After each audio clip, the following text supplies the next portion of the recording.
Good morning, honorable members. Good morning, Chief Whip. Good morning, Ndosi. Good morning, Honorable Sangon. Honorable Malema, good morning. Good morning, Honorable Matheis, Honorable Nomvalo, Honorable Breitenbach. A very good morning to you. Honorable Thopa, Honorable Barnett, Honorable Ngola, Honorable James. Good morning, Advocate Zigala. Good morning, SC. Matheus wants to ask you a question. I don't know how you are going to respond when you are away.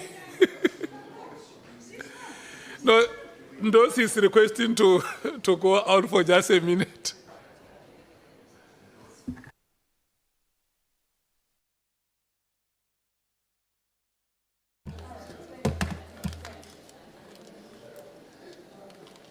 Can we go through our arrangements?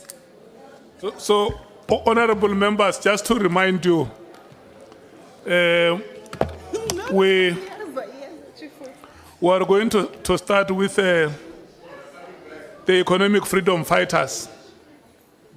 The time allocated is 1 hour 20 minutes. And the next speaker will be Honorable Sauls. His time is 1 hour. And then we will break and come back at 11:30. When we come back at 11:30, 1 hour to Honorable Sangoni, 1 hour to Honorable Breitenbach. And then break at 1:30. I hope those time allocations are understood by members, and we must adhere to that. Thank you.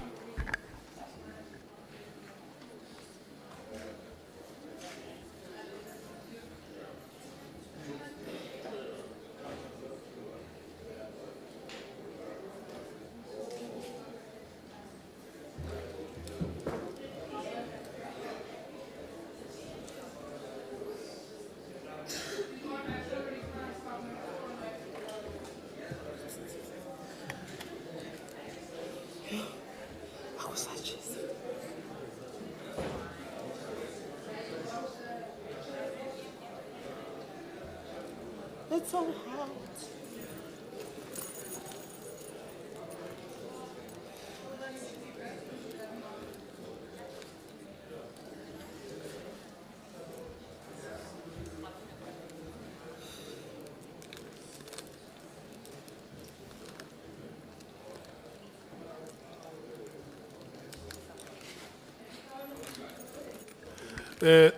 Thank you, Ndosi. Welcome. Honorable Matheus. Let me just confirm that it's 3 minutes past 9. So you will have additional 3 minutes to the 120 because the 1 hour 20 was supposed to be starting at 9 o'clock. Thank you, Chair. Chair earlier said you said that, you don't have a clock on me. I'm just saying. Thank you, Chair. Good morning. Good morning, honourable members, and good morning, former Minister. Let's get into it. Former Minister, you've said that the National Commissioner, Bheki Cele, stabilized SAPS and put many systems and structures in place that made the police function much more efficiently.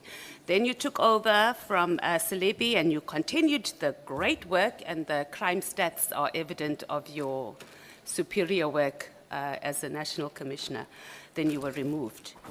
In came Ria Piecha and was appointed, and based on your oral evidence yesterday, you said that this is when SAP started losing some of its institutional capacity. Am I paraphrasing more or less your testimony yesterday in that regard? Particularly on the former National Commissioner, Ria Piecha, and her administration. Yes, okay. So what do you think, or what do you know, what factors or interests led to the appointment of the former National Commissioner, Ria Pecha, as the National Commissioner? Well, I don't know. I'll be guessing, Honorable Member. Good morning and thank you very much.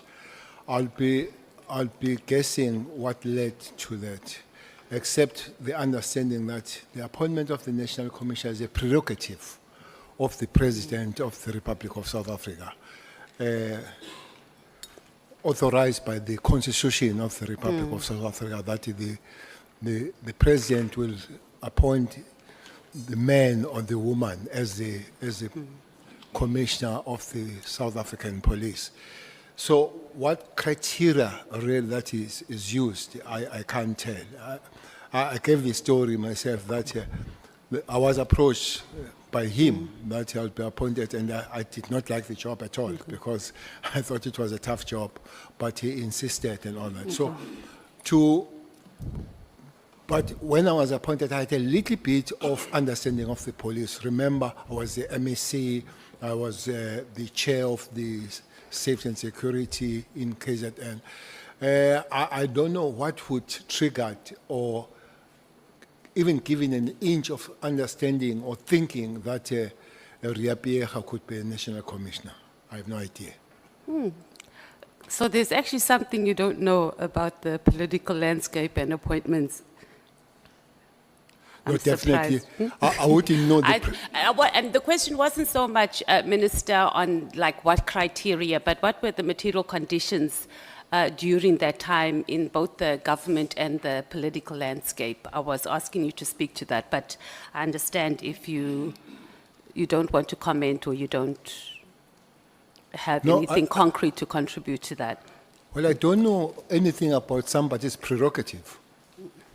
It's somebody's prerogative, which means it's you and you only, Honorable Member, nobody else. Once it's prerogative, you can do something that we don't understand, but it's your prerogative, and then you must live with it. Okay.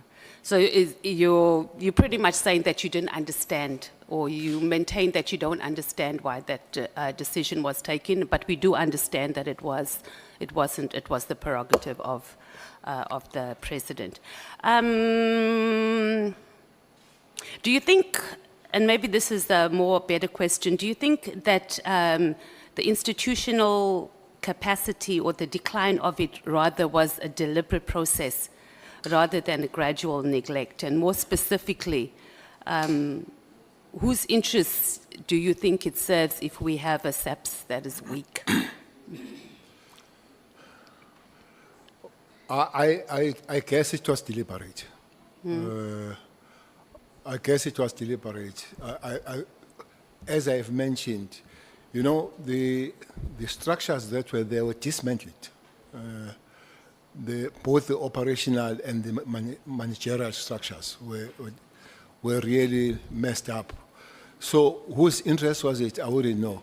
But I could also say it did look like it was across the justice system rather than the police alone. The NPA was changed. Some people, they were thrown out of the NPA. Some are sitting here who were thrown out of the NPA. Not only that, even in the state security apparatus, people that were there were thrown out. People that you know that they were doing the good job, they're thrown out. Whose interest will be, maybe that's a story to find one day why. But you ask me if it was accident, I would say no. Okay, and you don't have an opinion on why this would be? And I understand it would be your opinion, but you haven't done any digging, and you are a senior member in, you know, both a political party, and you've been serving in government for a very, very long time. So when you see this, I'm sure you would have had some discussions or applied your mind. And I understand that this would just be your take on it, not necessarily that was the case. Well, the opinion is that if I come, I want to steal, and I know that you have a bulldog, having a chance, I'll take the teeth out of the bulldog. so that I do things proper. So maybe somebody was taking teeth out of the bulldog so that can do things the way he wants. And who do you think that was? Those that were leading. Who was leading at that time? Well, Zuma was the president at the So time. it was under the Zuma administration. What was, so I guess you've answered this also already, because you're saying that there was also increased political interference during that period, and that contributed largely to the deliberate institutional capacity decline within SAPS. Can we say that? Yes, I would agree with that. Okay. One of the reasons you said you were removed, former minister, was that you refused to take illegal or improper instructions. So I want to talk a little bit about the Marikana massacre, because it happened during that period. So if you were still the national commissioner during that period when the Marikana workers were protesting for a living wage, and then we had the ANC deputy president, Cyril Ramaphosa, that was all over, meeting ministers and calling for pointed action. How would you have responded to the protests of the Marikana workers? Well, I would be saying this time and again, sometimes I sound arrogant. If I were there, they would not have a Marikana. I sound arrogant when I say, but I can assure you, there would be no Marikana if one was there. Maybe let's take this one. I don't know. I'm not defending Cyril on this one. But I don't know. Cyril was the member of the ANC, was not in government. Yeah, that's who's what the I president said. now. And then he speaks to the minister of police, as it happens even today. That people, they speak to the minister. And then the minister speaks to the national commissioner. And Marikana happens. But the focus up to this day is more on Cyril rather than the minister and the national commissioner that were there. I don't know how it changed to be that way. For me, I think, again, most of us were crying at the wrong funeral there. To say Cyril is maybe the letter that he wrote or the email, I don't know whether it was a letter. Yeah, that's where I'm going. Yes, but he wrote it to somebody that had to moderate it in terms of implementation. I don't think that the letter from Cyril said, you go and shoot 34 people and die there. I don't think he said so. So I would love how it came about. Another very serious point about Marikana, all of us, we talk about 34 people. We don't talk about 10 people that died before that day, and brutally so. You know, the police that were killed there, and they were cut their manhood and all that kind of thing. We don't talk about that. But you want my opinion on the police shooting on that particular day.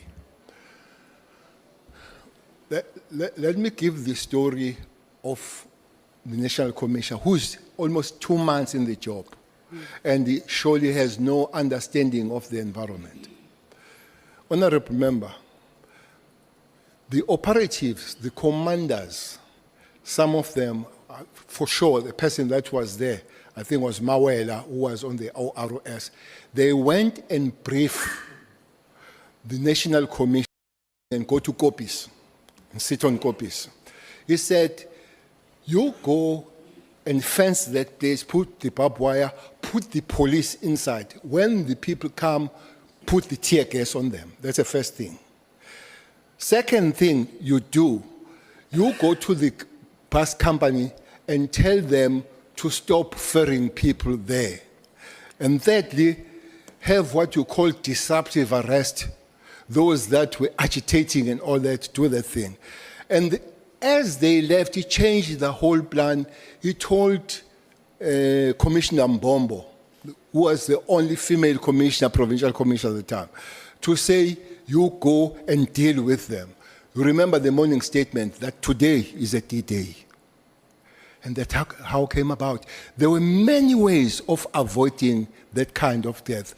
And it's unfortunate that it happens, and we must, as South Africans, stay with that blood stain for a very long time. Former Minister, I know you're saying that you're not defending President Ramaphosa, and that we are, that our focus hasn't been on the minister and the national commissioner. But this is speaking exactly to the political interference, because he wasn't even in government at that time. He was a deputy minister of the ANC, and he was calling ministers. And he asked, and he said there must be pointed action. So we can't downplay that. Was that deputy minister of the ANC? Yeah, he was deputy minister of the ANC at that time. No. Oh, deputy, sorry, No, he you're wasn't. okay. No, he wasn't. Sorry, my bad. Deputy president of the ANC at that time. No. Who was the deputy president of the country then? I don't know who was. Honorable Matthys, just hold a moment. Let me take Honorable Sangon. No, Chair, I just want us to correct Honorable Matthys. We're not interrupting her testimony. Mr. Cyril Ramaphosa was neither deputy minister nor deputy president of the ANC when Marikana happened. If the facts can just be correct. Thank you, Chair. Okay, I stand corrected, but I thought you had just come out of a conference at that time, or he was. But I stand corrected. But I mean, that even makes it worse. He wasn't even in political leadership, and he was calling ministers, and ministers were responding to him. He also met with the Minister of Mineral Resources here in Cape Town in his own testimony. You don't have to respond to that, Minister Cele, but I obviously you can. To respond on the first one. I think deputy president of the ANC have been always deputy president of the country. So that's why I want to know who was the deputy president of the country then, because that would be the deputy president of the ANC. But Ramaphosa was not the deputy president. He was an NEC member. Okay. Was definitely an NEC member, but not deputy president. Okay, I had my Honorable information Ngola. incorrect. I thought there was a gap between the election, the ANC conference, and then the country's elections, but I stand corrected. Thank you, ANC members. Honorable Matthys, let's take Honorable Ngola. Thank you. No, Chair, just to also help that Marikana happened in August 2012. President Ramaphosa was elected Deputy President of the ANC in December 2012. Thank you, Chair. NEC members of the ANC calling ministers. Thank you. Let's move on. Thank you. You said you've refused to take illegal and improper instructions, and this is why you were removed. I think I've dealt with that question. Do you think Ria Piaga was thrown under the bus by the same politicians who entangled themselves in the SAPS operations that resulted in the Marikana massacre? No. Before that, Honorable Member, I want to take a step back on Okay. this NEC members calling the ANC.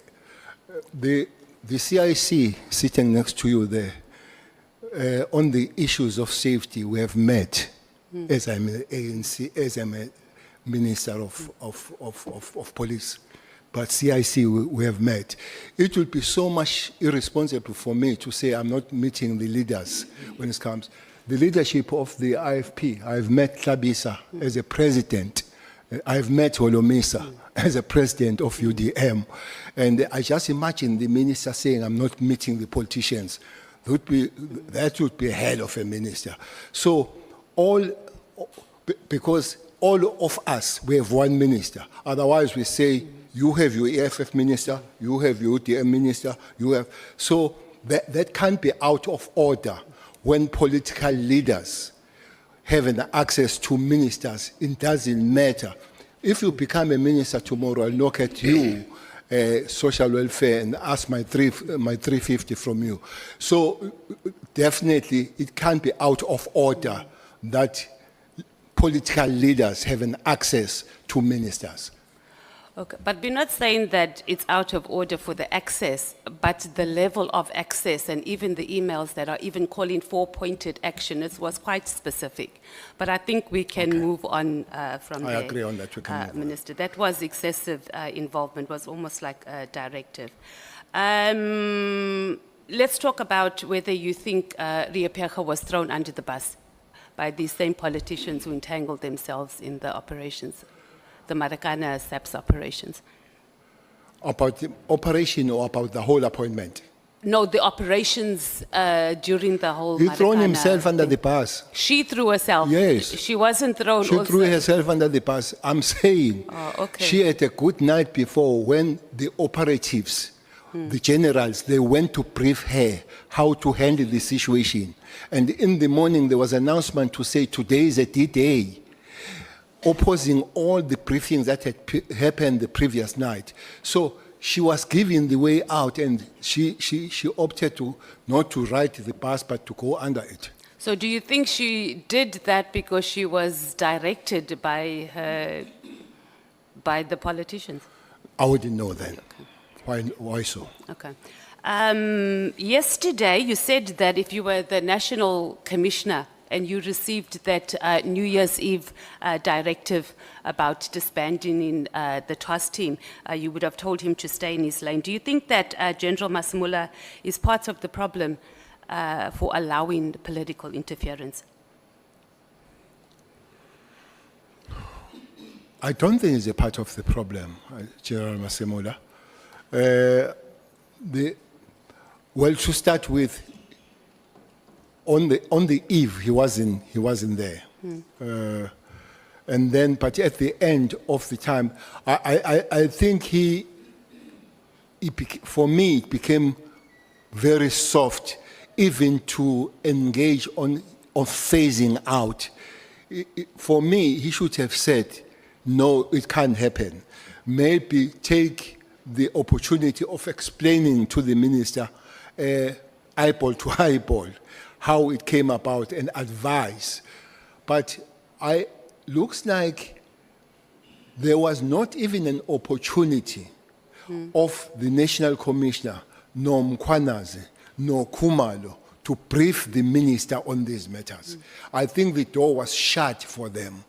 Even if they wish to do it, it doesn't look like they were given the opportunity to do it. So do you think that this is a characteristic, or that he just responded softly, and as the president had, my CIC had said, he was more agreeable, or is that speaks to his character, and is that the type of character that we need as a national commissioner, who can't say to the politicians, yay, stay in your lane? I think it's one person that I've worked with for a very long time. When I was a commissioner, when I was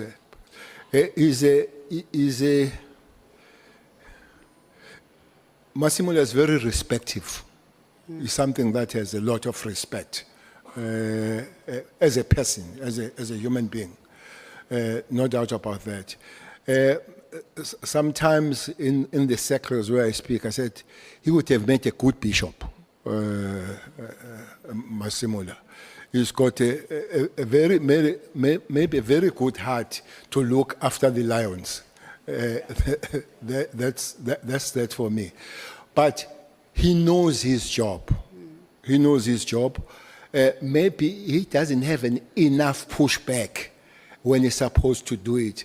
He would take you along, maybe taking you along until he reaches the cliff, and he jumps with you or on the cliff. But I think it's one person that, well, he's a human being, but he's one person that I think he will have very less bad intentions in life. And then, just to close on this section, former minister, from your experience, what would be a more progressive appointment process and accountability for a national commissioner, one that doesn't rely that heavily on two politicians to keep their positions. And this is on the back of the fact that we've only had one national commissioner since 1994 that served a full term. So that might be a problem. So just your take, since you've been in the space for a long time, and it's also something that as a committee we need to give recommendations and guidance on the You process. say one, you mean favors. I beg your pardon? If you say one that finishes term, you mean, Yeah, you from mean favors. yeah. Served his term. You know, I always wonder which side of fivers did people see as a best commissioner. Shoba Shobane died after fivers, under fivers. They died after him. The mass killings of Richmond happened under fivers. I remember that at one time, him and me sabambananga mawashing in Richmond, because I could see that police were not doing what they're supposed to do. Shoba Shobane, honorable member, police went door to door asking the houses of the ANC people if they had the guns, and we knew that after that was going to be a raid. And I spoke to Skuman, and on the 15th of December 95, I said to the secretary of the ANC, which happens to be Mkhunu in the province, let's go and talk with the police in Potchefstroom to say it's going to be a disaster in Shoba Shobane. And then there was a guy called Fori, who was a commander of the stability unit, who was advising the IFP what to say in the meeting when we meet. And all those things were relayed to fivers who did not do anything about it. Those are the facts. This is what my understanding when people say is the best one. This one is things said I don't have facts about it. You'll know now that Fivers is one of the people that have one of the best private security company. I think his big job, he works with, what is this, fast train, how train. I'm told that people most of them that work there are South African Police Service members that were sent to be trained for specialization overseas and then were extracted out of the organization to come and work for the private security. That's information I have. I have not verified it. So for me, that he finished, it doesn't mean that he did the best job.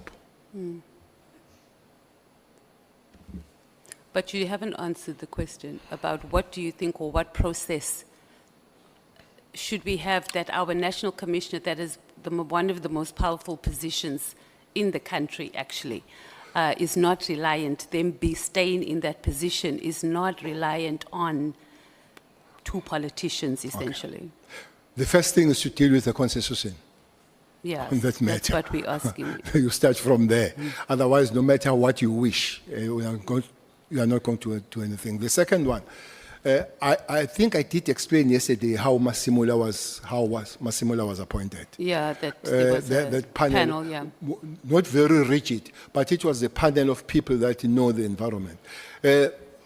Obviously, honorable member, with the constitution fixed, all DGs are appointed that way of panels and taken to the cabinet and all that. I think that because the National Commission is a DG, I think it will follow the patterns of the appointment of all DGs. Okay.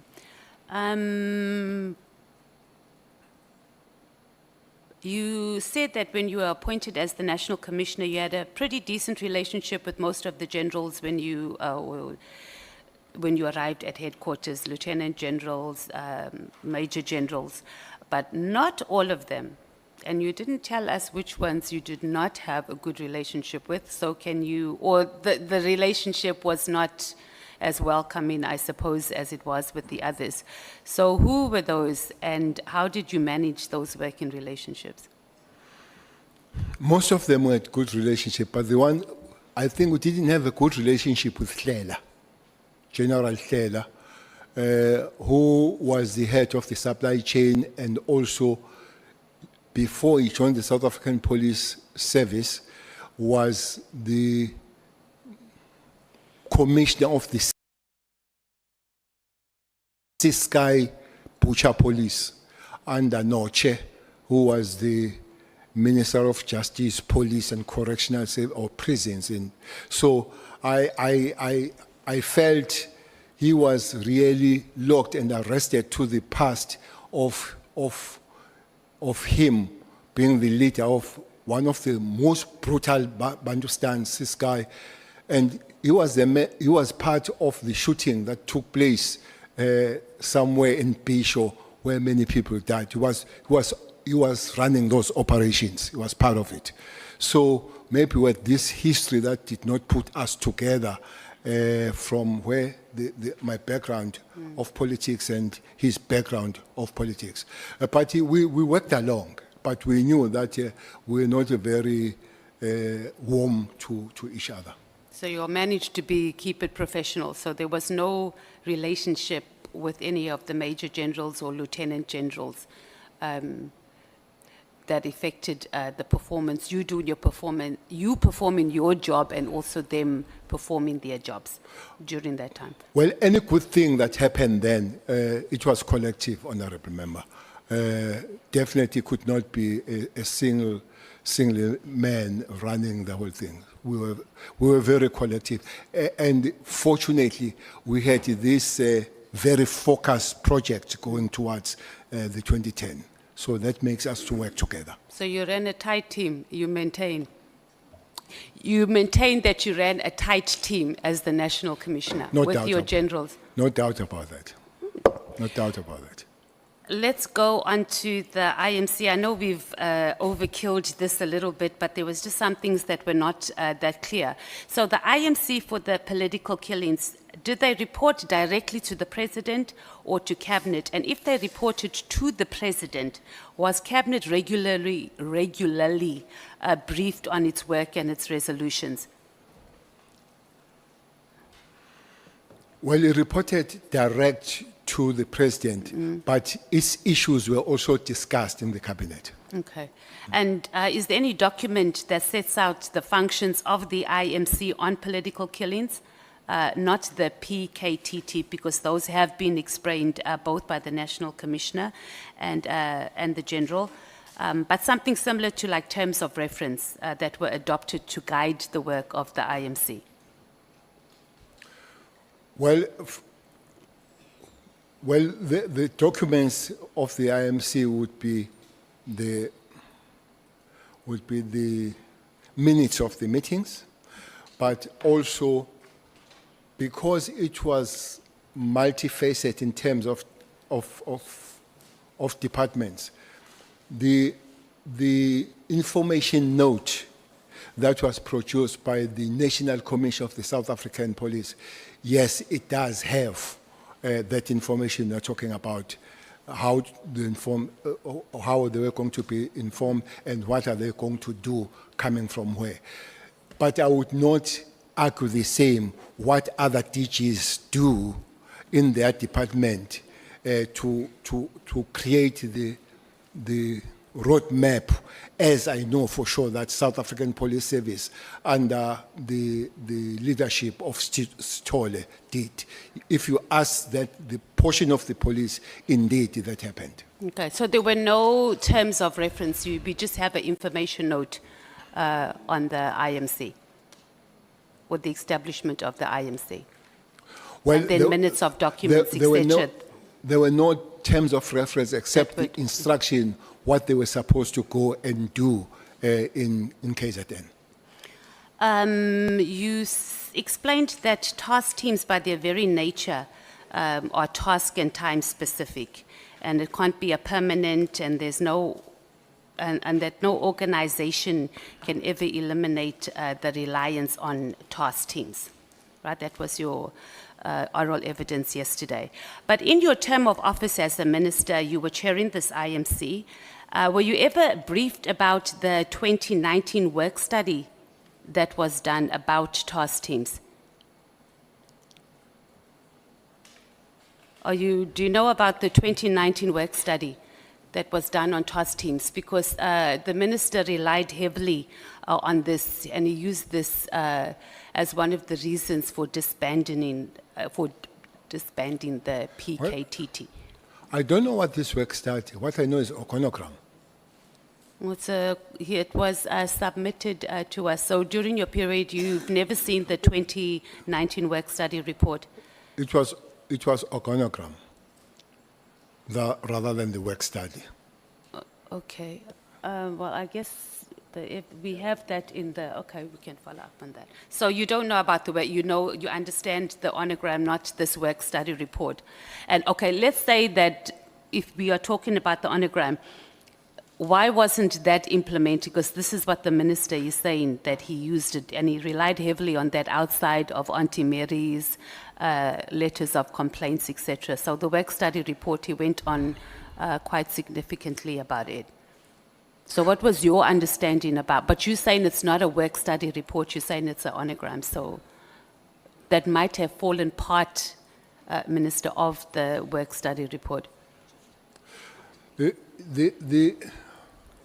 Maybe one problem you raised initially, Honorable Member, of the lifespan of national commissioners in the South African police. They are responsible for development of the organogram. And then they concur or they show it to the minister and all that. For the very fact that they stay this short, as they develop it, you find that he or she goes without finishing it. But there'll be always one where they continue to implement as they are there. But maybe, as you say, after 5 years, no national commission has finished the term. So all of them, will leave the half-cooked work going forward. Even myself, I remember that one was showed by Stole, but Masimula came and you reorganize it. Remember what the Constitution says. Theirs is to organize, to command, and all that kind of thing. So they have the right to put it as the way they do. I guess this thing of commissioners not staying too long is one of the problems that makes the police not to fly smoothly, not to be consistent and do what they're supposed to do. So they come and go too soon before they finish their work. I think that is one of the problems, that it was not signed, and signed 2025, yes, but it doesn't mean that there was no working document before that. The previous one that would be signed, they'd be working on it. So the work study having been done or commissioned in 2019, having it implemented in the end of December 2024, do you think that was sound? Do you think it was sound? Yeah, like a sound decision to use that as a reason. Well, December 2024, how long was the minister in the office then? 6 months? Almost 6 months. I sometimes take some time to understand and learn these things. Honorable Member, South African Police Service is a very complicated environment. It would help for any one of us to give a little bit of time to understand members there. But I heard the minister that he has consulted with many people and all that kind of stuff. I don't know how deep has it done that kind of consultation. But for me, that would be a little bit short to come there, you find this 2019 thing, and you don't give yourself enough time. 6 months for me would have been too short. The Minister Mkunu also testified that parts of the handover when you left office as the Minister of Police, that the handover did not include a briefing on the PKTT. Is that true? Did you have a handover? Or did We you did just have go, it. oh, and I prepared quite a thick document for handover. We sat down 2 hours, we discussed. 2 So- hours Yeah, only? yeah. Actually, I was given an hour in the office. And then I was given an hour. And there was no engagement after that 1 hour, 2 hours in this 2 case? hours. The engagement that could have happened is when I've left the door and said, Minister, my phone away because there are many other things that we might have to share. Unfortunately, that phone never came. And I guess even the question of this PKTT would have better discussed if that phone did come. But I can't remember, Honourable Member, the issues that we discussed that were in the document. In those 2 Honorable hours? Matthys, let's take Honorable Novalo. I thought you stopping me. Thank you, Chair. Yeah, thank you, Chair. No, Chair, on the question that Honorable Matthys has asked a short while ago about the letter, the study that was signed after the letter was issued, I'm just interested on the clarity of the Minister on the procedural aspect.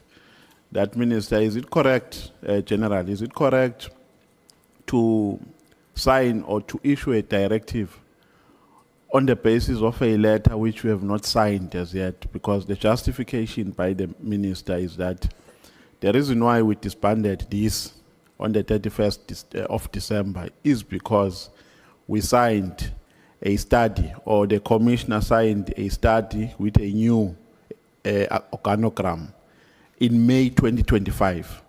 So the new organogram was signed after the letter was issued. Now, was it procedurally correct? I'm just interested on that part. Thank you. The study was signed in May, and the 31st letter Yes, was was disbanded. going to be accommodated on the study that does not exist. Yes. Okay. It doesn't give logic because the study was not existing. So why do you sign the letter to fit on the structure that is not existing? So I don't think it was correct. Thank you so much. You may proceed, Honorable Matthys. Just on clarity, when you met Makhala in December at the very posh Beverly Hills hotel in Umhlanga, did he tell you also, I just didn't get proper clarity on that, did he tell you that the PKTT was going to be disbanded? No. Okay. So the first time you heard about it was with the rest of us, the New Year's Eve, when it was circulated in the media on the 2nd of January? Yes. Okay. You also indicated yesterday, and maybe I should also just get clarity on this, that you saw messages on his phone, Kat's phone, from the minister. Am I correct? Yes, those messages that were either from Kat coming, they were sent to my phone. So I read them in my phone coming from Kat to say, this is what he has received from the minister. Okay, I thought yesterday you were saying that you saw evidence on Kat's phone that the minister and him were engaging. That's not so. No, it was on Kat's phone, but it was sent to my phone. And then how did you verify that those messages were indeed from Minister Mkunu? Well, I was told that were from Minister Mkunu by a Kat, but verification it was not okay. done. Did you engage your comrade? Because you refer to him as your comrade. I mean, you're both long-serving members, senior members for that in the ANC. Because you meet this person, Minister, for the first time, and he's telling you these things about the minister and financing his campaign, did you engage your comrade about that? Because who else could he be telling? And Minister Mchunu, whether you like it or not, is your comrade. You don't know Kat. Well, I don't regard him as a comrade. He is a comrade. You don't what? Sorry, I didn't get that. You said I regard him as a comrade. You said no, I that. don't regard him as a comrade. He is a comrade. Okay. I did say, honorable member, that I did try to engage him to talk about things, including mayor and all that, somewhere in January, where I was not offered the opportunity to discuss the matters. And then what was your intention? Because you said you wanted information from Kat many times and very animated at that minister. So what was your intention on using this information about Kat regarding Minister Mchunu that superseded the fact that this Kat has told you that he signed, that he committed a criminal offense? He signed a sworn affidavit saying that police stole his Rolex watches and they didn't.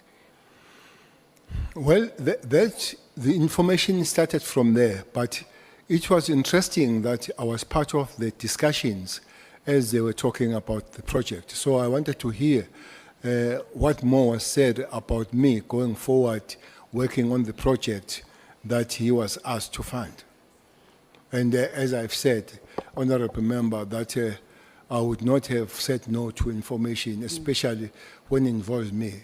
I said, one of the discussions says we'll work well so long we don't work with Cele and Zuma, but sometimes the document that was very old, it was sent as it was going to be used as a basis of arresting me and all that. So with such information, I would not have stayed far to understand what's going on, what is discussed about me. So your intention on accessing this information was pretty much to protect yourself and also, to an extent, General Kamalo. And understand what is happening and what is said about me, yes. And what would you have done, or what were you planning to do? Was it just a way on how you were going to maneuver or navigate? Well, it would have been good to speak to the minister as my comrade about it. That has not happened. I've made the fact that I did try, but I didn't win that battle. But also, it would be good to know what is planned about me, so that whatever way to defend myself is looked at, and any action to defend myself is taken. You engaged Minister Ramaphosa at the ANC January 8th rally. Did you know whether Minister Mchunu had discussed the disbandment with him when you, when you spoke to the president? I don't know if they discussed, with the exception of what I heard from Minister Mchunu. I think he did say, after writing the letter, he briefed the president. I think that's a statement, that he briefed the president after I've written. For me, that's a correct one, that he briefed the president after has written the letter. To me, that can't be a consultation, which really would have been very wrong for him to do, to go and brief the president instead of consulting the president. But if they did speak before it happened, I don't know. Okay. The only information I have is this one. Oh, okay. And then what, you did not tell us what was the president's reaction. I think that's very important. Did he just smile and nod? When I spoke to the president to facilitate the meeting of either three of us or with him, he said he will look at it. That's it. He wasn't surprised. He just said he was going to look at it, and then did he come back to you? Was that facilitated? Well, honorable member, you are a top official of the EFF. So we are speaking at this stage when the rally is about to start. Really, even yourself as a DSG, Yeah, the TSG. If I come that time, you might even say, come back the other time. So we're at the stage, everybody's singing and all. I see a small opportunity. I rush and said, please, can we happen this? And I go, I said, okay, I'll look at it. And that was that. And it didn't happen. It could be even, by the way, not again speaking on his behalf, it could even flash out of his head, looking at the situation and the place where he was set. And then you didn't follow up with him since he had indicated to No. you, yeah, you'll look into it, you just left it? No. All right.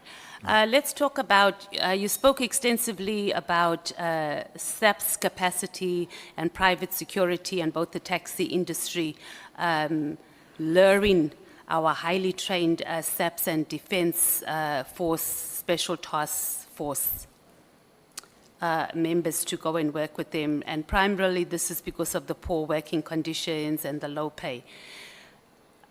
Did you have these discussions or did you raise any of this when you were a minister in cabinet meetings? Because, I mean, this is a dire situation that we are in. So what did you do about it when you were a minister? Did you engage cabinet about it? Honorable Member, that situation you see is not only dire for those special forces, it's dire for the whole organization. Yeah, that's...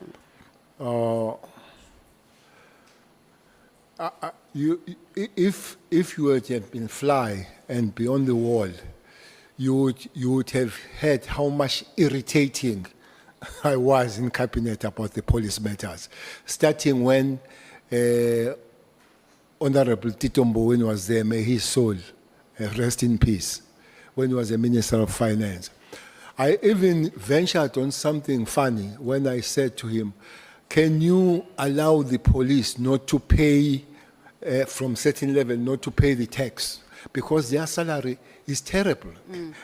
Their salary is terrible, and their work is hard, the police. And then he said, what do we do with nurses? What do we do with teachers? I said, I'm not the minister of nurses. I'm not the minister of teachers. I'm a minister of police. If those ministers, they see it fit, they will come to the minister. And they just says, that won't happen. And it didn't happen. I said, okay, can we work on the numbers of the police?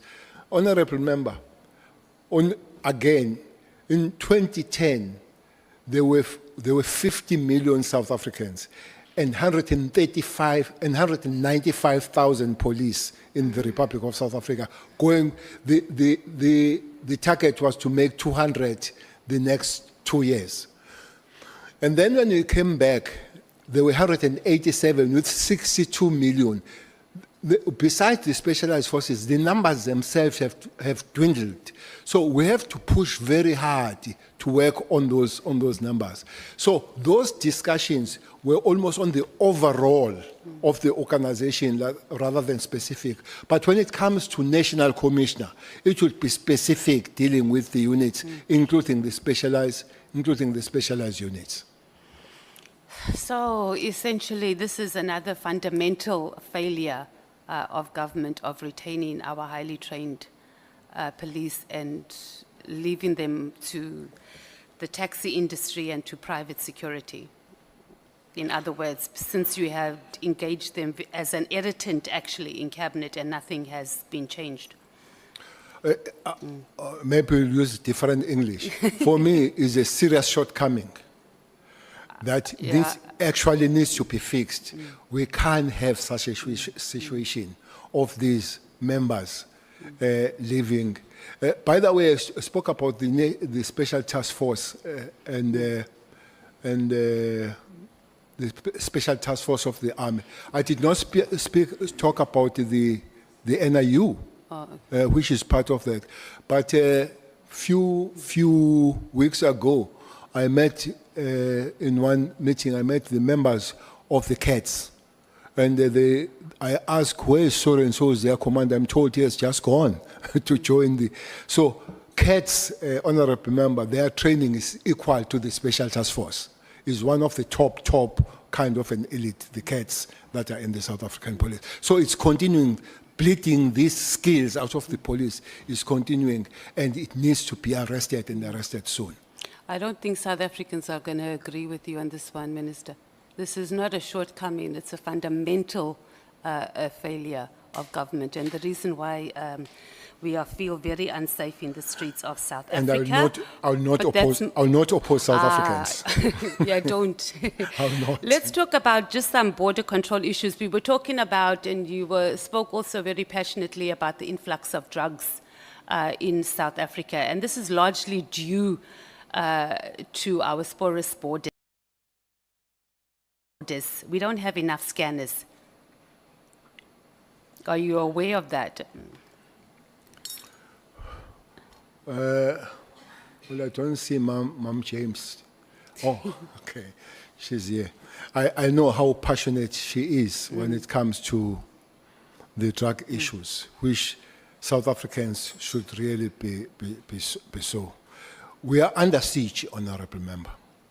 South Africa is under siege when it comes to these drugs.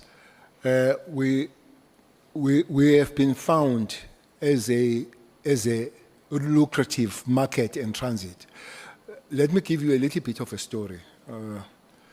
In '94, I went for training in London. I was trained in one of the most elite institutions called Scotland Yard.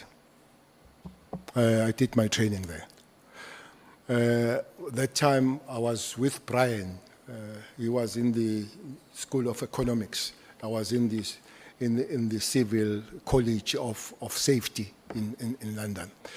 We were told there, '94, that South Africa is going to be playground of gangsters and drugs.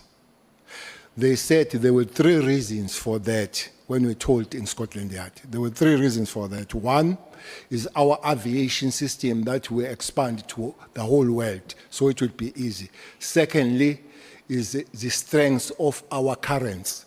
They don't mind to use our money. And thirdly, is a banking system that it was easy to move the money and all that. And it has happened exactly that way. That we are a new playground of drugs, both transit and both consumption. But consumption, unfortunately, they find the market on the poor little child, especially black child, that makes those that live in huge suburbs very much rich. Is one area where I will accept that I don't think that we have had enough pushback when it comes to the drug situation. So I think more work must be done on that matter. But also, Honorable Member, I would make a call that there is this document. I don't know if honorable members have this document. It's called Integrated Crime and Violence Prevention Strategy. Honorable Member James knows it. This document, the subheading says, a whole of government and whole of society approach to fight crime. I think it was signed by the cabinet in 2022, developed by the Department of Police. So it would be good to work on it because the drug issue starts with home. It starts with the society. It's the very society that kills our kids, selling them the drugs and all that. It would be good that all of us will work on that matter. But it's one area where I think even our court system are not very hard when it comes to dealing with the drug issues. There is this sad story of Umlifa that is going around, of the judge and all that. I think, giving you my opinion, the way we are under siege, as the government, as the security apparatus, as the society, we're not doing well to protect ourselves, especially our kids, from this sketch. The question was specifically asking about scanners at our borders. Do we have enough? Scanners. that can scan drugs and human trafficking, etc.? Because No, you also served, there's a... No, we don't. Yeah. No, we don't have. So when you served as the National Commissioner and also as a minister on the, I think it's the Border Management Interministerial IMC? PMA. Yeah. And that's headed by the Minister of Home Affairs from what I understand. So were there discussions and was there a push that we get more scanners? Because surely this can't be a budget thing because it starts there at the borders. So what were the discussions? Why is Treasury not releasing money to get more scanners, from It wa- your understanding? It was raised, not once, for many times, to find those scanners. But as you say, that treasurer will look at that, and the security cluster coming to it. It will help if we can get more scanners. But I can assure you, that would not stop the trucks coming. We'll have to have the extra method, but it will reduce it as it Drastically, yeah. comes. Drastically, I'm not sure, because one Why? big problem about this thing is the human nature, Honourable Member. It's a human nature. As you are sitting here, everybody asks the question about the Auditor General. Everybody asks the Auditor General, PCKI, and all that. You come here, you see the scope and all that. Drug lords and criminals have no Auditor General. They don't have Auditor General. They don't have a budget. They don't have a scope. So the budget of criminality always beats the budget of government. That's why it's important that security cluster is taken as one of the departments to make the country stable. And it is not so at the present moment. Noted, Minister. So Treasury, I think, also just gets the, and I think even members of Parliament and government, we get this thing mixed up because it's Parliament that approves budget.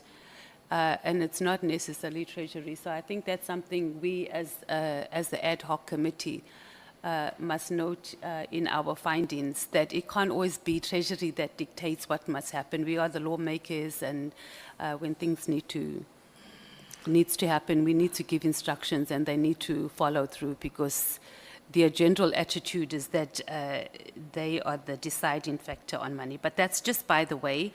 Let's talk a little bit about, we spoke about, and you spoke quite extensively about the political killings and political party accountability. In your view, what do you think that political parties themselves, and maybe the ANC in particular, since they lead in the number of killings in the political killings, what needs to happen? Because political parties is going to be a permanent feature, and if we're saying that this political killings task team is not something, it must have an end in sight, but political parties are not having an end in sight. Speak to us about what political parties can do in that regard, and then, okay, let's respond to that, and then I'll move to the next question. Well, your opening statement was very correct, that political parties, the latter one of the ANC, I'm not sure about it. This element is more on a local government level. You don't find more of the MPLs being killed, or ourselves MPs, and is more on the, so which means I had somebody, I can't remember who was to say is linked to tenders. I think it was Honorable Nomvalo yesterday. I don't think so. It could be, but it's more linked on the job opportunities. You know, one thing, this document also speaks about it, Honorable Member, that we'll have to fix in South Africa, is the question of unemployment. I'm telling you, this unemployment is one of the main things that is going to take us back to the doldrums as the country if it is not fixed. This level of thing is a part of employment. I said yesterday, and I repeat, most of the councillors that are in danger are those ward councillors that are aware that particular party is assured of winning. So I know if I remove you, I definitely come in.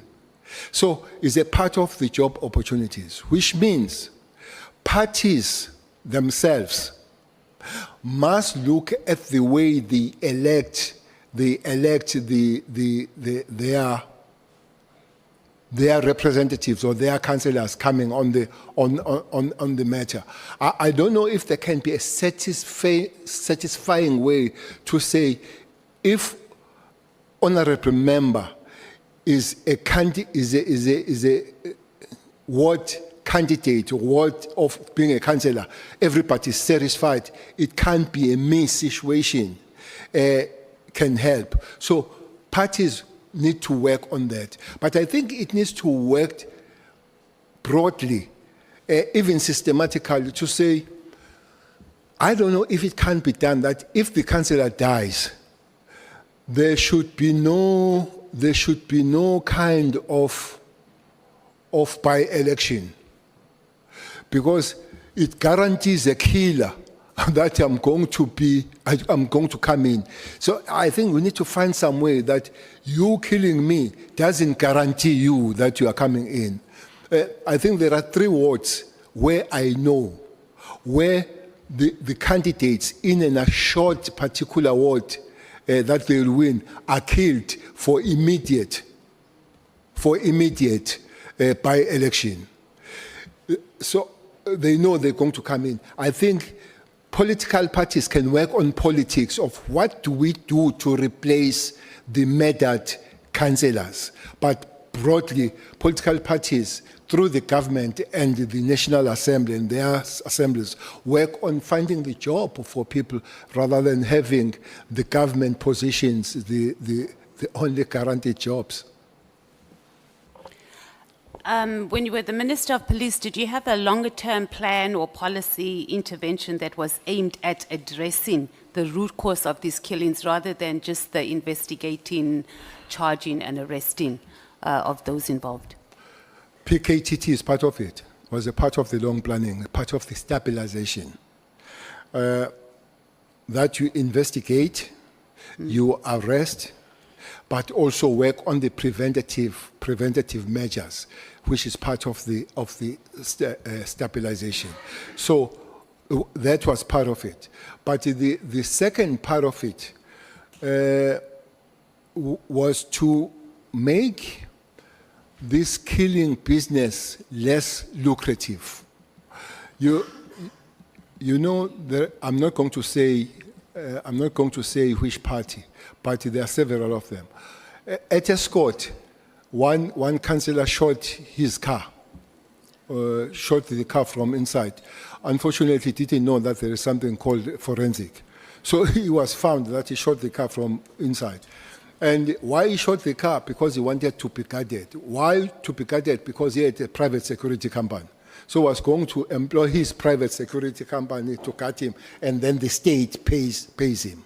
So those are some of the things that we'll have to make sure that business and government is really cut. But most of the time, especially at the low level, is not cut. And people use the government position to grant themselves or to give themselves opportunity to milk the government as if it's a business. That's one thing. But PKTT is part of it. Again, political members working on it, creating the stable environment in terms of employment and changing the methodologies of replacing the councillors that have been killed can work. On to tenders and procurement allegations, Minister. So yesterday, again, this was also your very animated input or testimony to the committee, is that you do not get involved in tender processes. Was it particularly because we were asking the question about CAT's tender, or is it just your overall engagement as when you were a minister? on the process. You stayed away from the processes altogether. I don't smell it. I don't smell the tenders. You've never smelled it. No. And then there was a protected disclosure by, I'm sure you're aware of it, by a Lieutenant General who served as a Deputy National Commissioner. And this protected disclosure paints a very different picture about your involvement in the tender processes. The Lieutenant General, in his protected disclosure, said that you were involved in the procurement of interception equipment that was valued to approximately 120 million rand, and this was without the required exemption certificate from the Department of Justice and State Security. What's your response to that? That would be Vuma. That member of the would be General Vuma.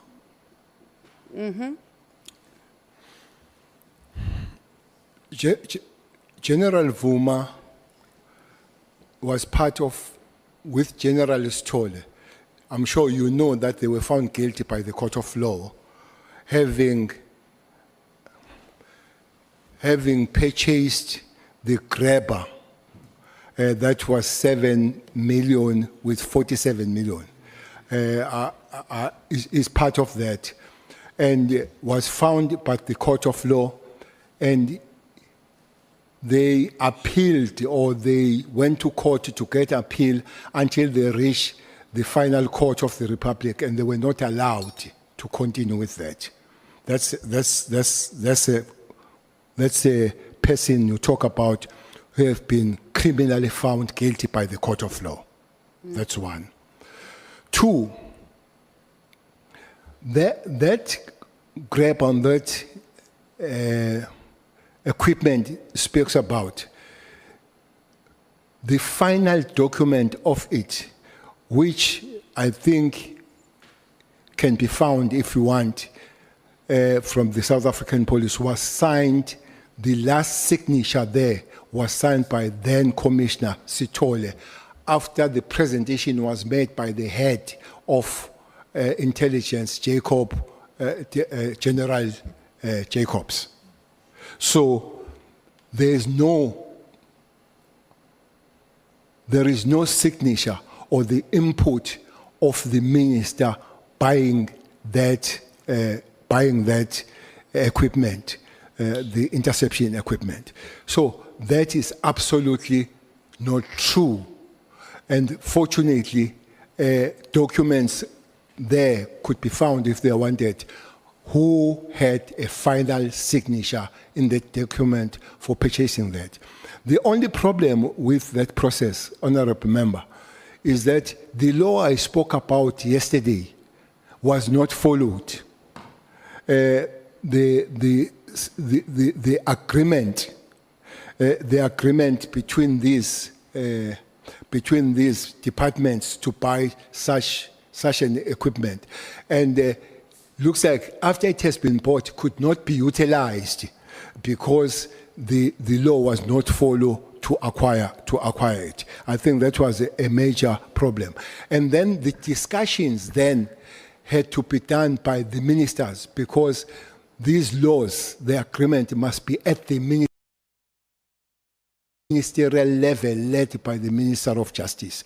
So the discussion on that matter comes to that level of dealing with this law that says 5 departments must agree on it. So that's an issue on that situation. Okay. So the question Honorable wasn't... Nomvalo, just a moment, Honorable Matthys.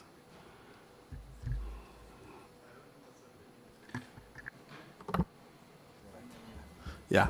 No, thank you, Chair. I'm sorry for coming after the fact. My hand has been up, unfortunately. You were not seeing it. The General has said that part of a responsibility of the PKTT was to prevent these political killings. Now, in a historical context, General, in KZN in particular, the political killings were happening between the ANC comrades and IFP comrades. Now, is that still the case? Is it not now happening, or was it not happening during that period of the PKTT because of internal dynamics of one party, wherein you find councillors or possible potential councillors fighting for being councillors?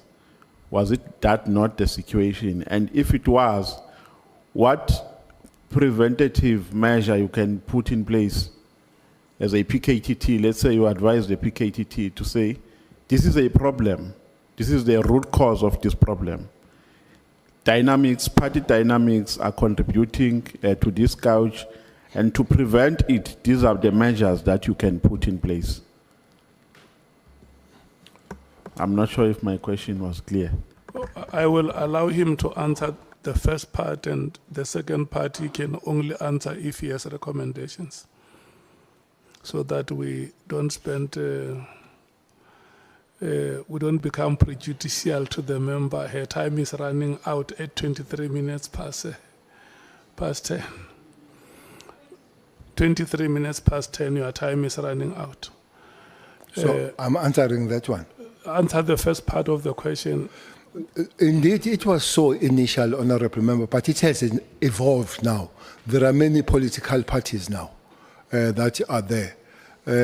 You remember, for instance, I'm sure you'll be lucky enough to see the list of the people that have died as councillors. Almost all organizations are there. Some, it will be inter, that they are killed by this organization, killed by this organization, but also there'll be intra. But the question you ask, what happened then? There were many meetings and committees that were put between IFP and the ANC then to try to resolve this matter. But it has expanded now, went beyond these two organizations. But one other major things that has come in, the criminality has taken over, as you could find that there are hitmen now that are hired rather than political activists killing one another. So it does need both political intervention, but it also needs a lot of the security apparatus working on the matter. It's both. Honorable Matthias, may you finish? Yeah, the I'm rema- the wrapping up. remaining- Well, I'll try I to. pray that you finish uninterrupted. We hope the ANC and MK doesn't interrupt. Okay, Minister, so you do understand that in this space that we're in, you don't need to have a signature on documents, and you not necessarily have to respond to this, to be involved or give direction or give guidance on the process of tenders. So I don't necessarily think when I read through the protected disclosure, it didn't make reference to that you signed.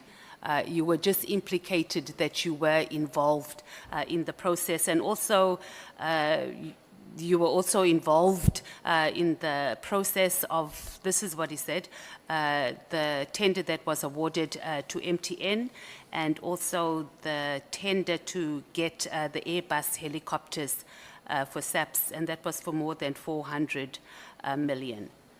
So you say no.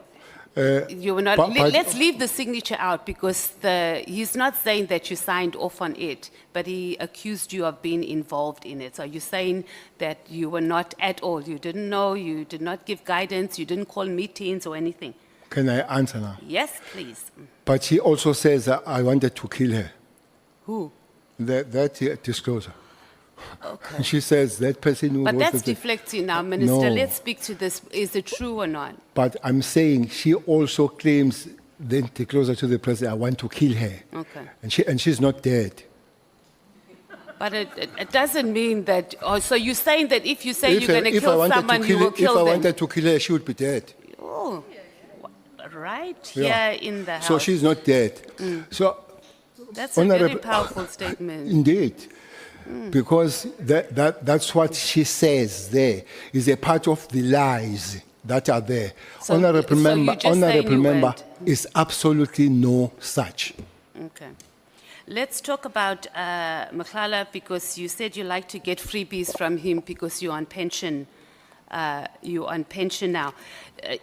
You don't think that he has any expectations from you at all, that he's engaging?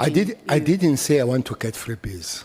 I didn't say that. You I said you said, liked I said I was freebies. given freebies. Oh, you Yeah. said you liked it too because you're a pensioner, No, or I you misunderstood. say I said I want to. I didn't say I want. I was given the freebies. okay. No, I understand that, and even maybe the term free breeze is overarching, but I don't think that it did hit my mind, and it was never said that there was an expectation from his side. So you don't think he has, I missed that part, that he had any It has never expectation? been said, and I've never thought so. Okay. And you didn't consider that he has any expectations? No. He's just been nice to you. So when he comes here, because he's definitely coming here to the ad hoc committee, how would you respond if he tells us that he traveled by road to bring cash to you because he couldn't fly with the large amount of cash that he was bringing to you? I would say never. I never received any cash from him. Okay. About LL, Louis Lechenberg, you said he's the kingpin of Zamas. How long have you known this? I've known the name for some time, but I've met him twice. I met him in one of the top curry restaurant in Pretoria, where I was having a dinner with my beautiful wife. At least that's one common thing we have with Julius. Minister, you can see my chair is going to cut me on time, so you can keep your wife's stories it and came dinner. to me there, and secondly, when I was receiving the complaints from the farmers in Pretoria, I was surprised really to see him handing over the what you call this thing you hand over if you complain.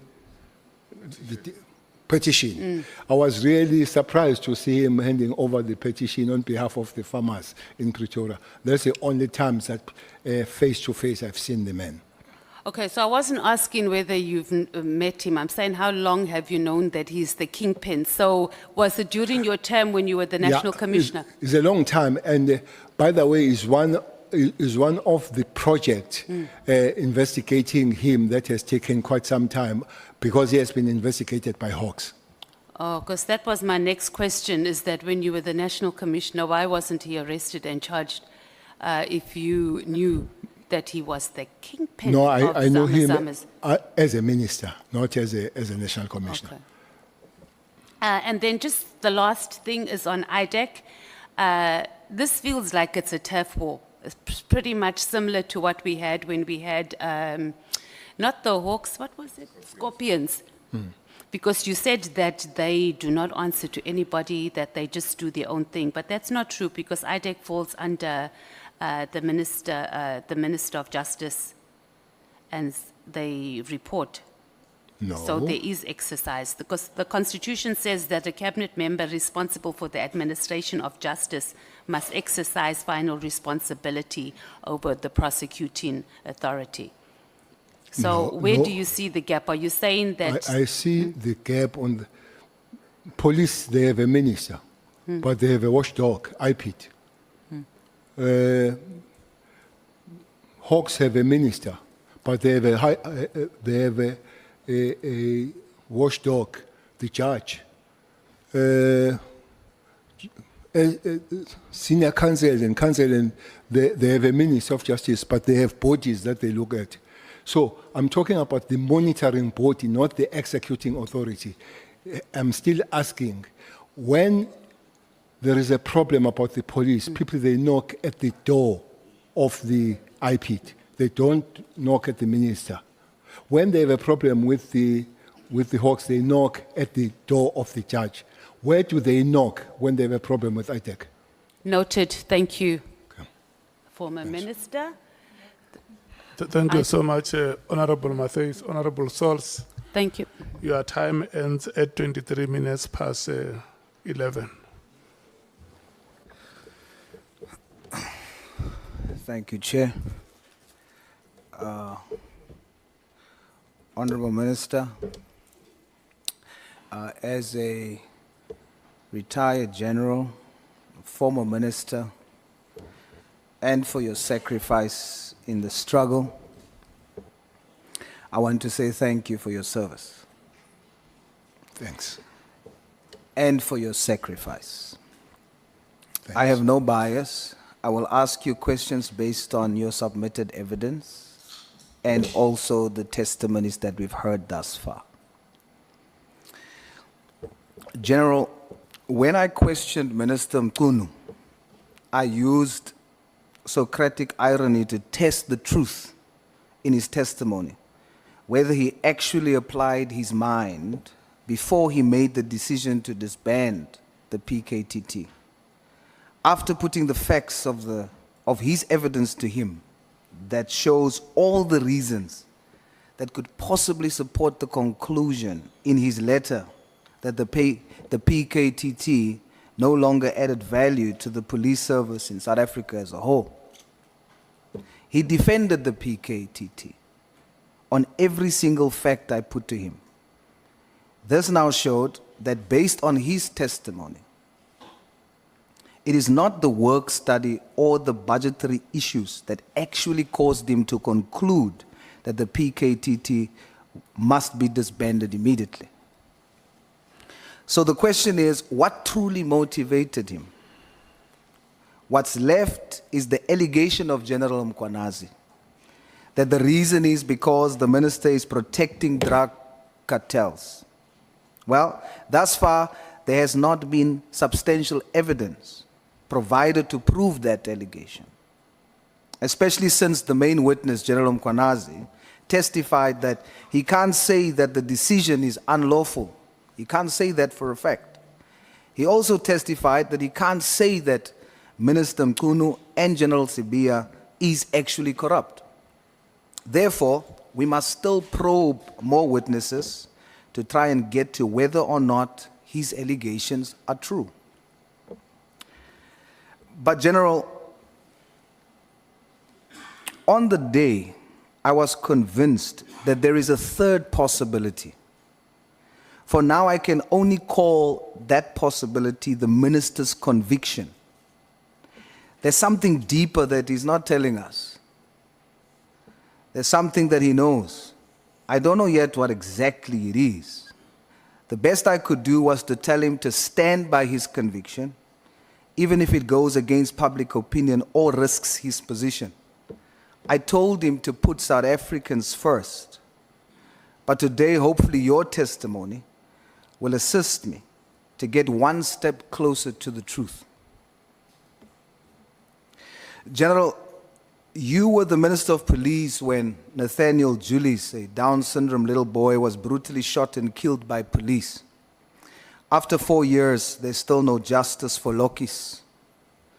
General, is the reason for this because there's corruption in the police and the judiciary?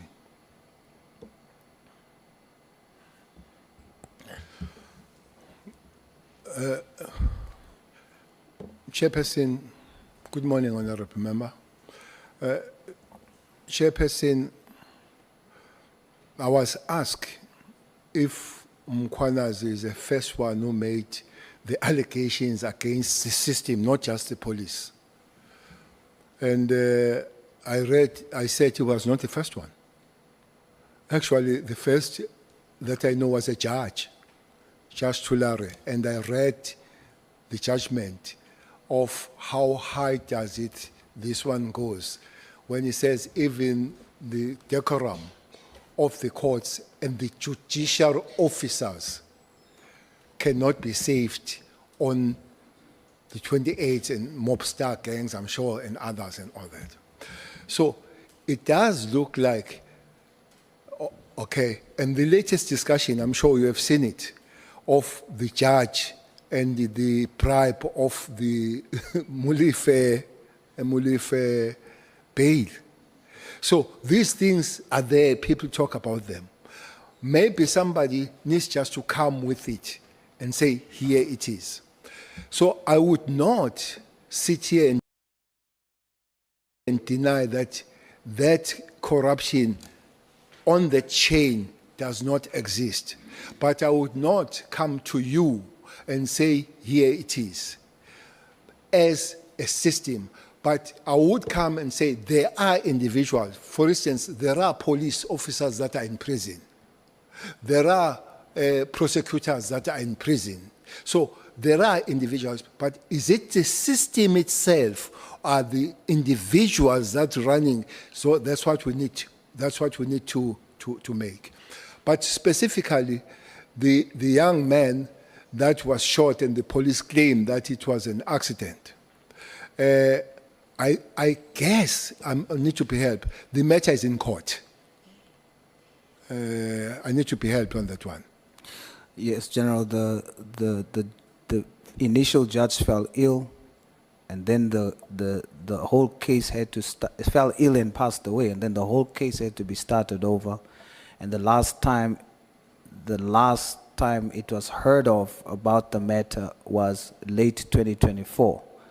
And so now it is still continuing, but there's not real solid feedback on the matter.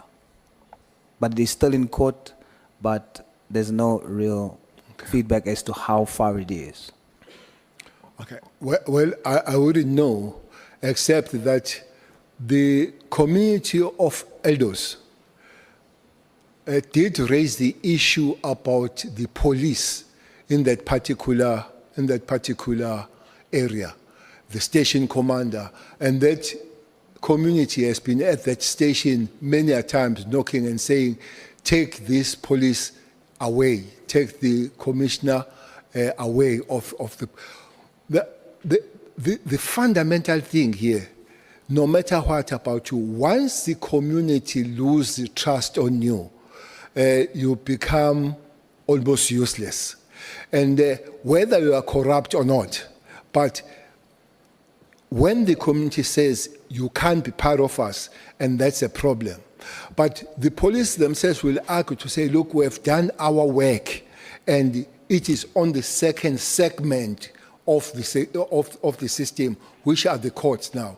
That's why I did, and I want to do again, to say this kind of probe must help us to look at the chain, honorable member, rather than looking. And up to this point, I'm still worried that the concentration is on the first segment, which is the police, and other people are having it nice to do whatever they want to do when they're not looked at. But I don't think we're there where the communities of South Africa are really singing hallelujah about the system as a whole. Much work will have to be done. How much and how long, I don't have an answer. General, you were also the National Minister of Police when Jocelyn Smith got missing. Is Jocelyn Smith still alive?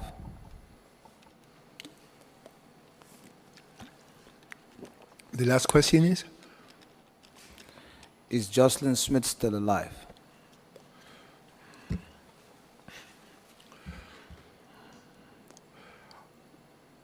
This is a story of the little beautiful girl.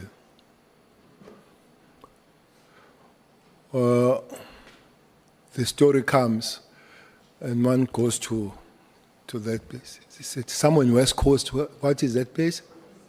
Saldanha.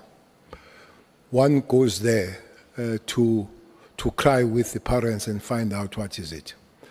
And then national commissioner, provincial commissioner, we go to see the protected parent, because the community has an issue with the parent, with mother from the very word go. From the very word go. You know, most of the time these communities can lie. Yes, they do sometimes do wrong things as a mob. We go to see this.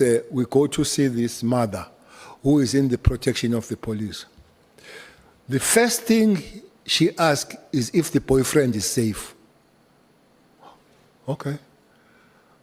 You know, you've lost a child, but the first question you ask is that one. The second request you make is that if the boyfriend can come and join you so that you can be safe.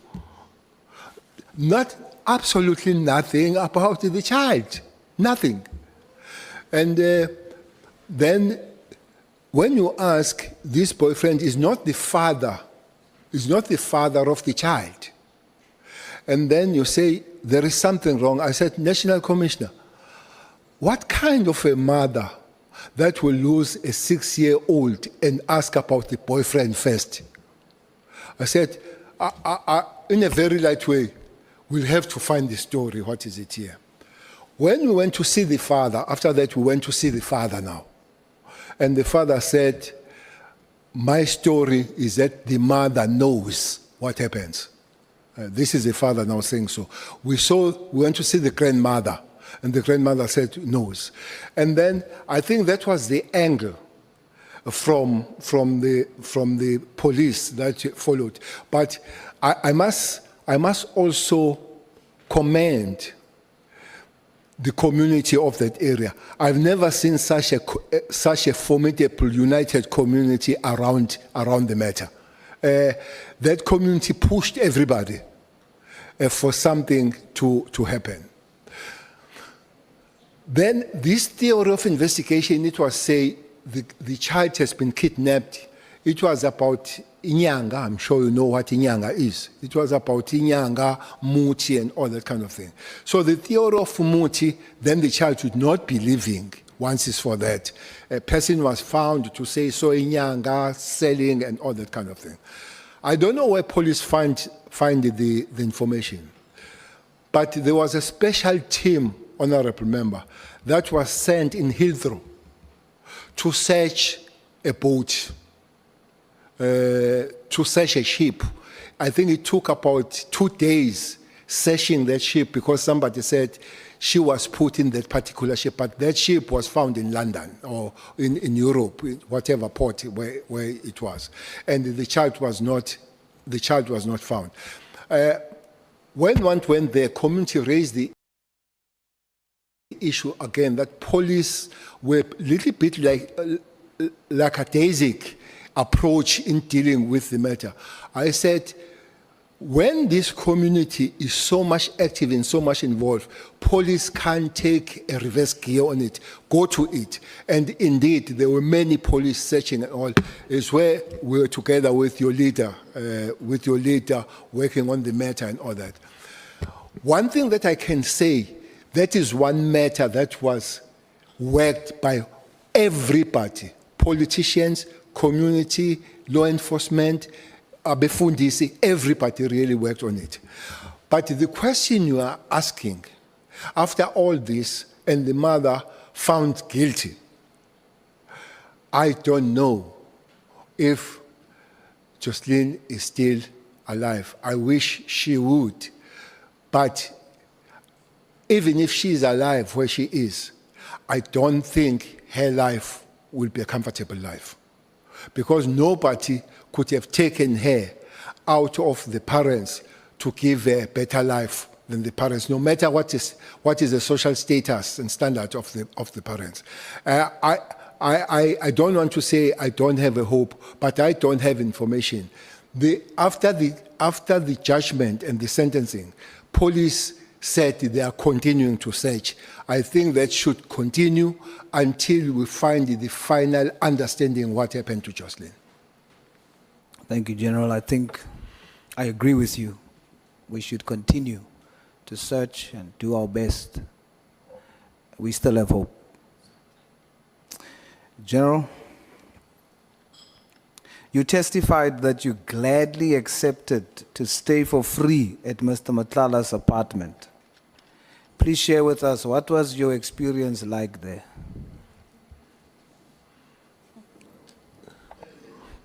The experience of staying there, well, it was like staying in other hotel room. No special experience. It was just a hotel room as you would stay, because it forms the part of hotel there. So if it's not there, it's hired out as a room of the hotel. So It's just like sleeping in the hotel, like where I slept last night in the hotel. So, General, that experience you had it for free. Hotel? That experience that's just like a normal hotel, you had it for free, no cent from you.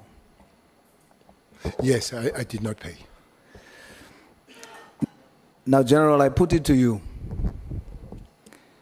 that you did not have that experience for free. I did- put it to you that you did not have that experience for free. Someone paid for it. Well, not that one I know. I'll tell you who paid for it, General. Okay. Her name is Babita Diakoran. Okay. She paid for your free stay with her life. Okay. In your testimony, you say you know Mr. Matlala very well. When the evidence leader asked you, do you know Mr. Matlala? Your first response was, very well, twice. What do you mean by that?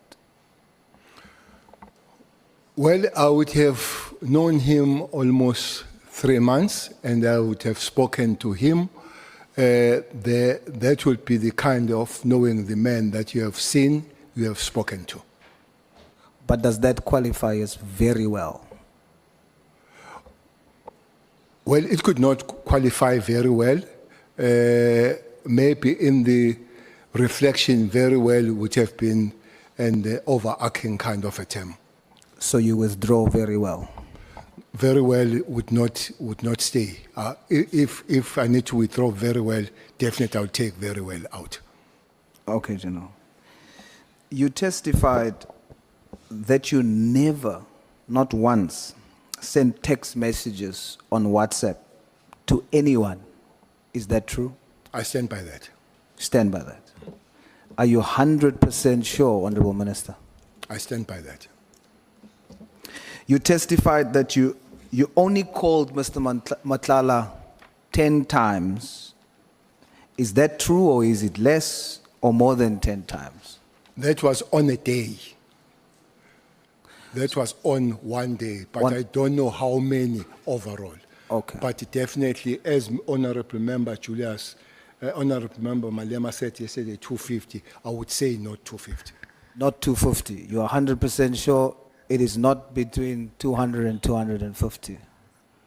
It definitely would not make that number. What number would it make? I don't know the number. Honorable Sals. I know the day's number. May we please take Honorable Malema? Minister, did you call Kat Matlala when he was in prison? Absolutely no. Thanks. Thank you so much. You may proceed, Honorable Sals. Thank you, Chair. General, have you ever asked Mr. Matlala via text to buy you a vehicle, an SUV perhaps, or maybe an armored vehicle? Are you asking if I ever text him that? Yes, sir. Honorable Member, anybody who tells you that I've texted him or her is not speaking the truth. I stand by that. You are 100% sure, Minister. 120% sure.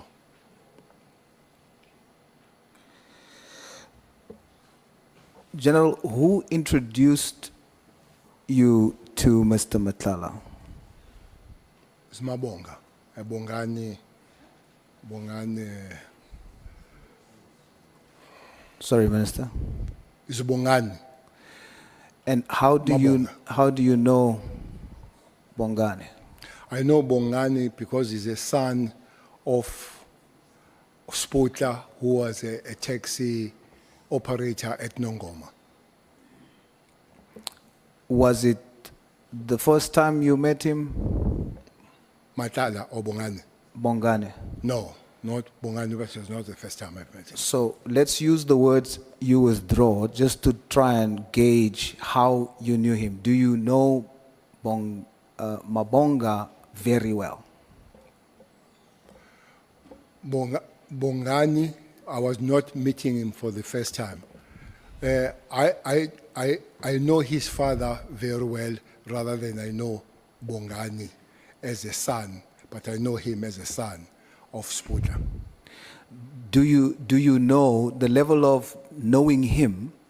Do you know that he is or was a notorious shooter? He shot people. Did you know that? I know that he was once arrested for violent conduct, and I knew that he had a security company. But did you know But that? I didn't know that was notorious of shooting people. Do you know about the incident at Tempo nightclub in Sandton where he just shot in the club?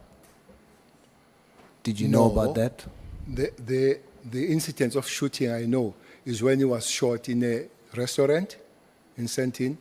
I don't know the incident where he was where himself shot, but I later did hear that was a shooting in a club, but I heard that after he has been killed himself. He has been cleared. He has been killed, yes. There was video footage of him doing so, and he did so in January 2024, and you were still the Minister of Police at the time, Minister. And so because it went viral, it was everywhere, I'm sure that somehow you would have been informed about that, because it happened whilst you were the Minister of Police. Well, absolutely. I have not seen that video, and I know the incidents after himself has been killed. So knowing all of this, Honorable Sals. Yes, sir. May we please take Honorable Breitenbach. Thanks, Chair. I'm sorry to interrupt Honourable Source, but I think there's a fundamental misunderstanding between Mr. Cele and Mr. Source. Mr. Source is hearing cleared, and Mr. Cele is saying killed. So there's a problem, I think, just to clear that out.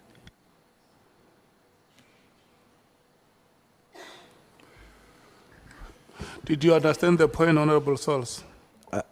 yes, I did, but I think the Minister should clarify. If that's the case, indeed I did hear he was cleared, because I'm talking about the first instance and not the second instance where he was killed. So is Minister saying killed or cleared? I think But it's you who said he was cleared. Is it you? No, sir. I say Okay, I know okay, okay, let's start here. The person in question, is the person still alive? As we speak, the person is sadly no longer alive. The incident I'm referring to, the person was alive during the incident and after the incident.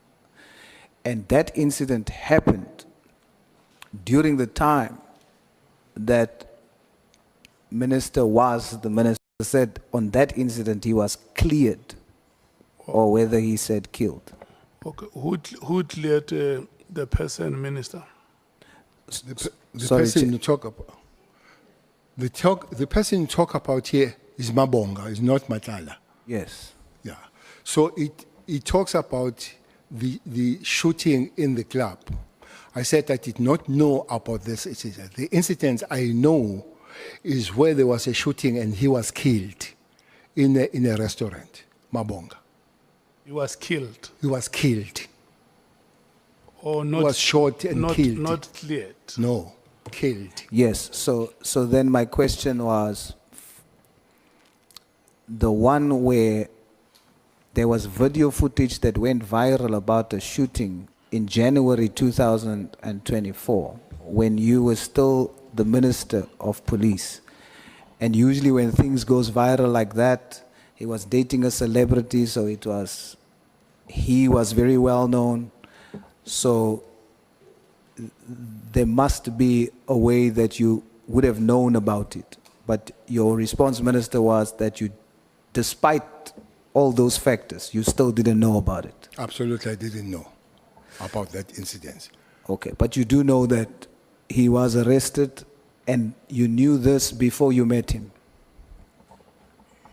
That he was arrested. Yes, for... I knew that when I knew him. Remember, I have known him for some time because he come from KZN. I did not only know him when he was in Joburg. Yeah. So you didn't see anything problematic with having a meeting with someone who is shooting, who's known to be shooting? And then, of course, you mentioned that you didn't know who's he bringing with you. But when you then see who he's bringing with and establish who that person is, you still felt comfortable to remain with them? Which shooting did I know? The club shooting? The one for arresting that you knew about? Well, I didn't know that that shooting you talk about went viral. And dating the celebrities. I don't know celebrities. I'm not a celebrity myself, so I don't know. But I know that he was arrested for violent act. You say that was a shooting that he was arrested for. I know he was arrested, but I did not know that that was for shooting. And I say I knew him long before he came to Johannesburg. And indeed, is a person that, knowing the father, I would still speak to him. I will accept that, Minister. In your ministerial budget, your budget speech on the 11th of July, 2019, you said 119.8 million was spent on deployments for Operation Thunder in the Western Cape, and 18.5 million in addition for vehicles to Western Cape anti-gang unit. Yet gang-related deaths are increasing, and you quoted Justice Daniel Tulare, who states that the evidence shows that the 28 gang has captured SEPs on the highest levels and public prosecutors. So what reason would there be for putting so much money in something like that when there's totally no change? Okay. Well, the chair is not here. I want just to take a step back on Mabonga before I come to this one. Yes, sir. You say I still spoke to Mabonga when I know that he was in prison. No, I didn't say in prison, Minister. What did you say? Knowing what he's doing, and then afterwards meeting Mr. Matlala and getting to know what Mr. Matlala does, and you still continued a relationship with them. But I said, I know Mabonga that was arrested. That's what I said. And then you say, on top of that, I still met him. Correct, but I didn't say... Because I want to come to you to say, but many of us here, we have spoken to people that have been in prison. Absolutely, but when that you... includes you. Indeed. Yes. I do speak then it can't be a crime to speak to somebody that has been in prison. I never said it's a crime, Minister. Okay. But what I am angling the question to is that your stature in society, who you are, what positions you held, you meet the persons on the first time. Then you find out and know what the questionable issues are. Me, who meets people who went to prison, come to prison, if it is questionable, I'm not going to continue a relationship with them to the point of taking favors from them and so on. So it is from that angle that I come. No, thanks. The point I wanted to make, and I've made it, is that it's not only me that meets person that has been in prison. That's a point I wanted to make. And you and me were concur on that point. So let's come to the question. No, Minister, we can't move from that point. We must be very clear that the issue is not meeting with people who's in prison. It is meeting with people who is actively involved in crime. Well, that's a new statement. But that's the point we were making. Like you said in your testimony before, context and content. I was not dealing with verbatim. No. But I'm saying the content and the context that you and I are talking about is not just meeting someone who has gone to prison. It's about the activity of the people, and you know about it and continue the relationship. The statement I made here is that I know he was in prison. And the question is that you still meet that person. I say many of us here, we have met people that have been in prison. Okay, you still continue to have a relationship with the said persons. Well, it's no more now. Matlala is still. Matala was not in prison. I don't know Matala in prison. We are talking about Mabonga. Why do you mix them?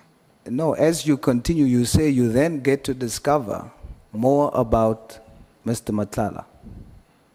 And if Mabonga was still alive, you would still have had the relationship with him. Who are we talking about? Both. Oh, And we okay. have been speaking about both. No. We have spoken about Matala. So of late, we have been speaking about Mabonga. All the explanation of him killed, shooting and all, it has been Mabonga. So if he's still, your last question, if he's still alive, I would be still speaking to him. I don't know. Can you remember me asking you, how did you meet Mr. Matlala? Yes. So we were speaking about Mr. Matlala right from the start, and then the connection, which is Mr. Mabonga. No. It was separated. We did finish about Mr. Matlala and then we came to Mabonga. But we spoke about both. Well, so you say. That's fine. Minister, Can I go back to the question you asked of the... please.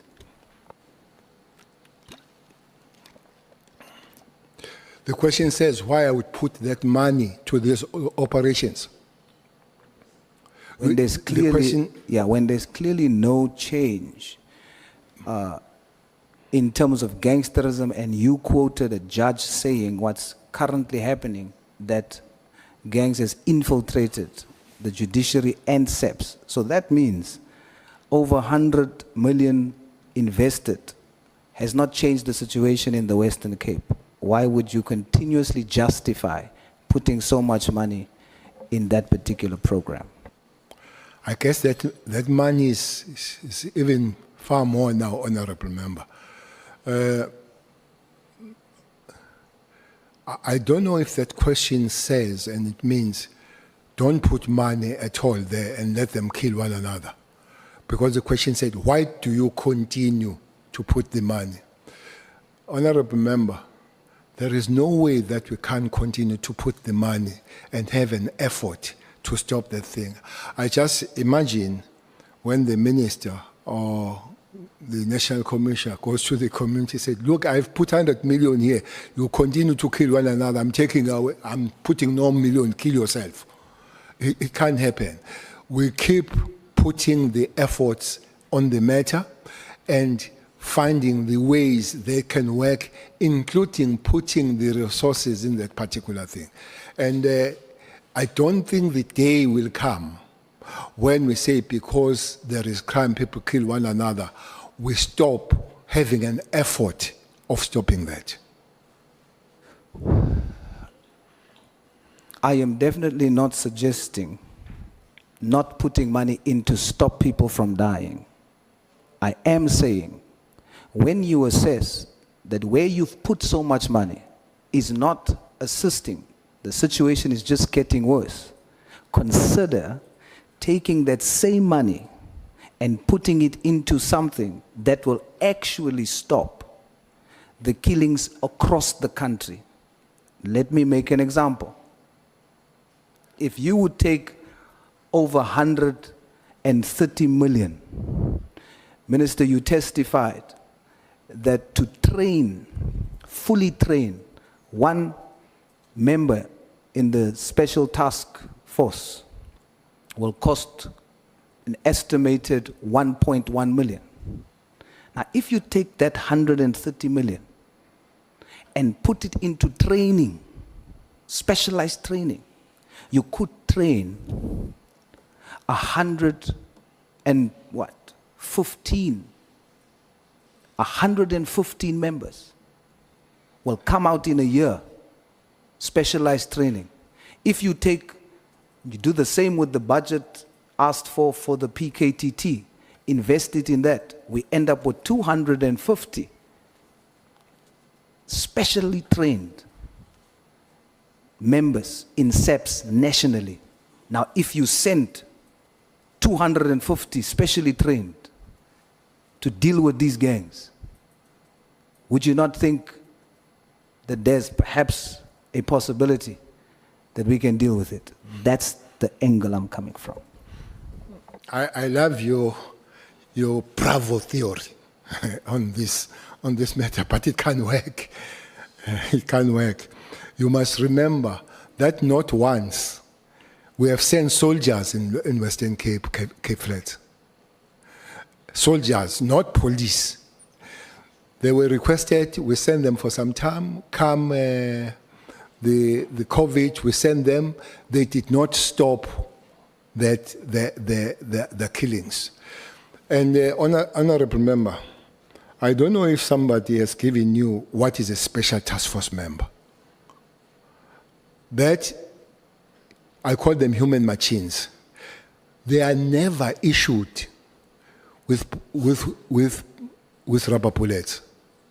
They are never issued with rubber bullets because it's not their job to deal with the public at that level.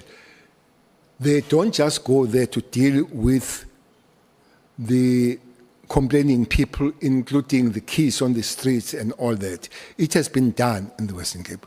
You know, one thing that we'll have to do in the Western Cape, again, is this book. She knows very well next to you. If you come to Western Cape, honorable member, we've got two wells. Two wells. All my life as a national commissioner and the minister, I've never picked up a dead body in Constantia. I never pick up the dead body in what is that? Bay? Camps Bay. Minister, respectfully, just very quickly, I have about 15 minutes left, Nacha. I just want to check. Sorry, Minister. Okay. So, Minister, because I have 20 minutes, respectfully, if we can keep the responses concise, okay, I'll appreciate that. But I would love to simply say... No, by all means, I'm just saying let both of us thanks. work together. Simply say, this book also speaks about the environmental design. I'm sure you have been in the Cape Flats. I'm sure you have been in Khayelitsha. That place does not accommodate a respect of a human being. When to be in Western Cape, some areas when you go to Delft, when you go to the place called COVID-19, I'm sure you have been at the place called COVID-19. So those things will have to be fixed so that people, they live as people and they feel as people. It's the only city where the toilets were made the handbags. Here. They were given poti the handbags that you carry the toilet as you go and release yourself. So the kind of the life of blacks and coloureds in Western Cape is completely different from you and me we experience when you go to Constantia as we go to Camps Bay. And that's why maybe don't pick up the dead bodies there, because their life is a life of human being rather than going to Hanover Park or Delft. Minister, yesterday you testified and you said, when you were talking about losing 56 members to the taxi industry, you said, I spoke to Ntlantla earlier. Did you mean you spoke to General Mkhwanazi earlier yesterday, or did you mean earlier some other day? Earlier leading to the understanding of losing of the members of Special Task Force. So it was a previous day? 3 years. No, previous. When was it? Did you say 3 years? Previous. Yes, previous. I think this thing of talking about bringing them back home is a thing within a year back. In a year back. Okay. You testified that you are scared, that thing scared you when you saw 23 special operatives that Matlala has hired, and you saw 56, or you heard about 56 that we've lost to. You said that thing scared you. Now, if a former national minister, a national commissioner, and minister of police is scared, we need to know why, because that must be very important. So just concisely, why did it scare you, Minister? I'm scared that the private security company capabilities are about to be equated or be more than the state capabilities when it comes to these forces. So that's what scares me, and it should not be allowed to continue to happen. So these forces, these members that comes from this force, who's the commander of that special task Those force? that are outside, Those that are inside, those that are outside where they come from. they come from the special task force. Who's the commander? I think the commander of the special task force now will be Major General Zulu. Who was before? It was Major General Khumalo. Before it was Mkhwanazi. So these members comes from a unit that was commanded by first General Mkhwanazi, General Khumalo, and now General Zulu. Sorry, Minister? Zulu. Yesterday, in your testimony, you said Commander or JZ Msholozi is my commander. Why did you say that? Because he commanded me. So you still consider him now as your commander? He's not commanding me now. So why He did used to be. why did you say that in the present tense? He's still my commander. He's not. He used to be my commander. I'm just Well, I'm not an English speaker, maybe I made the English problem, but he used to command me, but he doesn't command me now. okay. Is that a military stance? And that's not what I heard yesterday, so I wanted to know, would other members, these members who goes to the taxi, would they still consider these three commanders as their commanders, even though they're not part of the SEPS unit anymore? Well, you can't consider a person who does not command you to be your commander. You're only my commander when you command me, and then you are my previous commander. All right, so you say that you would support, or you support the inquest into Mr. Muzitembe's daughter's death. Why do you do so, Minister? No, I didn't say I support the inquest. What did you say, Minister? I said the information I had is that the police had a solid case, but the only thing, the prosecution refused to enroll the case. And I said, I even went to the president and I said to the president, President, your Minister of Police might do something funny to go and support the private prosecution, because the prosecutor refuses, but also refuses to give certificates so that private prosecution had happened. And I said, that case now is having the inquest. That is my information. And the person that is doing the inquest is asking the question, why was this not enrolled? Because it's an obvious case. So, but I did not say, what I said I would support was a private prosecution. For the inquest, or that involves or would result into an inquest. There is no private inquest. The private prosecution, that will be the result. Honorable member, private prosecution comes this way. If South African prosecutors say they can't prosecute, they don't see the case, they must issue the certificate for you and me to go and get the private prosecution. And then there is amount of money that we must pay for private prosecution. That's the money that was paid by Lulu for Umsholo's, that 500,000. So you pay that money. After paying that money, then there is a private prosecution continues. But if you don't have certificate, you can't go for private prosecution. I'm saying, I said, President, I would support private prosecution. The only thing that is not happening is to get a certificate from the prosecutor that could not enroll. So in exchange must give the certificate, of which also was refusing. So we're just stuck in the middle. I understand that, Minister, but I was referring to the end goal. That's one step towards that goal. But let's move on. Who arrested the hitman on AKA? Who arrested? The hitman. It's a team that was put together. Which team? Is it the PKTT? No. No? No. Yet he was killed in a 5-kilometer radius away from the head office. And they were arrested close to 1 year later. The head office does not arrest.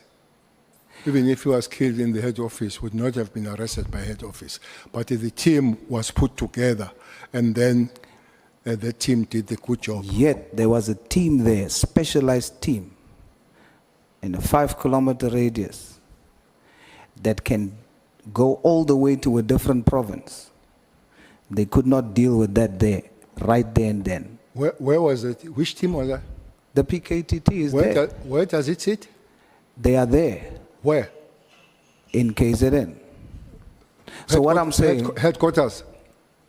where Umkwanazi's office is. No. Get your facts straight. What is the facts, Minister? The facts, they've got their headquarters in Pinetown. Is it in KZN? Yes, but in Pinetown, not headquarters of the police. But is it in Headquarters of the police KZN? is in the CPT. Is it in KZN? KZN is not a capital. The point I'm making, and this is the fact, that it happened in the province where the PKTT is supposed to zoom into. A hit happens. A different team nationally needs to be put together to go and deal with that murder, a high-profile murder that is just kilometers away from where they are based. But in other matters, they are ready to go to a different province. That's the point I'm making. Your imaginary fact, that's not a fact. You say it's a fact, it's an imaginary fact. Okay, help me, Minister. Let's test if I'm It's an imagining. imaginary fact. You started by saying there were 5 kilometers in the head office. You should have asked the question where they're based. They are not based 5 kilometers. They are not in the head office, where Vermas, where the head office of the Are South they African based in police. KZN? KZN is not a headquarters, it's a province. Yes, I know. And that's where the PKT focuses. I'm asked, where did the murder happen? In KZN. Chairperson, can I get healthy questions? Honorable Souls, let me take Honorable Nomval. Yeah, no, my apologies, Honorable Source, for interrupting. Honorable Minister, no, for my understanding and for my records as well, what was the competency of the PKTT in this sense? Was it only designed to deal with political killings which are only related to political killings? I know that at some point they were requested to go and intervene in Forterre, but what was the actual competency? Were they only dealing with political killings or with any other murder which occurred in the province? That is my follow-up question. Thank you. Was designed, Honorable Chair, to deal with political killings. But in their work, Honorable Member, pursuing the political killing, they will be led, let me put it this way. They find that I've shot and killed the councillor, but I've killed a taxi person the other day. They would not let me go to say, now we're stopping to arrest you because you have also killed. But their focus of work and their mandate was to deal with the political killing. And then other kind of killings would have the work of the South African police. Sometimes other kind of killings, they would be specialized, like the AK one was specialized. There was a special team that was put for that. Are you done? Yeah, I'm okay, Chair. We can move on.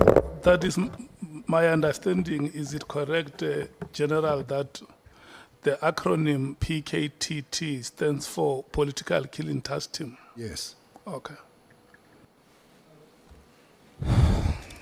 Chair, if the question that you just asked is to insinuate that the matter we're talking about doesn't fall under political killings, then we then need to ask of the other matters.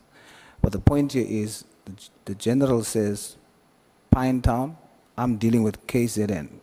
But fact is, even Pinetown is in a 30-kilometer radius from where the murder happened. And the point I'm trying to make is that they're so close.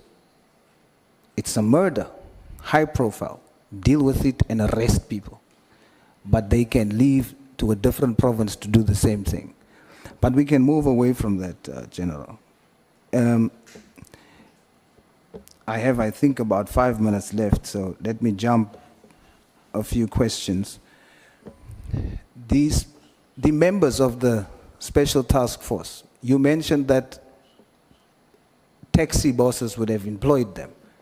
Are you able to tell us which taxi bosses? No, I don't know which taxi bosses. I know that it's taxi industry that employs them. In a sworn affidavit, a statement by investigating officer Kumarasan Pillay, the state prosecutor Elvis Gweka, told Durban Magistrate Court that Bright Circle, a company owned by, I hope I say this correctly, Khaba, allegedly paid 800,000 to the bank account of Mziwetemba Harvey Mgwabani, one of the suspects, on the day after AKA and Motawane was murdered. Do you know about this? Yes, I've heard that. So there's a connection between this big taxi owner and the murder of AKA. Did they say the taxi industry or a particular name? I also didn't say taxi industry. What did you say? Repeat that. Mr. Mr. Khaba. Msizenbu. They must help you, eh? Chair must pause for the rehearsal. Khaba. Is it Khaba or Khaba? No. You know, when we welcomed you here yesterday, you remember I gave an apology on behalf of my members that if you come across one addressing you as Cele, you must just accept because it may take us time if we try to click the tongues. The pronunciation you have made, Honorable Souls, is the best you can try. Let's proceed. So the person that then finally, the team that was put together and you were there, Honorable Minister, who was the commissioner or the deputy commissioner in charge of putting that team together to make that arrest? The team was made by provincial commissioner. It was not a national team, you said national. As young soil. The team that arrested AKA was a provincial team put by the provincial commissioner. Okay. The Special Task Force of 59, the Special Forces of 23, I'm told in military terms, and you can help me there, Minister, is like a platoon. We've already heard by your testimony that these private security, they have helicopters, they've got armored cars, they've got bulletproof, they got weapons. I'm going to ask you a very honest question, Minister. If for some reason this group of people has to go in a fight with our SEPs today, who will win? State will win. The state will win. You said yesterday you were so scared because if you think about 59 against 20 from SEPs, it will never work. Why were you fearful? They are not special task force in the police now. They are not 20. You said if you had to send them, Yeah. would they win? Because I think the point you wanted to make was that you fear No, that they are getting stronger than the SEPs team. That's the point you wanted to drive home the whole time yesterday, that you are worried. and I added that it needs to be stopped. You are worried. And I added that it needs to be stopped. I'm worried and it needs to be stopped. Hence, I said I made the efforts with the National Commissioner to take them back home, which is the process that is happening. Minister, thank you very much for your time. I want to say that every single one of you, whom we respect greatly, must take responsibility that the state of affairs in SEPS today, all of you have contributed to it. And it's all of your responsibility to fix it for South Africa. Criminals have spotted this weakness amongst you. That weakness is division, to the point where they put and place yourselves against each other. They saw that weakness. They become informants to each of you about each other. You're no longer there. But I think as a senior, as a veteran, push harder to break this division, because criminals are taking advantage of that, and it's making our security vulnerable. And communities are suffering, our children are getting missing, our communities are turning into war zones. We need to fix this. We can't police corruption, General. But I want to say that what's going to happen, there's a spiritual shift. The light in this country is getting stronger, and whatever happened in the dark is going to be exposed automatically. My message to every whistleblower, everyone that's standing up against corruption, don't seek to police it. Just make your light stronger. Don't seek to kill Judas. Judas will hang himself. Thank you, Chair. I nearly Thank said, you I nearly so said much, amen. I nearly said amen. Hallelujah.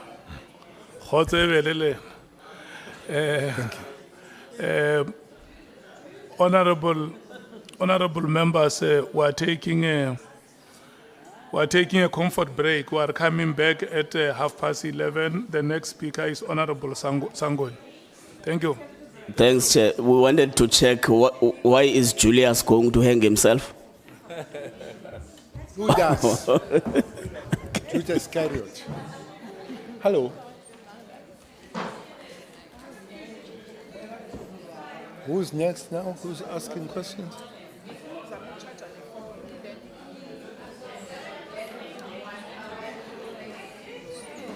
Shatin.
Honorable members, please, may I be respected? I'm on the floor.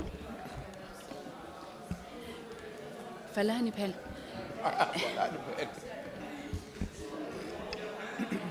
Hlengiwe, can you close the door, please? Thank you. Thank you very much, Chairperson. Good morning, General Cele. Morning, Honorable Member.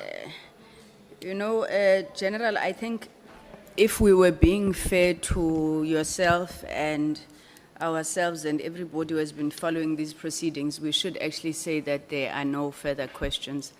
I do think personally that your testimony has been frank, very accountable. You took accountability for a lot of things.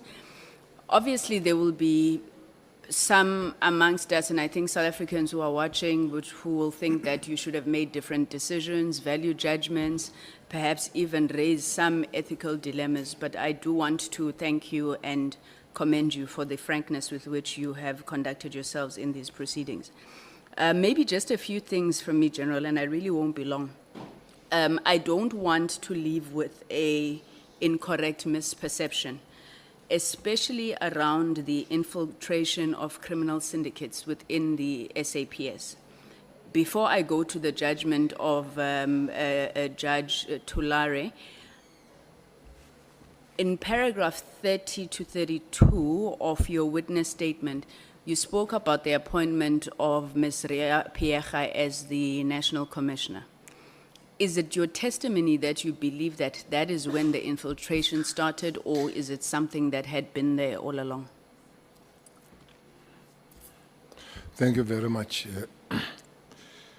On the comment you made at your opening statement, I do want to make it forward that trying to do the best I can, it doesn't mean that I don't have faults. And I would not sit here and act as a perfect human being. I'm not. That is in relation to your opening statement. I have to first understand if things that Piecha did were deliberate. There is one fact that I would accept wholeheartedly. She did not understand the environment that she was in. Is a tough, difficult, energy-sapping environment, very manipulative and so unscrupulous environment to be in. So her having not any form of resemblance of the experience would be two things: make serious mistake or seriously manipulated for the outcomes that are known by those that are handling her. And I believe it was both. Thank you very much, General. So then all of this happens, you're removed as the National Commissioner, you now come back as the Police Minister. You're obviously aware of some of the weaknesses in the system, whether deliberate or emergent. Do you think that during your tenure as Police Minister, you would have done enough to deal with the challenge of infiltration in particular?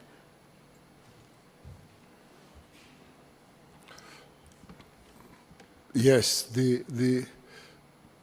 it's always good to think from the positive side that I could have done better. In the reflection, you say yourself, I could have done this or that.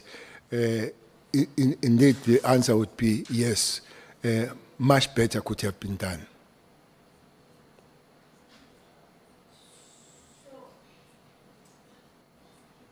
Sorry, General. I don't know if this question has been asked.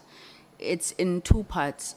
Firstly, criminal intelligence. We've obviously focused a lot on it in this ad hoc committee and the instability within criminal intelligence. Now, as you were delivering your testimony, you attested to the fact that the senior echelons of leadership were not fighting during your tenure. I do want to ask General a pointed question, and I know it's your opinion. But what do you think is causing this current instability within criminal intelligence? Like, ngesiZulu kuthiwa kubangwa ini, you know, because we're sitting in this ad hoc committee, running around in circles, trying to pinpoint a reason. Is it because the minister overstepped his authority? Is it the tender? Is it factions? What would be your opinion? Obviously, being familiar with the environment and the participants in the process, what is causing the instability? Honorable Member, the turmoil is not in the crime intelligence only, it's across the board. Crime intelligence turmoil is long. I don't know what's your age, but it might be of your age. It's very long. Starting with Mdluli. Sorry, are you saying I'm very old, General? No. Oh.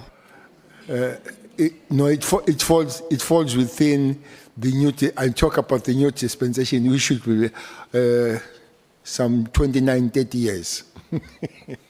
So the crime intelligence, put it aside, its turmoils. It has been always there, whether it's Mdluli, whether those that were acting, whether it's Jacobs, whether it's who is there now, whether it's Khan, whether it's Kumalo and all that. But this one of across the board, where you see something that you just shrink to look at, when the Deputy National Commissioner takes Commissioner to the court, usually Commissioner would write the statement defending the Deputy National Commissioner. But the National Commissioner here writes the statement, the affidavit, against the Deputy National Commissioner. It's a hell. It's a serious turmoil. How it came about, Honorable Member, I would be presumptuous. But I think somewhere, somehow, center did not hold for this thing to happen. And it's unfortunate that it has, South Africans, at a certain given point, they had a trust and respect of the police. 2010, it was a good thing. 2011 was a good thing to pay South African police. But it has dwindled. At one time, went to 21% and all. I don't know if the survey can be done now, what percentage can be there. But it's there to see to it. That is bad. My answer, without pointing anywhere, center did or does not hold. That's why we're here. Thank you, General. So, one of the other things that we've been grappling with is the issue of authority and the power of ministers. In your view, General, what is the role of the minister, and what power does the minister have beyond directives? We are in a quagmire, for lack of a better word, trying to figure out where this political administrative interface starts and ends. There have been views that says if a minister cannot direct a DG to do something, it becomes absurd, because what then becomes the role of that minister? Is it only just executive oversight, but then, you know, ministers are blamed when things don't get done? So can you tell me, in your own understanding, the role and the power of a minister? Maybe even, is it just directives? And what can the nature of those directives be? Honorable Member, I hope I'm correct here. Those that are dealing with Constitution will help me. It looks like, if not is one of the departments that are in the Constitution. Police. I don't know if the Department of Health is in the Constitution or Department of Social Welfare is in the Constitution. But the elaborated department in the Constitution is the Police Special 205, Section 205. Therefore, is a very small area of maneuvering of whoever works there, whether a minister or we are a national commissioner, because both of those are prescribed in the Constitution. If you go through the Constitution, that you will be 205, 206, 207, even in the legislation, the big role of policing falls on the shoulders of the national commissioner rather than the minister. The only problem is that people that must go back to the community to give the reports are the ministers rather than the national commissioners. So, developing the policy, no matter what you develop on the policy, do you want to happen, but you can't be unconstitutional, because Constitution is very clear what the police must do. I did say yesterday that I was even very skeptical when Nkandla was debating the matters of devolution of power, which is politics, pure politics. It's got nothing to do with operations, I think. When you look, the Constitution says the job of the police is to uphold and enforce the law. There is nowhere that says and change the law. So it's not their job. So as it stands, honorable member, the National Commissioner plays the bigger role in policing in South Africa, protected by both the Constitution and the legislation. And it's very easy to find yourself encroaching if you're a minister.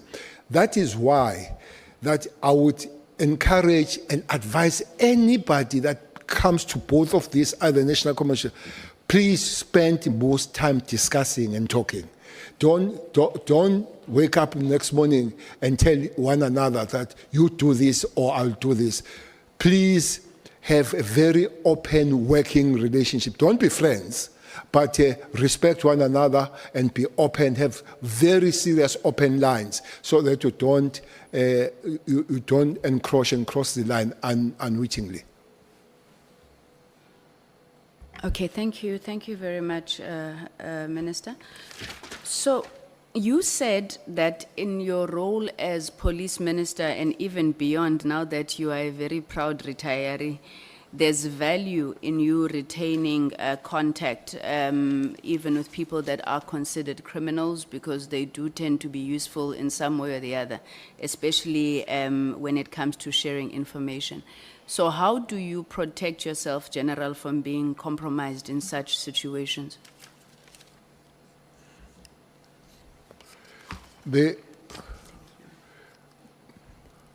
You see, the work of the police, that will include the ministers, one of the biggest weapons is an information. And then you put that information in operation. Then the criminals, they know that, and the criminals, they work to win. Criminality and not having criminality is a very contested terrain. And it's an international phenomenon, honorable member. I've just seen now what Americans have done to Venezuela because of the drug cartels. If you go to Mexico, there are wars that are in the Pacific. There are high ocean wars where the drug cartels, they buy submarines to push their drugs from Mexico to America. So it's a very thin line that you can't guarantee that you can't be compromised. The criminals will forever, not the police, not the Minister of Police, whoever is in authority, they will have to find the way. Looks like you need to keep checking yourself and ask other people to check if you have not crossed the line. So for me to say you can't be compromised, that's guaranteed, it will be folly, because you want to win against criminals. Criminals want to win against those law enforcement agencies in whatever form. So it's an area that needs to be cut all the time. That's why you find people from the law enforcement compromise, because it's a very contested terrain. Okay, in that very contested terrain, General, and you know, based on some of these relationships that you've had, were you ever a handler then, General? Did you handle any people, or it was just you getting information? I'm also looking now for that thin line that you were talking about. Ever a handler or not?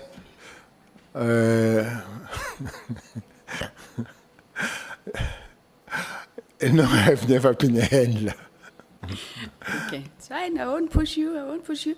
General, so you said in paragraph 31 of your testimony that all the people who worked with you, or most of the people who worked with you, were removed when General Pierre took over as National Commissioner.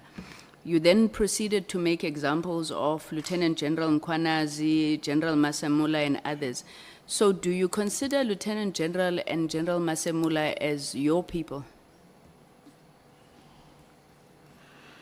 Well, the statement, your people, I'm not a king. Man back. I know you are.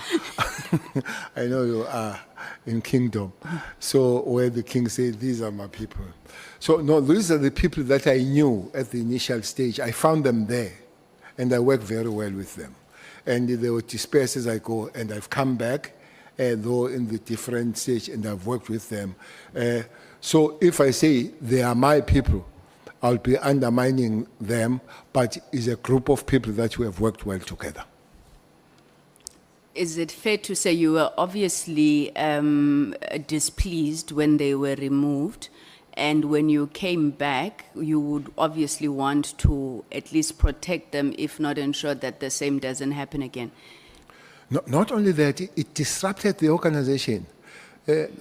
Honorable member, you maybe one time, because the work of the law enforcement agencies, including the police, you see it with outcomes, and our outcomes is a question of how people feel in the crime stats.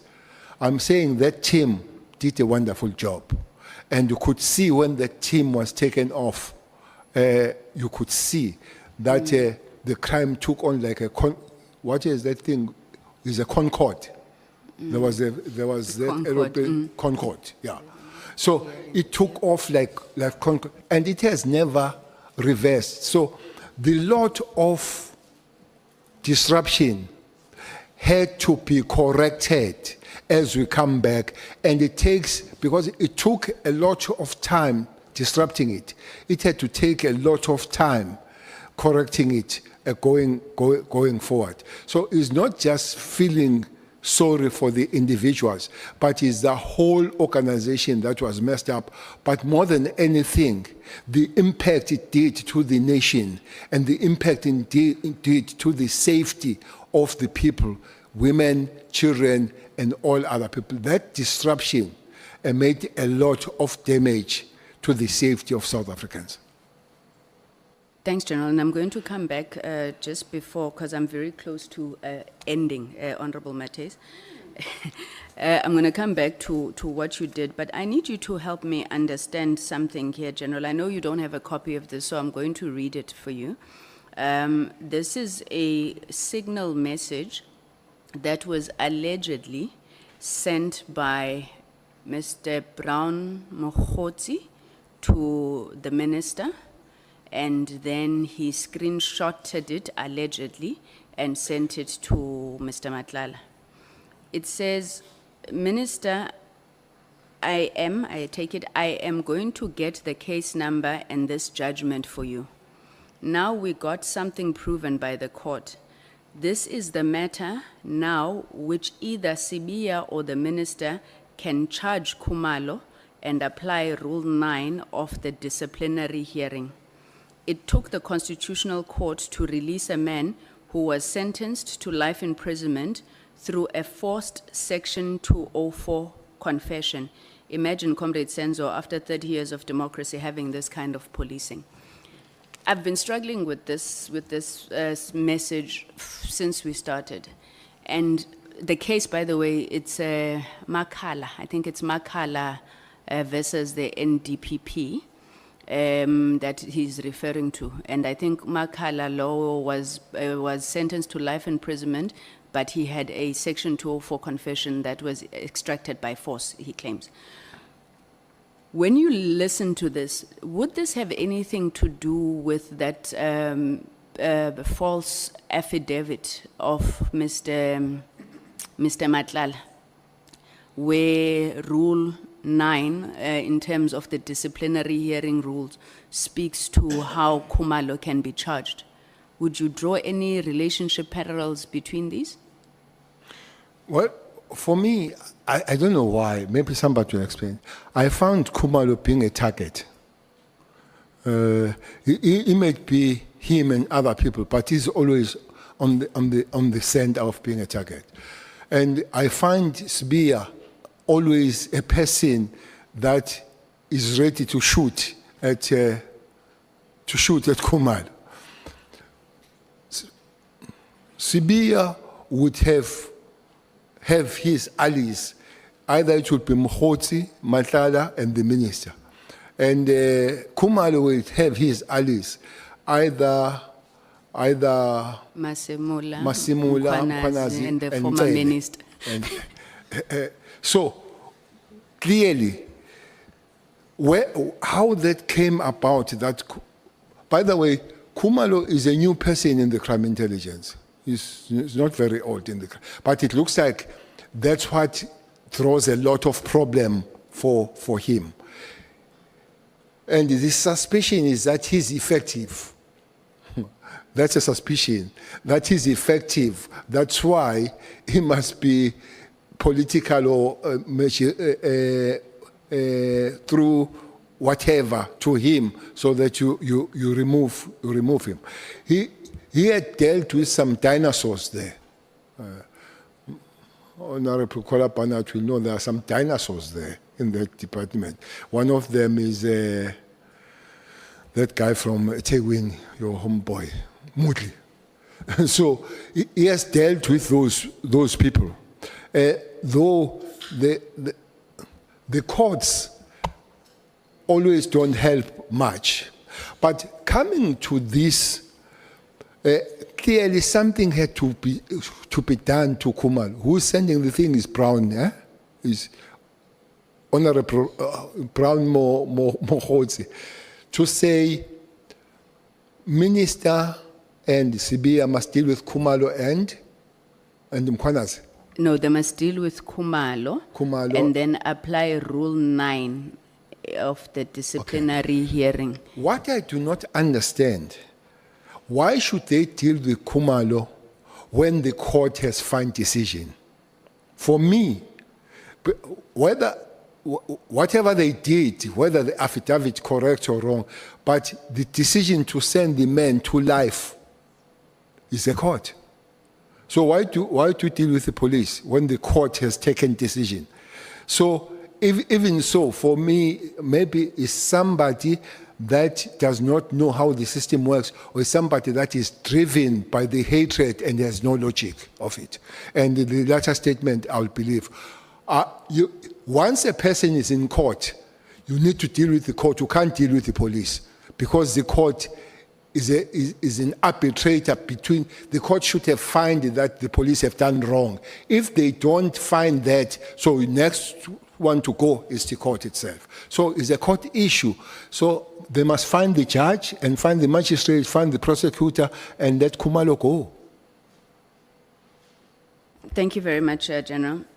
General, then second to last question, I want to ask you about the role of advisors to the Minister of Police in particular in this case.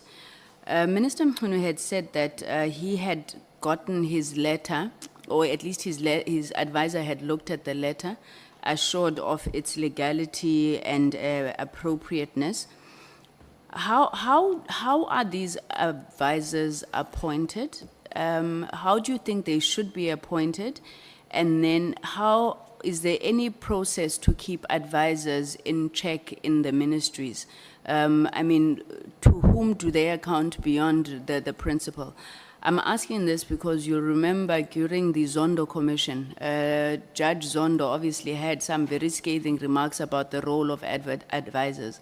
What is your view about role of advisors in the police service ministry in particular? Well, I would not change the approach that ministers must employ their advisors. Part of it, besides the skills, is a trust issue. I don't think I can employ Mpangazita as my advisor.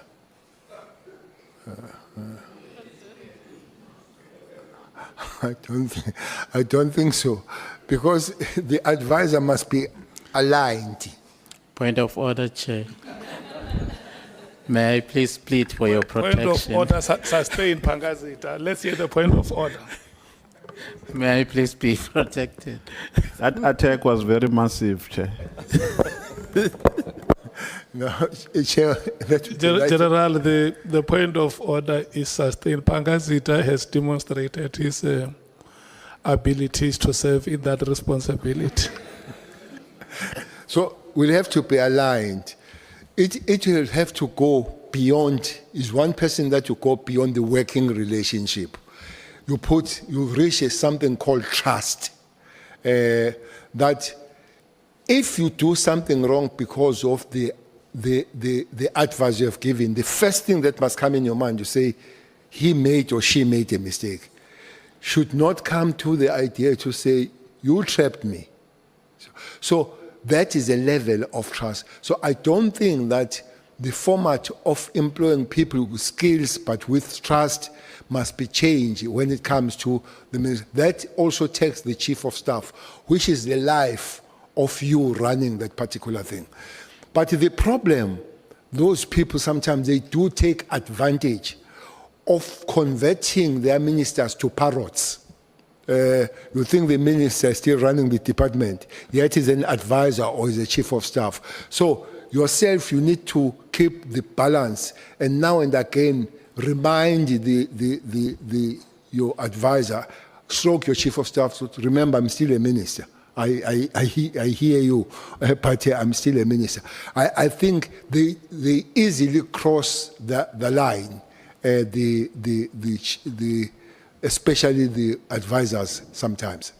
In fact, that's where I wanted to go to, because we received testimony about Mr. Nkabinde, who was the chief of staff, actively participating, I think, in management meetings, in meetings with the commissioners. Is this standard practice in the South African Police Service that the advisors, I mean, there was no such accusation against Advocate Pitkoli, but that you would have the chief of staff actively engaging, participating, literally being part of the management of the department? Management, I'm not sure. They can't participate in the management of the department. But Chief of Staff, honorable member, needs to sift things before they come to the minister. For instance, there are people that she, because my Chief of Staff was a she or he will meet you and say, sorry ma'am, this thing does not belong to the Minister of Police. Can you go to the Minister of Social Development? So that's a job to do so. But also, people can approach the Chief of Staff and say, can we see the Minister? And it's correct for Chief of Staff to know why are you going to see the Minister. If they see the Minister and begin to say, can you say this and that to the Minister? You could say, Minister, they want to see for this and that. And you say, look, we are not a chief of staff for that. Or you can say, bring them. So those are the things. And slowly but surely. The problem with these things of getting in the wrong side, there is no alarm bell that rings that you have crossed the line. You keep just moving slowly, slowly, until you are very deep or on age. So if we have people that they don't only think about the best of you as a minister, but themselves trying to find what is there for us because we're in the ministries, we are in trouble. Thanks, General. Let me make a specific example based on testimony. And really, we're drawing on your knowledge, having been in that office. So when you're discussing an operation like the political killings task team, whether to disband it or not, would it have been usual or unusual for the chief of staff to actively participate and even have an opinion or advance an opinion contrary to that of the generals? Is something like that the norm? That can't happen. Chief of staff, if he has anything to say, can speak on my ear, but he can't come and tell generals what to do and not to do. The worst that the chief of staff can say that I'll take this to the minister. That's the worst party to come with his or her opinion with the generals. No, that can't happen. Remember, or she is a political office. Then becomes an interference then. Thank you very much, General. So you came back in 2018 at the tail end of the 5th administration. You ran through, right, the 6th administration. In 2018, there were a number of reforms that government, led by the President and yourself, committed to, especially around strengthening the criminal justice system, strengthening SAPS. Do you think that those reforms are bearing fruit at all, General? If not, what do you need to do? If so, how are they bearing fruit? Honorable members, one thing that police and the justice system as a whole, they need is money. It's money. They need money to be able to do their work.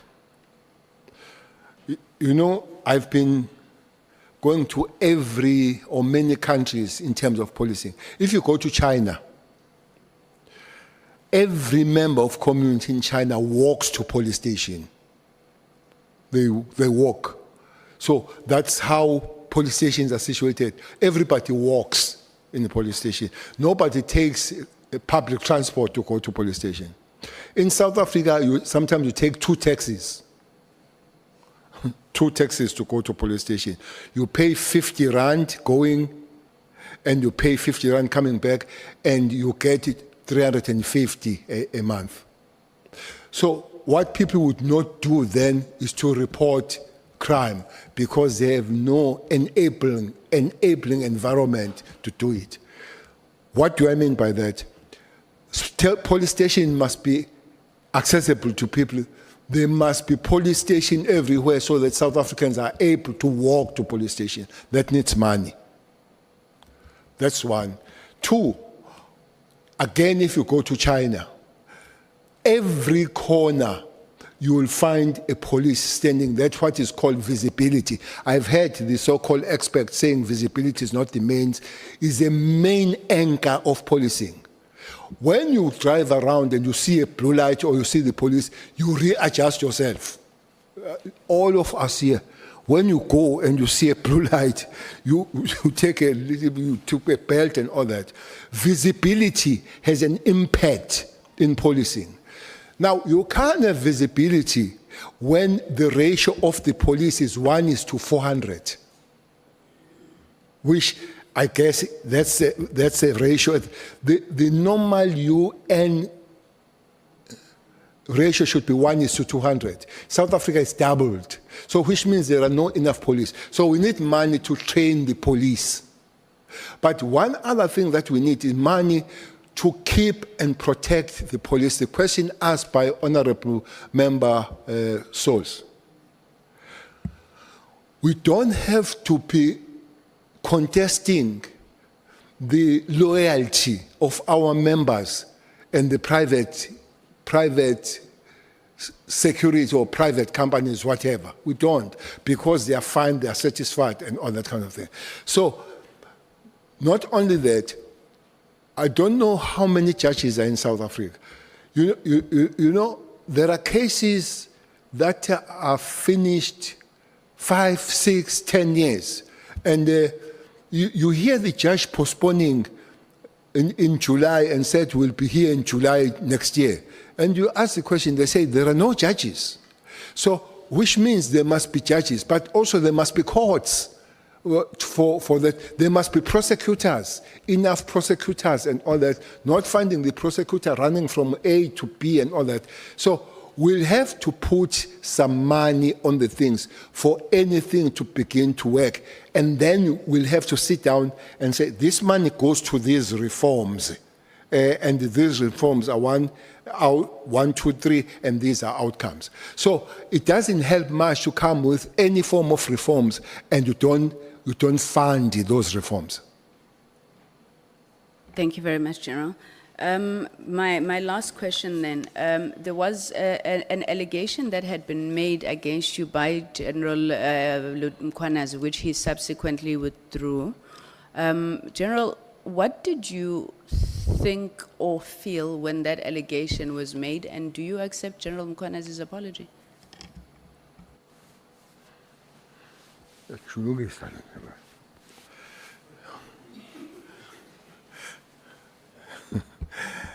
Chairperson, I was told yesterday evening that everybody wants to be Khumalo because they say former Minister Cele loves Khumalo and defends him. Honorable member, one police officer I like is Mkhwanazi. Not because he's Mkhwanazi, not because he's beautiful or what, no. Because he knows his work. But Mkhwanazi is a human being like me and you. He's got his faults. I think one problem that has happened about Mkhwanazi is the South African society that have sang him hallelujah. And as a human being, you would love to float in the clouds of popularity. And out of that, you begin to make mistakes. I've said to you, some of the things, Mkhwanazi is a tough nut as a human being because that's how we train. I've sat down with him. Mkhwanazi had said to me, I'm sorry, Minister. I don't think that many people can find that from Mkhwanazi. But that does not make him a holy person. And I believe that the mistakes he made are genuine mistakes. What do you want me to say about him, to do to him, I would not. I believe. I have not seen him. I am planning to see him. But as I'm sitting here, I believe that he made a genuine mistake. And then if you make a mistake, and I believe it's a mistake, yes, you need to be pardoned. But I have not arrived there. But I have arrived in the understanding that he made a genuine mistake. I hope it's not philosophical.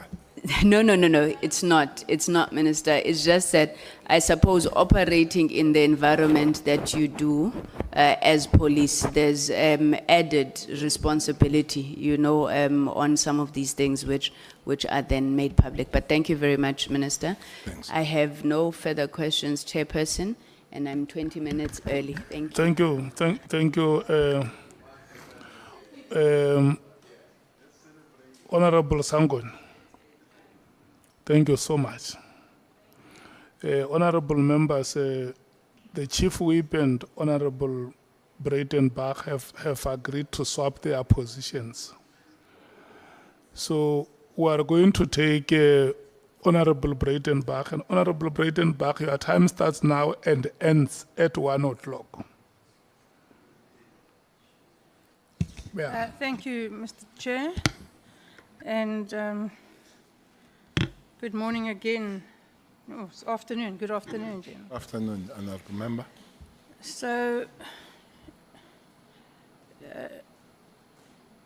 Mr. Cele, you're very good at this. I mean, this isn't the first time I've seen you in action. And you're very good at this. You sit there with a lot of confidence. You speak your mind, which is not a bad quality. And you're knowledgeable, so you do very well at this kind of thing.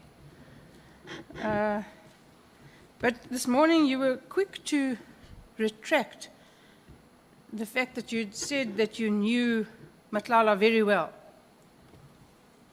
You were quick to say, perhaps not very well. So I'd like to explore with you why you initially said very well, because you're a seasoned campaigner, you're no child, you've been around the block, and you're an experienced human being as well as an experienced in the security cluster. So why would you have said I know him very well when now you say you don't know him so very well? Well, in reflection, Honorable Member, is that it could not be that a person that you know 3-4 months would know that person very well. There are quite few things that can make you know you very well. Firstly, is time that makes you very well. Secondly, is my extra association with you. For instance, knowing your family, knowing where you live, knowing how you live, taking drinks together and all that, how if you have taken the drink, you behave and all that kind of thing. If it's only I've met you in a form of a semi-work, maybe meeting, maybe in hotel, maybe in that particular room, then it cannot be very well. So it's on reflection and on, again, tapping on the understanding that human beings do make mistakes. But the real matter is that when you realize that that has happened, is to say, yes, I made a mistake, very well is a mistake. Fair enough. Human beings do make mistakes.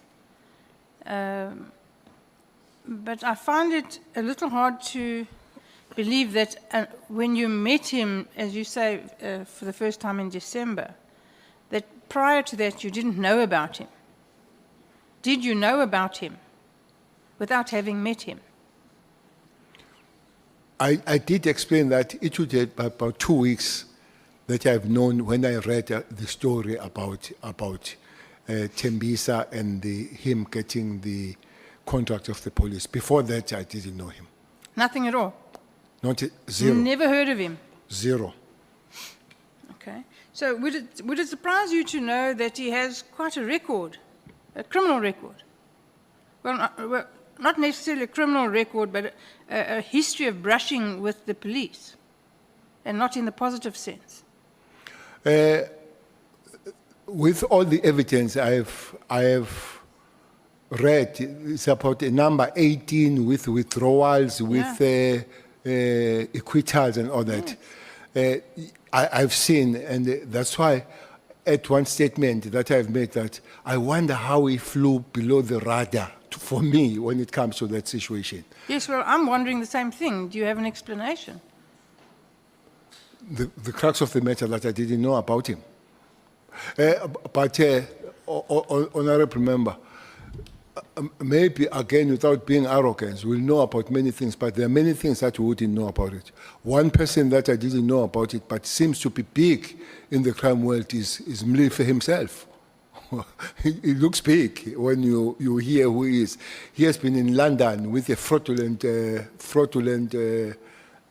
documents, arrested in London. You must be big to be arrested in London for South Africa. But I didn't know anything about him too. Okay. And having read about Matlala's involvement at the Tembisa Hospital tender, and knowing what we know about the facts surrounding Tembisa Hospital, and you still felt comfortable staying in his flat? You mean then or after I've had that information? After you read it? No, definitely. The ideas and behavior that I had then is different. Is definitely different from my attitude and my behavior towards him now. Okay, so would you go and stay in one of his properties now? No. No. Okay. So he's not your friend, Finish and Klaar? He has never been a friend. Okay.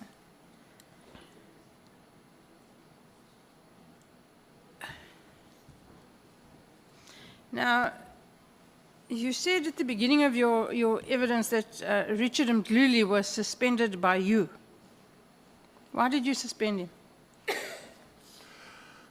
I can't remember whether it was charged or was being investigated for the case of murder somewhere. Was it West or East Rand? Kempton Park. Yeah. Upper But Ramagibe. there was an issue about him. I think he was charged by then. And then you could not then have a head of crime intelligence charged and still running the crime intelligence. He had to be suspended. Okay. Miraculously, those charges were withdrawn. Honorable member,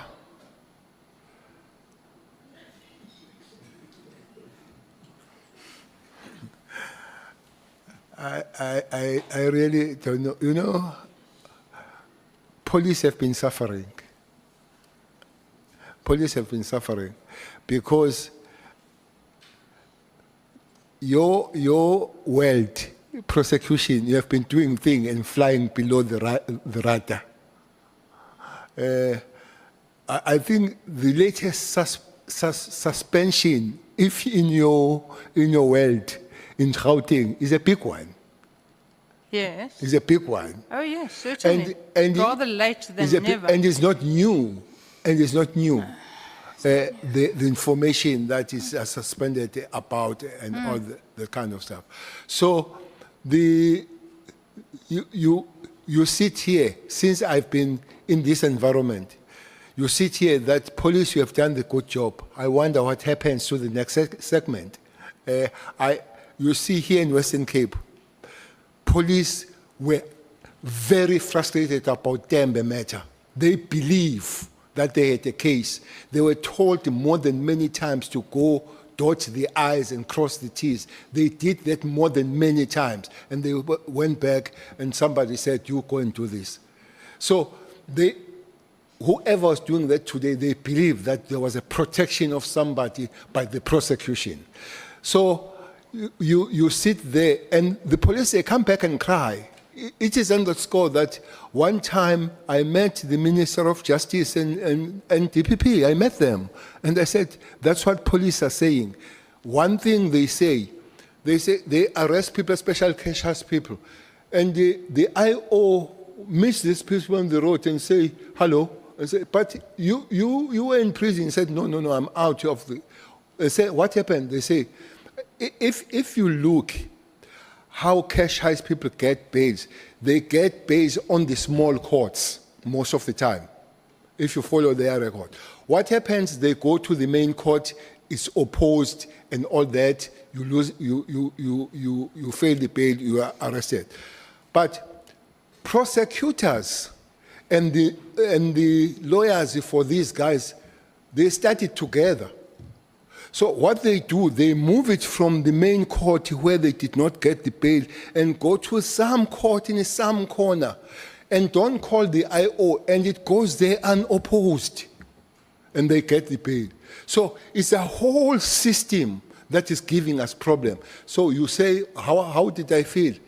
Sometimes you feel numb because you know it might happen. Yes, I don't deny that the whole system is broken. Mr. Cele, I agree with you. That there are problems in all the departments, the police, the NPA, justice, correctional services, that we really do need to overhaul them all from the bottom up. And as you say, it's going to take a lot of money and a lot of will. But really, the matter was then withdrawn against him by some miracle. It was later sent for an inquest. And send you home? I forget where it was. And we all know that an inquest is a very watered-down version of a matter. And then when it came back with a recommendation that it be prosecuted, somehow again, miraculously, the murder charge disappeared. And he was convicted of, eventually, I think, kidnapping and assault. Now, you and I both know that if you can prove assault, you can prove murder. If you assault someone and he dies, you can prove murder. Yes? But he got convicted of assault. And Opera Makibe is dead today with no justice.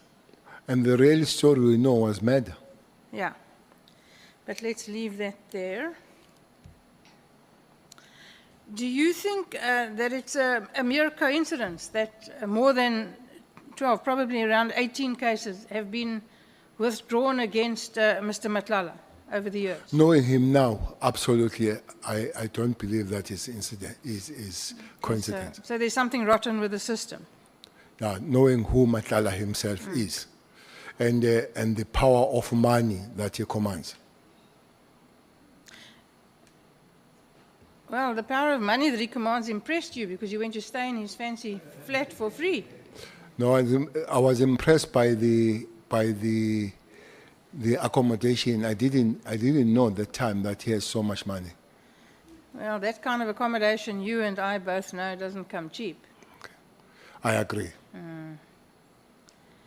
Do you regret having this relationship with Mr. Matlala, or this acquaintanceship, or whatever you want to call it? I think somebody heard me yesterday, though I said that, why did I meet him? I'm sure life would have been much easier if I did not meet him. So you sit here, you reflect, and you say, it could have been better having not met him. Hindsight is the perfect sight, we know this. You're still peripherally involved with the police, as you should be. As you said, it would be irresponsible to not be. Lieutenant General Sabia has said that these allegations of General Makwenazi is a manifestation of a factional battle for power in the police. Do you agree? I don't agree with your first statement that I'm still involved. I try to run hard and far away as I can. Yes, but you can't. I try to run very far. Honorable Member, I did say, and I want to repeat, that is a taxing and sapping environment to work with the police there. So if you get any opportunity of being away from there, take it and run. But you kept brought back all the time. The police, I guess, like all other families, have people that have egos, and they've got egos, and they've got their thinking, but also ambitions. Ambitions, because I would not dismiss that the two positions might have some kind of a price, and what they've put us here, the incoming national commissioner and the incoming head of Hawks. I would not. And there is a name that keeps coming that I think Sbia did agree that he would love to be a head of Hawks. He did, yes. I think he agreed on that. Yeah. So, but Sbia would think that somebody else might be a competitor to it. And I have heard that they would suspect that Nhlanhla must be there. Maybe that's why himself has made a statement that he doesn't want to be. So once you have those ambitions, there will be clash of yourself working towards that. Honorable Member Method's was to ask the question that she didn't ask. What is the role of the commissar? One of the role of the commissar, the leader, is to keep peace within the organization. So if yourself, you are not sure whether you can keep peace, the soldiers and those that you are supposed to take care of them, they will go astray, as it has happened with the police. But anybody that denies that there are petty wars, quite bitter, going on the police, would not be living with us. But the only problem, those battles are dangerous, and they leave South Africans very, very vulnerable. I agree. Makwenazi was the acting National Commissioner before, Yes. and then he didn't get the job, but went to Piega. He Is that didn't. correct? He didn't. Yeah. I'm sure that he would like that job now. Well, not if, human beings are human beings, but not from him. He has time and again said that finishing here, he wants to go home, finishing where he is now. But there is nothing that has validated that statement, but there is no different statement that has come from him when it comes to that. But he has said time and again that he would love to go home, finishing where he is now. I think we'd all love to go home. Do you know the head of the South African Police Legal Services, Simo Shamani? Very well. Very well. That one is very well. That one's very well. You sure? Sure. Double sure. Very well. Okay. Was this a regular appointment or was it a job for a pal? Maybe let's start. Who appointed him? I don't know. You tell me. Maybe I'll repeat, and I'll expect that by now, most of us will know that National Commissioner appoints. Okay. So do you think the appointment was a regular appointment or was it a job for a pal? Simo Shamani was certainly not the most experienced person in the group that was available for that job. I think he's an advocate. Yes, he is an There are advocate. many people here who are advocates too, and they've never practiced law, so it doesn't mean a thing. No, he did practice. He did practice. Before he joined the government, he had a practice as an advocate. So I think in terms of skills, he would qualify, and the education and all that. So what I could question and I do not know will be a process, him going there. But that is underqualified, I would not agree with it. Okay. It is said, and that's the best I can do, it is said that Shamani is your bag man. Do you have any comment about that? Bank, Bag man. what is a bagman? A bag man is a person. What they A call, bagman is a person who collects or delivers illicit payments, often for organized crime, corrupt officials, or political campaigns. that is going too far, whoever gave you that statement. But you can deny it. But I'm prefacing it to say whoever said so is very malicious, Okay. and that doesn't come close to whatever that person is saying. Okay, that's fine. You can just deny it. I'm happy with it. It's absolutely not there. Thank you. Thank you, Mr. Chair. I am done. Honourable Carla Barnard has one or two questions to ask, and I have to go. So I thank you for the accommodation, and especially I thank I thank Mr. Ntuli for accommodating me. Thank you, Mdu. Thank you so much, Honorable Breitenbach. What you must do, you must leave the meeting immediately, because in your presence, Kola Barnard is not a member of the committee.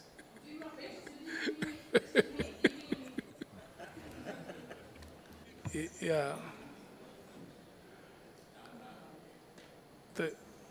Thank you so much.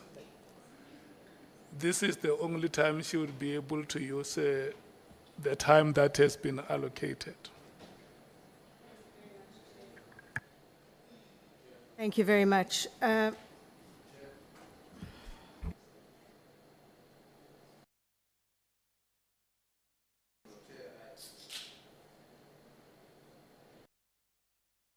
Yeah, Chair, my apology for interrupting Honorable Kwalapana, but I think you certainly owe us a clarification of the question that I'm going to pose. Because on previous occasions when we're discussing the issue of the participation of Honorable Kola Barnett, the DA brought to the committee a legal opinion. And I thought that we were all of the same mind that let's rather have that matter also subjected to the Parliamentary Legal Division so that we get a legal opinion coming from Parliament as opposed to a political party. Now, I'm not aware whether we've received that, and my concern will be we should not take a decision and not follow up on its implementation. If I have missed that legal advice of Parliament on the matter, I would be quite comfortable that we proceed. But if it has not been provided, I think that it would be inappropriate for us to take decisions and proceed without having finalized those decisions to the extent that they should. So that's the clarity I need from you, Chair. Thanks. Honorable Skosana. Ngiyakuthokoza mgcini isihlalo. Ngicabanga ukuthi kwakhulunywa njalo ukuthi indaba le iza kuhlathululwa kuhle yaka honorable. Ngingazike ukuthi mhlambe ke sekuchentshile ngoba kwakhulunywa njalo khona Chair ukuthi indaba le iza kubuyelelwa. Ngamanye amagama ngithi ukuthi ngivuma no chief whip we largest party uthi ngicabanga ukuthi sakhuluma njalo nje ngiyakuthokoza. Okay.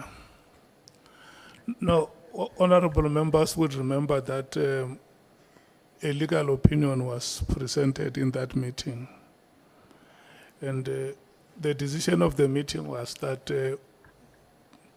we will live with what we have until there is any other view to the contrary of what was presented to us. And we even said that if members wish to make further submissions, they can make those submissions, and then the legal team of Parliament will come and give us a feedback on the considerations they would have made to those submissions. And so far, we have not got any feedback contrary to what has been presented. And I will want us to proceed. If there is the day we have a meeting, we can get a report from the legal team of Parliament. But so far, there has not been any official report on the feedback that has been presented before the committee.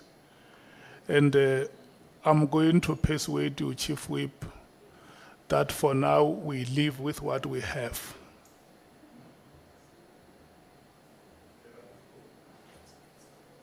Honorable Sangol. Chief Whip, and again, please, we're not disrespecting the chair. It's on the legal opinion itself, and if we are incorrect, we can just be corrected. Our understanding was that the legal opinion that had been presented to us dealt with the matters that were referring to the apprehension of bias as it related to Honorable Shikeling and Honorable Skosan. And it was that legal opinion that we agreed that we will live with what we have, as you're currently saying, which is why Honorable Skosana has been participating. On the issue of Honorable Diane Kola Barnett, we received a legal opinion from the DA. And I remember that the meeting rejected the legal opinion from the DA, saying that we cannot ask the DA to bring us a legal opinion in Parliament if needs be, can then bring that particular legal opinion. So our previous position as it related to Honorable Kola Barnett was not changed by any legal opinion from Parliament because we had not received such. Thank you, Chair. You are very right, Honorable Member, that in that meeting, the legal opinion from the DA was not part of the official documents from Parliament. It was a document that was circulated for members to interact with.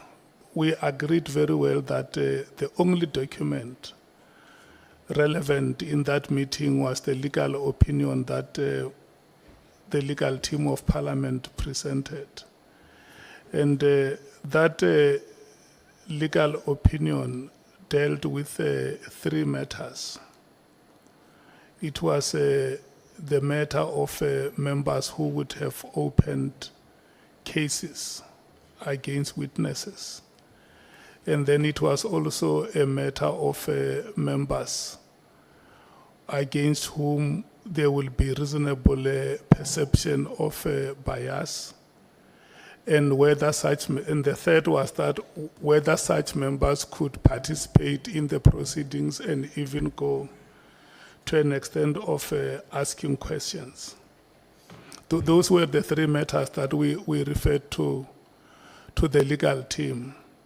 And then in the responses that the legal team gave, or the report or the opinion that the legal team gave, it dealt with all those matters.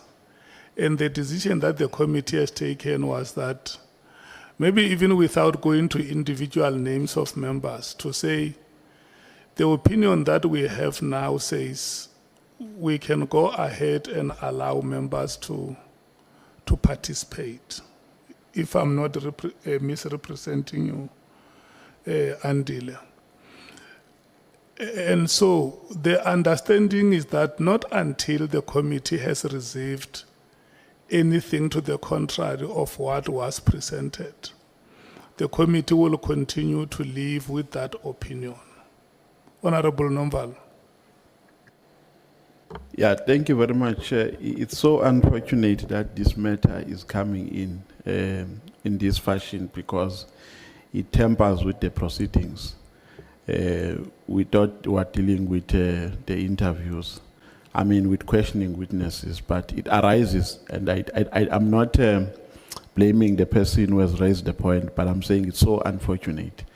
And our understanding, Chair, was that this is an urgent matter which required to be resolved before we start this week's program. That is why we were making calls to you on Monday, inquiring about whether there will be a meeting or not, because I think this is a housekeeping issue that we must deal with when we are dealing with our housekeeping issues. So, but what precipitated and what exacerbates the problem is that we failed to convene a meeting on an urgent basis and deal with this matter. So my suggestion, Chair, is that we convene an urgent meeting just to clear all the outstanding issues, because they are going to temper and they will follow us for as long as we fail to resolve them on time. So I'm just making a plea to you, a kind plea, that as soon as possible, let's convene a meeting and deal with all the outstanding issues which have an impact on how we run our processes. Thank you. Yeah. Look, honorable members, I don't hear any one of you saying that the legal opinion that Parliament presented is not what the chairperson is saying. Chief Whip. No, Chair, we have the legal opinion with us that Parliament presented. And I think it's important to bring to your attention the distinction between the 2 matters that we have had to deal with. When you look at the matter relating to Skosana, Honorable Skosana and Honorable Shikaring, we are dealing with matters that are totally different from what we referred to when we're talking about Honorable Barnard in this way. We even, as a committee, I would imagine, were gravitating towards taking a decision, given the seriousness of the alleged involvement of Honorable Kola Barnard, that she may be one of our witnesses. We have never contemplated that with Skosana or Shikaring. And the reason why the DA decided to give an opinion on her alone, excluding Shikering, was on its own a recognition of the fact that the two cases are totally not the same. And the way we interpreted the legal opinion provided to us was that it was not dealing with matters where you have a possibility of one of us becoming a witness. It was dealing with the principle, firstly, of our own authority as a committee to remove anyone in an event where we believe that they should not be part of our membership. But it did not deal with the issues relating to, can one of us who might be a witness tomorrow, likely, very likely to be a witness, given the seriousness of the allegations leveled against her, be also part of those who are questioning witnesses before us? If your understanding was that, Chair, and the understanding of the Parliamentary Legal Service was that, that would be a different understanding from what we have. And I think that is where I was saying, we don't disagree with how you are presenting the legal opinion, your understanding of it, but we are saying it did not address the issues relating to the nature of the allegations leveled against Honorable Kola Barnett. We can read it. I'm sure the legal team can read it here, and they tell us whether they were advising on the basis of similar circumstances or these are not exactly the same. Our views are they are not the same. But maybe, Chair, so that we don't appear to be stalling the process, we would want to suggest that even with that concern that we are raising, you proceed and allow Honorable Barnett to participate and advise us tomorrow through the legal division of Parliament what are the implications of that when we later decide that she must be a witness. Because we also don't want to appear as if we are personal to any of our colleagues. But we are very convinced that where matters of principle arise, we must be steadfastly loyal to them unless circumstances change that convince all of us. Thanks. Note hands of members who want to speak on this matter. Okay, I'm seeing only one hand of Honorable Malim. No, thanks, Chair. I'm happy that the Chief Whip says we must proceed, because if participation is going to be limited to when you open your mouth, then it's a redefinition of participation. Before the witness took an oath, Honorable Kola Barnett was already sitting this side of ours. That is participation. And the objection should have been raised at that time, that she cannot be here because she's going to be expected to be on the other side. That's number one. Number two, in the absence of any authority, in this case, a legal opinion that disqualifies her or qualifies her, we are where we were when she was participating in our meetings. So once you say there is no opinion that comes that speaks about her, and there's no opinion that speaks against her, we are back to where we were. We have no right to remove any member until that kind of opinion comes and advises differently, without going into agreeing with you that that opinion of the Parliament was actually the opinion as described by you. It's exactly what it says. And I don't see them coming up with any other thing except what they told us in that meeting. But for the sake of progress, I will say let's proceed with what the Chief Whip has said. Thanks. Okay, honorable members, let's do this. The moment or the day the committee would have agreed that Honorable Kola Barnett should be a witness. Remember, we have not reached that decision. We said it's one matter that we will come and discuss. Once we reach the decision, or let me say, if we happen to reach that decision that she must be a witness, then the legal team will then advise us. What do we do with our member who is now having to be on the witness stand? For now, we haven't taken any decision about being a witness. And I think we are going to proceed that way. Honorable Skosana. No, thank you, Chair. I guess for the issue of time as well, you know, that we have members who are coming to support us here, sitting with us on this side.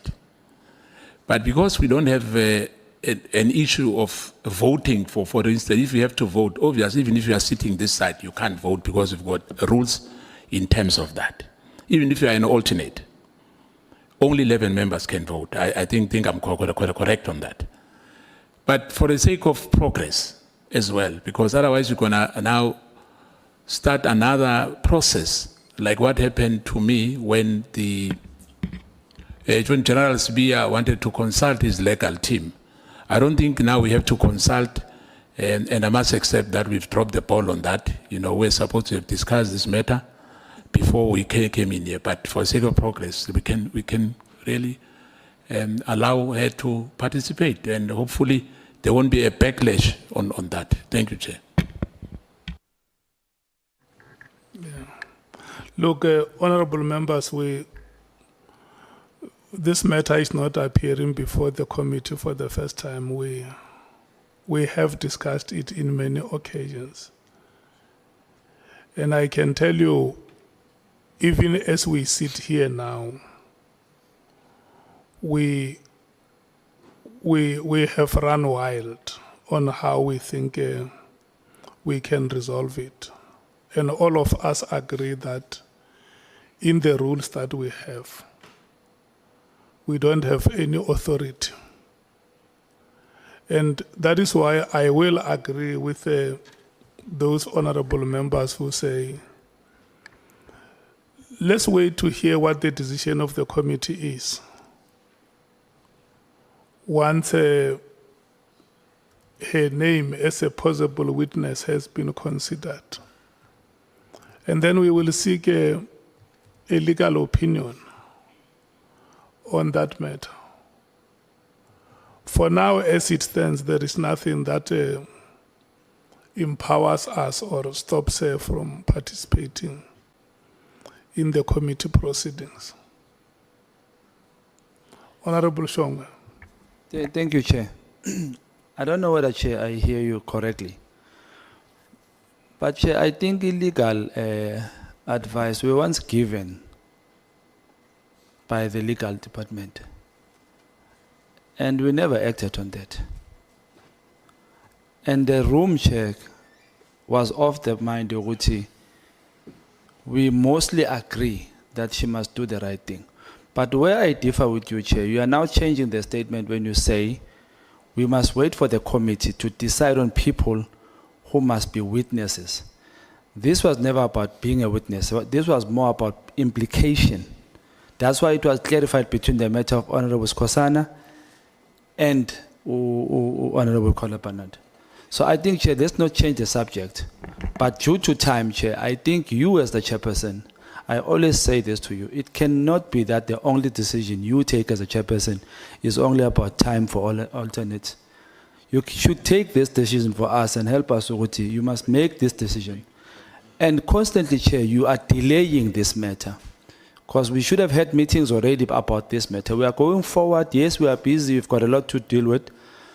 But, Chair, I think it falls on your shoulders, Chair.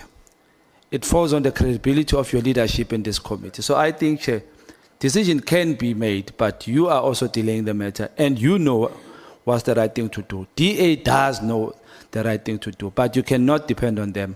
Because when it suits them, it's correct. When it doesn't suit them, it's incorrect. So I think, Chair, make a decision for us and take this matter as fast as you can. If we have to continue like this, let's then continue like this. But if it's a matter of us taking a decision, it has to be taken very, very urgently, Chair. Thank you. I do not agree with that assertion, unless if there is anyone amongst you who wants to tell me what the decision of the committee is on this matter. And I have reiterated this, that the chairperson of this ad hoc committee is not the committee. This committee is made up of members. When the chairperson speaks, the chairperson must speak the decision of the committee. Is there anyone amongst you who wants to remind me how the committee has decided, so that I can stand up here and say, the decision of the committee is this one, Honorable Kola Barnard stay, or Honorable Kola Barnard go out? What is the committee decision? No, Chair, if I may, Chair, just to correct you that I don't get to be taken wrong on that matter. I'm not saying, Chair, the committee made a decision. You said we'll come and decide on this matter. But the feel of the House was mostly taking her out. So I'm saying, Chair, you have been delaying this matter. We should have dealt with this matter a long time ago. There was a Monday that we were supposed to have a meeting. I don't know whether it was cancelled or what. It never happened. Of order, Chair. So I think, Chair, Please, Chair.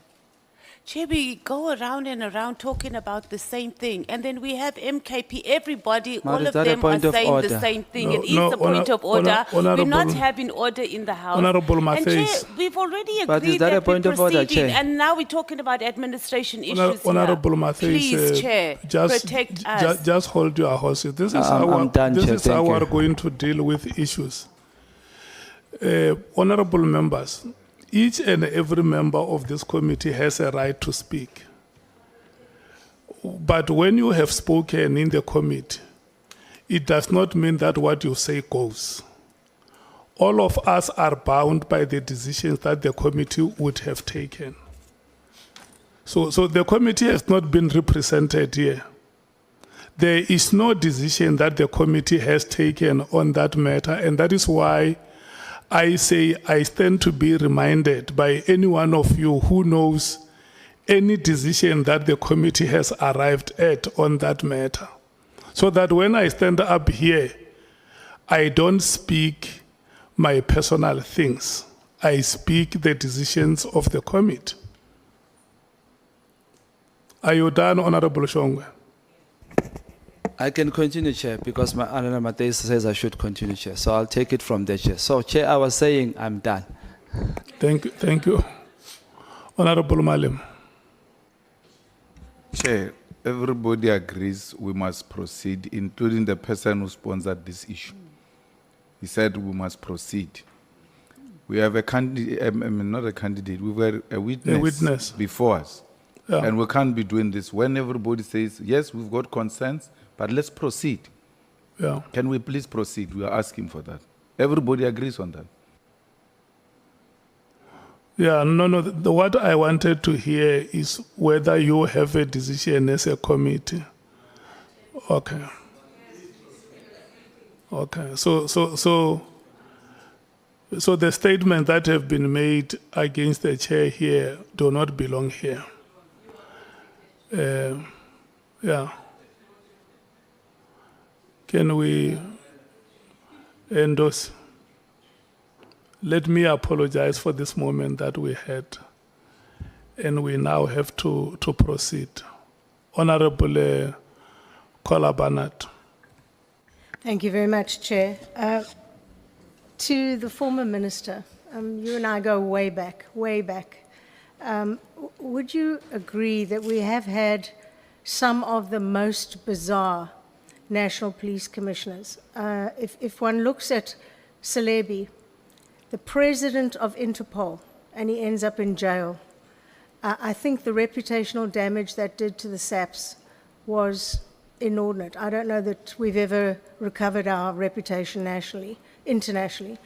But how you did it, I don't know. I've never yet worked it out. But you pulled a rabbit out the hat and convinced them to hold the FIFA World Cup here against all the odds and against what Celebi had done to the country. And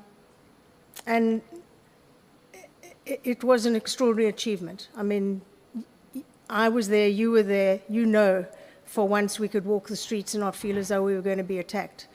But then I know Lieutenant General Mkonazi was bounced in as a relative junior over the heads of many more senior and experienced members.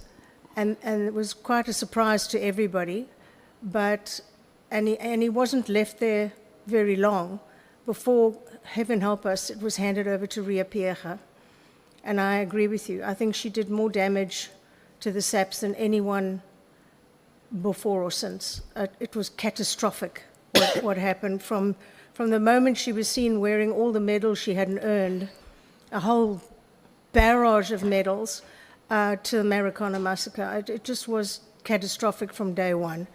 And then finally they started choosing, and I mean, you amongst that lot were the only one who had actually had any security experience at all. We were talking social workers and teachers prior to that. But they then decided, let's go with police officers. We got Sitole Masimola, who were both qualified to do the job. So I've often tried to work out what was driving the politicians at the top to put people in who were not qualified to do the job. What's your opinion on that? Well, maybe starting from the beginning, is in English, they say another man's meat is another man's poison. So if Jake is your poison, he's a meat for me. I don't share the opinion that Jake was the most disastrous. I don't share. Whatever happened to him, trapped him. Guys like your Sullivan, like your Aglioti and all those, they know better what happened. I don't say he was innocent, but we know that people that really did the damage and the stuff like Aglioti, the system let them go, and they found their sacrificial land, they found their scapegoat. And I agree, he could have got involved with them. That is the tail end of things that happened to him. But it did a lot of job pulling together all pieces of the so-called policing of vendor. I don't know why I like this vendor, of vendor, Ciskai, Transkai, KwaZulu, and all that. It pulled to produce something called South African Police Service, which is a day. By the way, somebody did ask, what is my recommendation? I was reminded yesterday that, Honorable Chair, during our era, that day was celebrated of 27th January. I would urge that that day comes. The police would come to the stadium, dance, drink, and everything. And Ms. Kola Panat was one person who dismissed that day. So we can talk about it, because I find it bizarre that all police officers are working on December. All of them are working. So you can't give a little bit of a holiday when you have come back looking after and all that. We can argue on that one. But it's not true again that all professional police make good commissioners. It's not. It's not. One person that was highly professional, he acted for some time, Patlane. He acted for some time. What happened? He's a professional police. The Stole is a police produced by Honorable Skosana, and he's one to stand there. It did not finish the term. So it doesn't follow why politicians want these people that can do the job. They do bring the people that they believe they can do the job, and those people they still do. I think somehow we still have to retreat and find out the way how people can finish, be supported, be helped, because what worse it does, it hurts the organization and it breaks down the organization as we see now, because nobody stays there to understand and take the organization through. But there is an issue, Honorable Member, about national commissioners rather than the national commissioners that were never police. Even those that were police, there are serious problems about it. You're absolutely right. I'd quite forgotten about Patlane, who I think is heading towards jail. He's been arrested, he and his crew, for looting at the crime lab. So you're right, absolutely right. I've just often wondered, when people have been put in who are particularly weak, whether it was deliberate or not, in order to allow certain things to slide within the system. Certainly under Ria Piecha, that seemed to be the case. So I think, I know you've touched on it today, but were you surprised? I thought you and Lieutenant General Mkhwanazi had a good relationship. Were you surprised when this allegation that he's now withdrawn sort of came out the left field at you? Surprised when it was made, or surprised When it was is made. surprised? When it was made. I was surprised. I was surprised because I knew that the thing doesn't come close to anything that has happened. For instance, as I've said, that one bottom line on this one is that I've never sent anybody, and you see something that you are so sure of it, and himself could have checked back. If he says I've sent the message to somebody, he could have checked back. But this person have never sent message from me since we knew each other in 2009. We have not. How would on a short space of time begin to do those things and all that? But this is a point I take, that human beings are fallible. Sure. And I'll live with that. That sometimes human beings are fallible, or honorable member, and I'll accept that. Yeah, you've held both positions, and I think you're probably the only person who has been both the National Police Commissioner and the Minister. I know I was hard on you and on Ria Piecha and Pakhlane, all of them, but as a Minister then, were you surprised, and have you been surprised at some of the ministerial appointments that have been made, with Nathi Mthethwa, and we're talking somehow Richard Mluli being brought back by him time and again, and Marikana and Nkandla Gate, Nathi Nhleko with his fire pool nonsense. He didn't last very long. Fikile Mbalula only lasted 1 year. So where would you rate yourself in amongst that lot as your job as a minister that you achieved? That's the most difficult question. If I were a soccer player and I'm a striker, I would rate myself by scoring the goals. It would be easy. The first minister was Professor Mfumadi. The second one was Chwete. Third one was Ngagula. The fourth one was Mthethwa. And then after Mthethwa was Nhleko, was Mbalula, was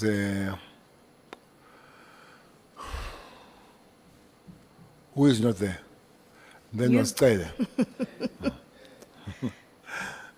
Not Cele. Chairperson, I don't know if I can really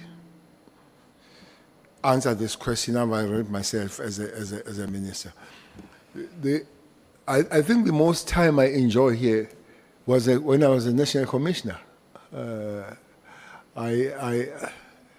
Whoever I send there, if we get an opportunity and president say choose between being a commissioner or choose to be a commissioner, that is a roller coaster kind of the work, and you can easily measure crime stats, the response of the human beings, and all that. I will request to jump chair on rating myself and allow South Africans and the rest of the people to judge me on that. I'm sure they will.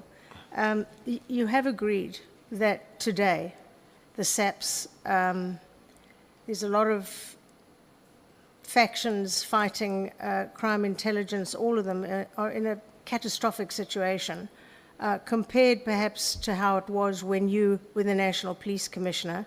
In your opinion, what could be done to pull it all together, to show our citizens that they need not fear the police, but that criminals must fear the police? Because today, currently, our citizens fear the police and the criminals laugh at them. How would you tackle that? How would you turn the tables and turn this back into a police service that we could actually be proud of? Honourable Member, you used the term catastrophic. I think in Zulu, Ntlekelele is something very, very serious. Not only that, and sad. I don't know how much pain I share as I sit there and I look Commissioner writing affidavit against the Deputy National Commissioner and all that Kwanas coming on the platform, lambasting everybody. Immediately after that, Spear coming, Spear going home, the police are in his house. It's just, I don't think if it were a move, I would finish it. It's a terrible thing. And I would be lying if I sit here and I say what should be done to fix the situation. I know it's a disastrous situation. It needs to be fixed together and all that. You know, I watched few days ago the discussion on how much South Africans have been scammed by the scammers, very professional scammers out there. But you say, okay, where do you go with the South Africans? There is no head of Hawks, there is no head of intelligence, there is no deputy National Commission of Detective, and these are the things that these people who are scammed is a place that they should be running to. It doesn't exist. I hope and I wish that the president literally leads his government and the cabinet on finding the solution quick on this matter. Is a matter for government now. Yes. I hear that Judge Maya was talking about requesting Judge Letwaba to go and stay home because of 2.5 million accusation of bribe from Mlife. This is a judge now. I'm not talking about magistrate or prosecutor. Your chief of prosecution in Gauteng is home, is to be investigated. So I think somebody somewhere must find a solution, and the solution must be quick. Otherwise, South Africans are going to run helter-skelter. I agree. Last question from me. Let's talk about Cato Manor for a moment. You know them all very well. The still surviving members, because some have died, of the Cato Manor crew. Well, we heard in the Zondo Commission that there was a meeting between the then minister and the then acting National Police Commissioner, and they took the decision to make the arrest as public and humiliating as they could, because they believed the Sunday Times story. Of course, history has shown that those people who lost their salaries, their jobs, their lives, and were branded with the M for murderers on their foreheads, basically, were all innocent. They were cleared by the courts. And I was saddened when the Lieutenant General told us he didn't really recall much about it, because it was his decision to go ahead and join in that political decision to close the unit and arrest everyone. And in fact, the courts have just started paying them out because they're all suing the SAPs for many, many millions. I believe you might have handled it differently had you been in charge. Your thoughts, please. Jefferson, I said yesterday, Lieutenant General Collins is a good cop, but he has faults, and I said some of his faults are serious. That is one of the serious faults that he committed. I don't care who says what. I'll go anywhere. That's my belief and what I see. I see, that's the way I see that what happens. But one thing that is not said, when Jerome Connors was here, he raised the issue of him having problem with former Minister Mthethwa, may his soul rest in peace, and President Zuma. He did not tell that initially there were parties with Minister Mthethwa, they caused this disaster together. Yeah. They caused the disaster. So there was a time when they were together and they caused the disaster. I don't know when they realized that one is wrong. This Katomena thing was a part of the Hawks. And the structures that deal with the misbehavior of the police and all that they could do. But putting on the scale, their successes and what they did for the people of South Africa was huge. Yeah. Chairperson, there was zero cash heist in KZN Yeah. under that team. Zero. Taxi industry took the line. Criminals, there was a situation that there was a saying that if you want to commit crime, get away out of that province and do it somewhere. There was a saying said, if Katomena wants you, wake up in the morning and go and knock the police station and say I'm here. So how people they look at it and all that, we can't debate that, but fighting crime, that's why even today, or even until I leave the organization, there's been a call to say, can they come back? I say they're dead. Some of them are destitute, some of them, well, are surviving. And I hate this thing.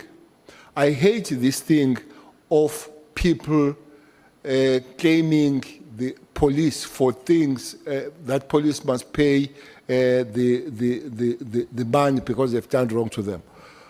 But I wouldn't mind if I know that South African Police Service must pay more than 100 million for all of them for the thing that for unlawful arrest and the harassment that happened to them when they send the trucks and literally take them like you are evicting a criminal.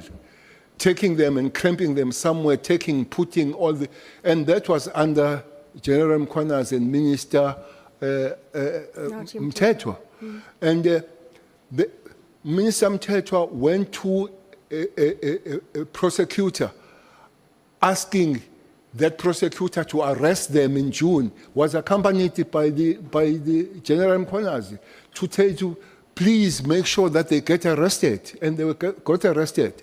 And today we are facing the unlawful arrest. When I said so, when you talk about Katomena, is one mistake that has happened in the history of police coming forward. And such a huge negative impact in crime fighting. With that team, for a very long life, they would be there. I was even prepared to be castigated by my organization because I attended their trials. I was castigated of supporting the rebels and all that. But I knew that those were good human beings doing the work to protect South Africans. Thank you very much. Chair, thank you for your time. Thank you so much, Honorable Kola Barnard. Thank you so much, General Cele. Honorable Skosana, you will be starting when we come back from break at 1:30. You'll be sitting there at 1:30. Thank you so much. No, we're taking a break immediately. We're back at 1:30. Yeah. Chair, you saw my hand. But Yes, you can speak, but we are on break. But you saw me before you declared break. Yeah. But it's okay, Chair. Chair, I just want to say, I wasn't here. I have no problem with the decision of the House on the participation of Honorable Barnard. But I just want to state for the record that I did share with you my opinion on the opinion. With the legal team. But I send it to you So you have it on Yeah. record, please just, The legal team will consider it and will give the committee a feedback. I just wanted to state that for the record. Thank Yeah. you.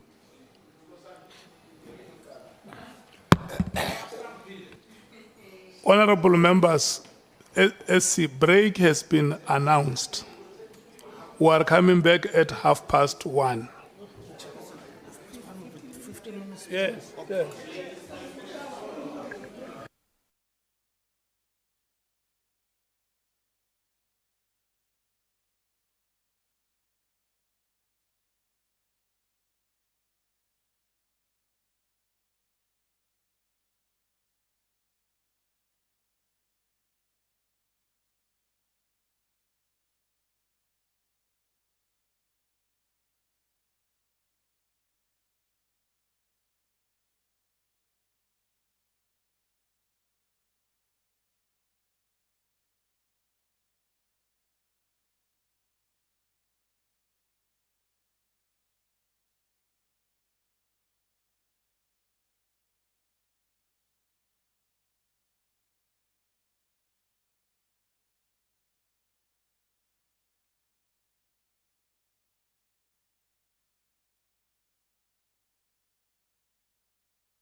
Skosana,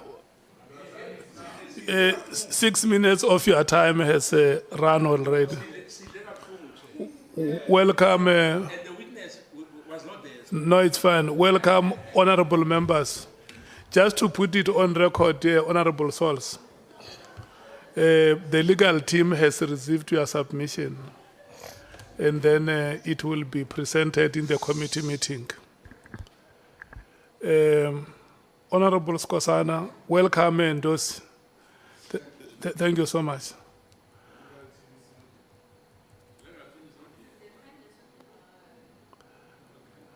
Yeah, but the legal team led evidence. It's your time to ask questions. Yeah.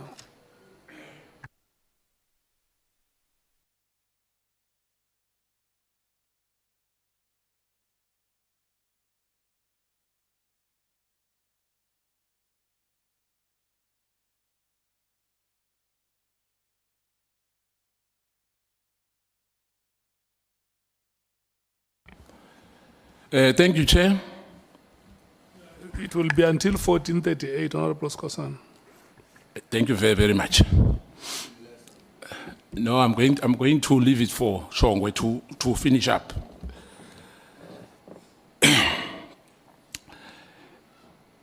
Good afternoon, General.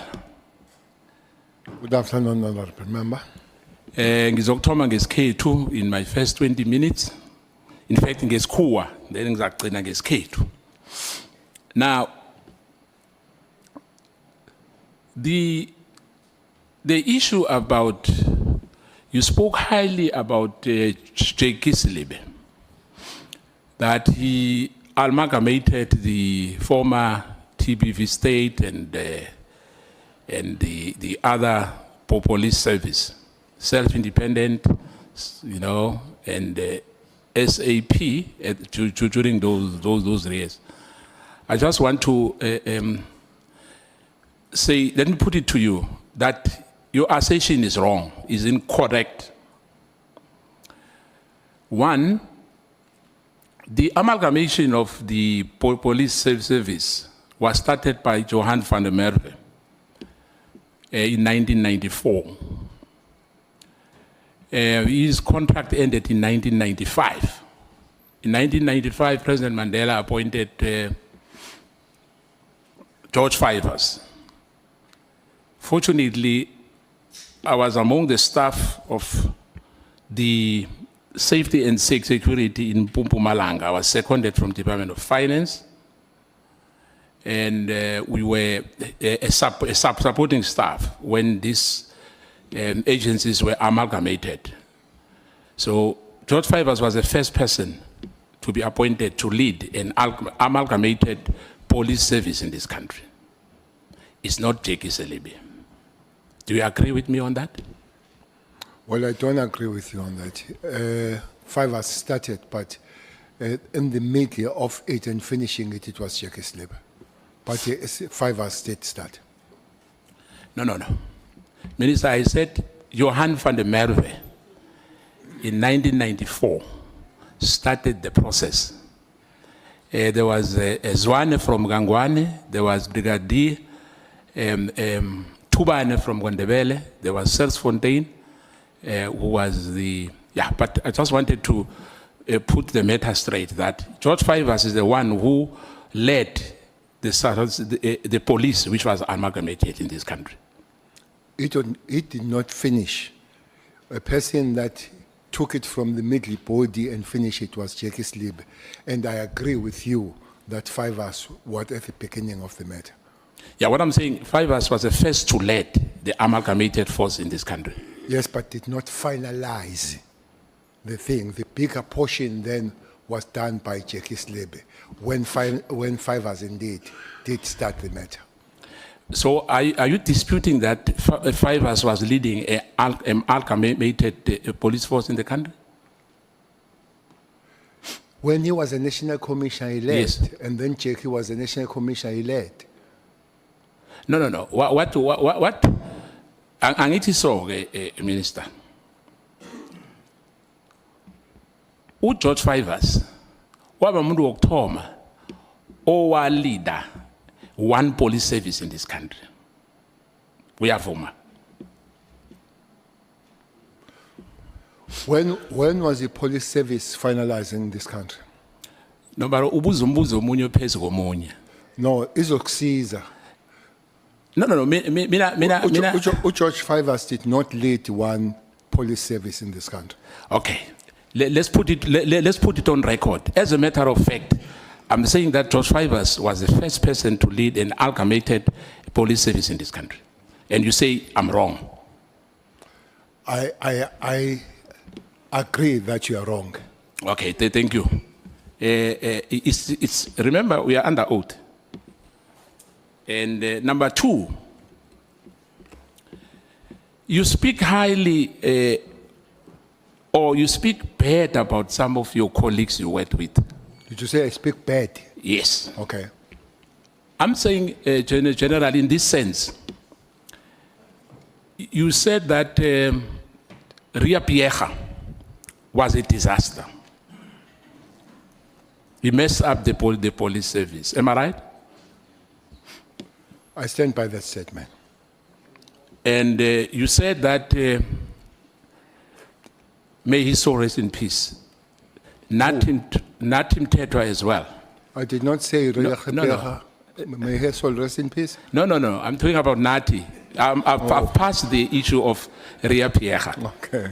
I'm talking about the minister now as well, that whatever he was doing, you have the doubt that he has carried his constitutional duty as he was supposed to. Am I right? You are wrong. Then you can correct me. I never spoke about Natim Tetwa and the Constitution. No. I'm not talking about, what I'm saying that he failed to do, let me put it straight. You said he failed to do his job. I never said so. What did you say? I never said he failed to do his job. I said he had mistakes, and I've mentioned things that he would have done wrong. One of those things is the Katomena. And the only thing that I talk about him is Katomena. I never spoke about it's fine. Anything. So we are not very correct. So your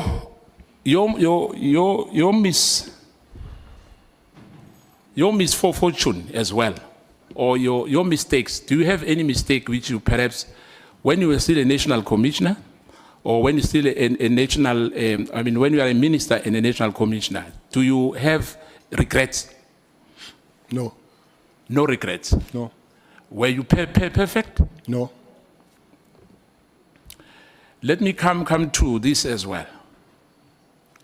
Did you ever appointed someone in the, I think they said Sita, said he was carrying bags, I've forgotten the surname, what's the surname, if you remember? There was a matter which was raised to say there was somebody who was carrying your bags. Simon, come on, advocate, come on. Yes. Did you ever appointed him as well as a judicial commissioner? I've explained it time and again. And you said you were in that environment, you would know, especially that there is no minister that appoints any level of police in the South African police. Are you saying that under oath?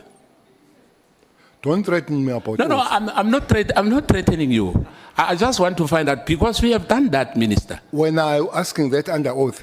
Yes, I'm asking that under oath, yes. Remember, I'm a member of Parliament.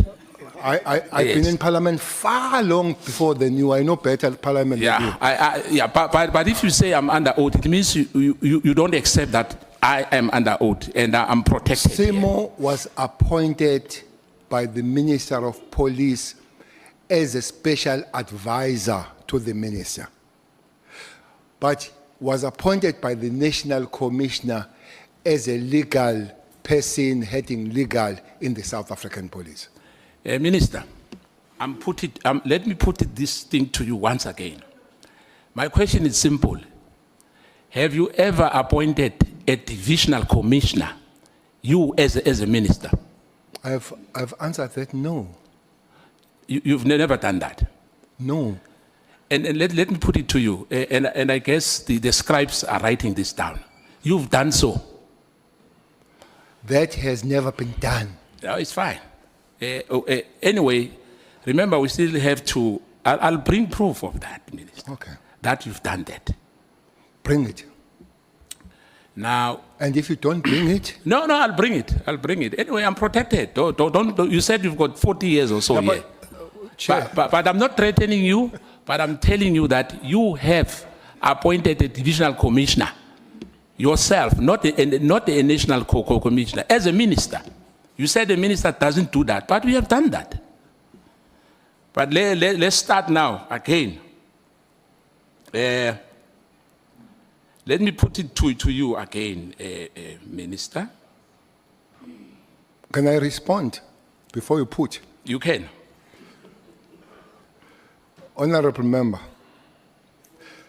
I hope the problem here is that people, they say things, and when they're supposed to prove it, and they don't happen, they don't come back to say those things here. I would want that protection. If you say I've done it, you're going to bring the evidence. I would want to know what happens if that evidence does not come.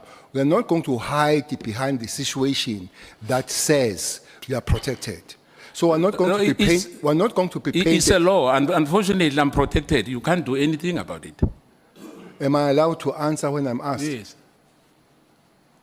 Am I allowed to answer when I'm asked? Let's do like this, honorable members. The people of South Africa are watching us,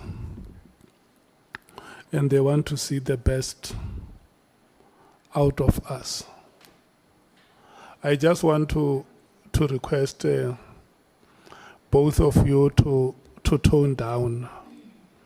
And what we must do, Honorable Skosana, let's ask the witness questions and the witness response. Not because we want to dismiss the question that the witness has given. Because if a witness responds and say, I have not done this, and then you come back and say, but you have done it, you are now opening the matter for debate. Let's ask questions and not force the witness to give questions that we want them to give us as a belief. I thank you, Chair, and as well, let me be protected. When I ask a question, the witness should not as well question me. Because I ask a question, then he question me again. I need your protection as well. Thank you, Chair. Agreed. General, when the honorable member asks you a question, may you please respond to the question. Both of you are protected by the chairperson equally. Nice to hear that.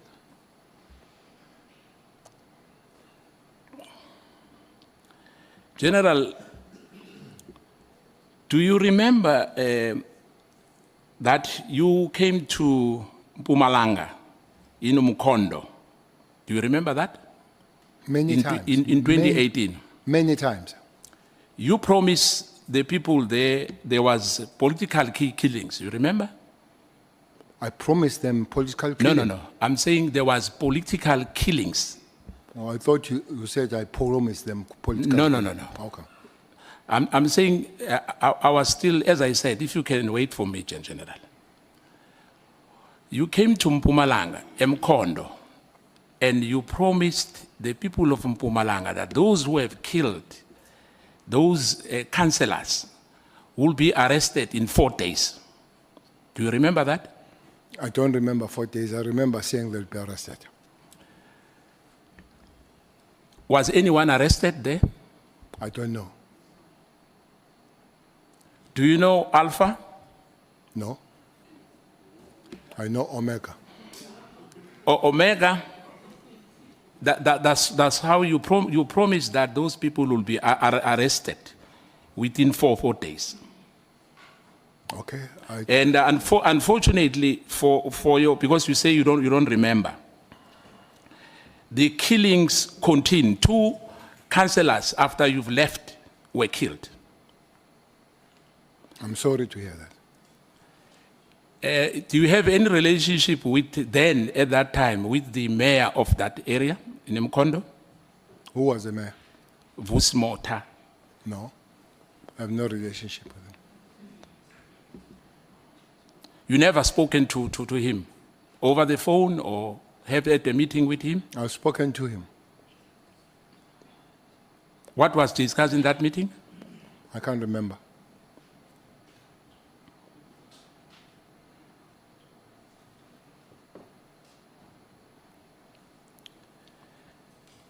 There was 2 people which, the names which were disguised there from IDEC. I think it was Perumal, and I think you've mentioned another one, Sunet, if I remember the name, I might be wrong. What is your take with those guys? They ever intimidated you? Because we are told that they are harassing, in particular, the ministers and lieutenant generals as well from IDEC.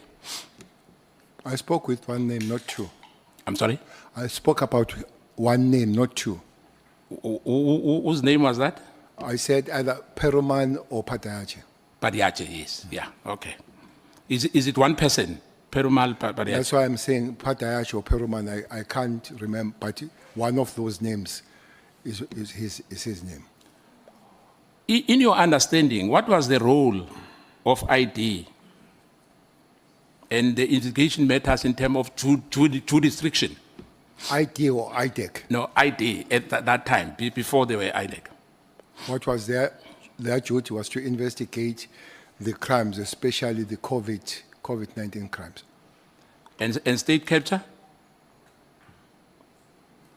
No, I know nothing about IT and state capture. Because these names are frequently coming up, in connection with General Masemula and Mkwanazi. And Mkwanazi, when he presented his submission here, he said, at IDEC, there's a rogue policemen there and women, but there are those good policemen there and women. Do you agree with him on that? In your experience as you were in charge of it? I agree with him, Mkwanazi. Yes. No, what I'm saying, do you agree with his assertion to say there's rogue? In fact, there are those people there who work at IDEC who are rogue. Let me put it like that. But I will agree, but not only there. Even with the SEPs and other organizations, there will be rogue and good people. Yeah, but I'm talking about IDEC now, Minister. But I'm giving you the context of which I'm agreeing that indeed I agree with it, but I'm adding to say is a generic problem. So are you saying even in the top echelons of the South African police, there's rogue policemen and women? I would agree.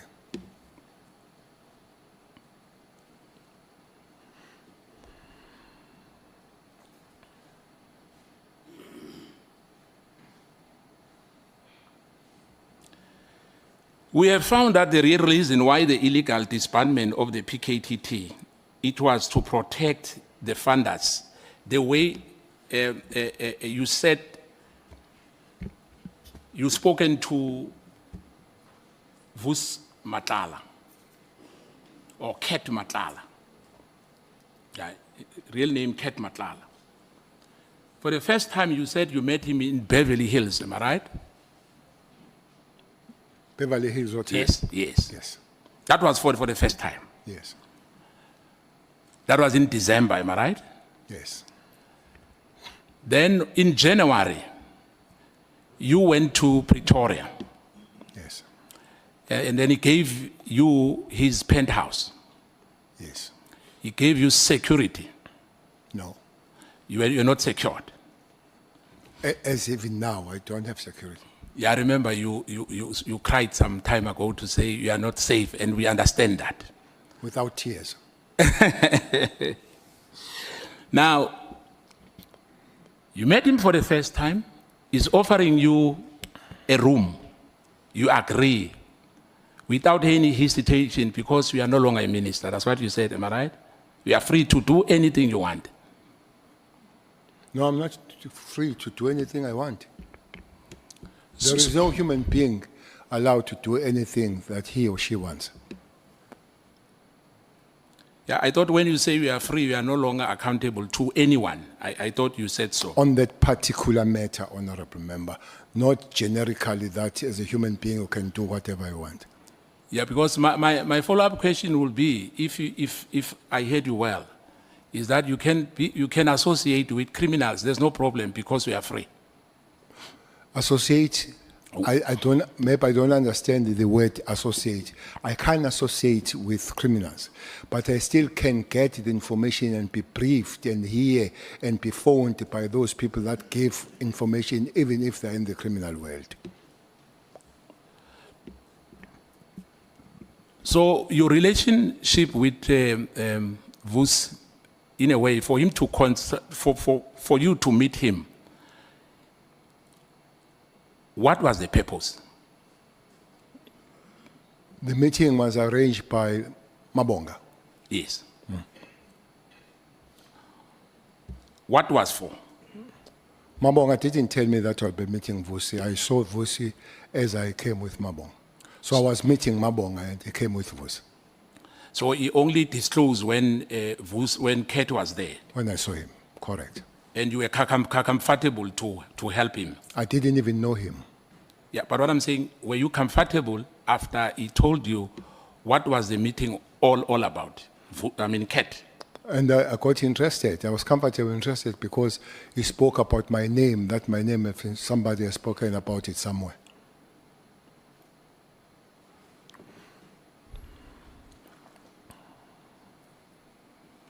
Do you agree with Minister Senzo Mkunu's version to say he had all the right to disband MKTT?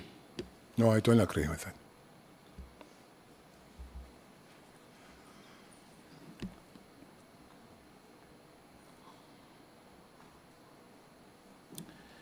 Now, the IMC resolution and the meetings of approving the PKTT, as you said, it was an inter-ministerial committee, am I right? I didn't say so. It was so. Yeah, that's what I'm saying. Okay.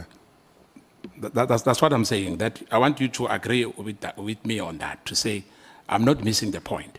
Okay.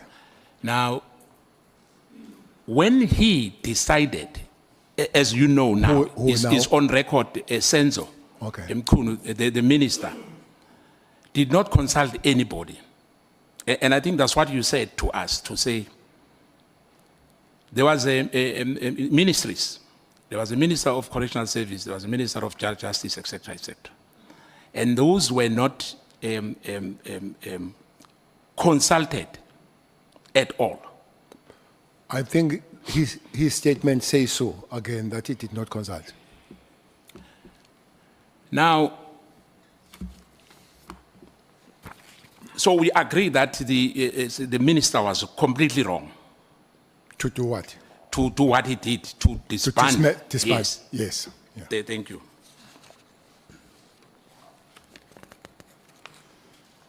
Now,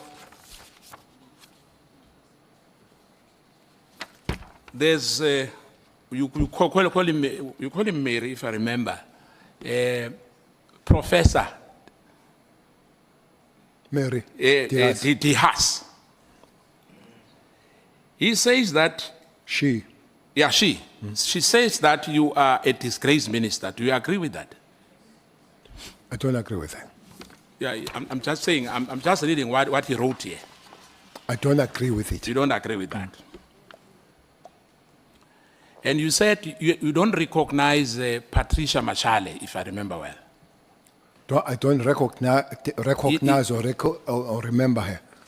No, you remember her. What I'm saying that whatever Patricia is saying, it doesn't hold water according to you, am I right? Correct. There's another gentleman who said he wrote you many letters. He calls Fikile Mbambi. Have you ever received any letter from him? Who is that gentleman? Fikile Mbambi from Cape Town, from Kayelisha. Fikile Mbambi. Yes. I don't remember the name. You don't remember the name. Now, when you were talking to my colleague here, you said that there's around almost 200 members who are deployed here in Cape Town. Am I right? At the cost of 800 rand, I think for accommodation, there's food, there's cars, you know, you've mentioned all those things combined to say that, you know, they are trying to help the people of Cape Town. You mentioned Delphi, you mentioned Philippi and other areas. Because in this country, Minister, you know, issue Yama drugs is a problem. Issue Yama drugs. Yes, yes. And in particular, in the Western Cape. Am I right? I'm not saying in other provinces there's no drugs. But in particular, in the Western Cape, we have a serious problem of drugs. And Gauteng, we have a similar problem. Yes. We have a similar problem in the Eastern Cape, in almost all the provinces. Now I agree. Thank you. Ngiye ngathi ngizotshintsha ngibuyele ngapha. Abantwana bethu sebangathi amazumbi ngendaba yama drugs. Ngathi amazulu. Ngathi amazumbi. Oh. Umuntu uthi ahamba alele. Uthi umuntu ahleli amile. Sinenkinga enkulu engicabanga ukuthi nawe usese khona usaphethe. Azange uyikhona lento yama drugs. Am I right? If you say angizange ngiyikhona, you mean to eradicate and finish it? Yes. Definitely it was not eradicated, but a lot of work and a lot of disbandment of the laboratories, a lot of big bust of the ships and all that, it did happen. Now, ngiyavuma ukuthi akunamuntu onganaphutha, Minister. And I think as well, as you said, you know, bathi uma uvuma kuba ngcono kunokuthi uwale amaphutha owenzayo. Siyavumelana lapha ngithi? Well, it's a human nature to commit mistakes, but it's also a good human nature to accept once you realize that you have made a mistake. It's a good thing to do.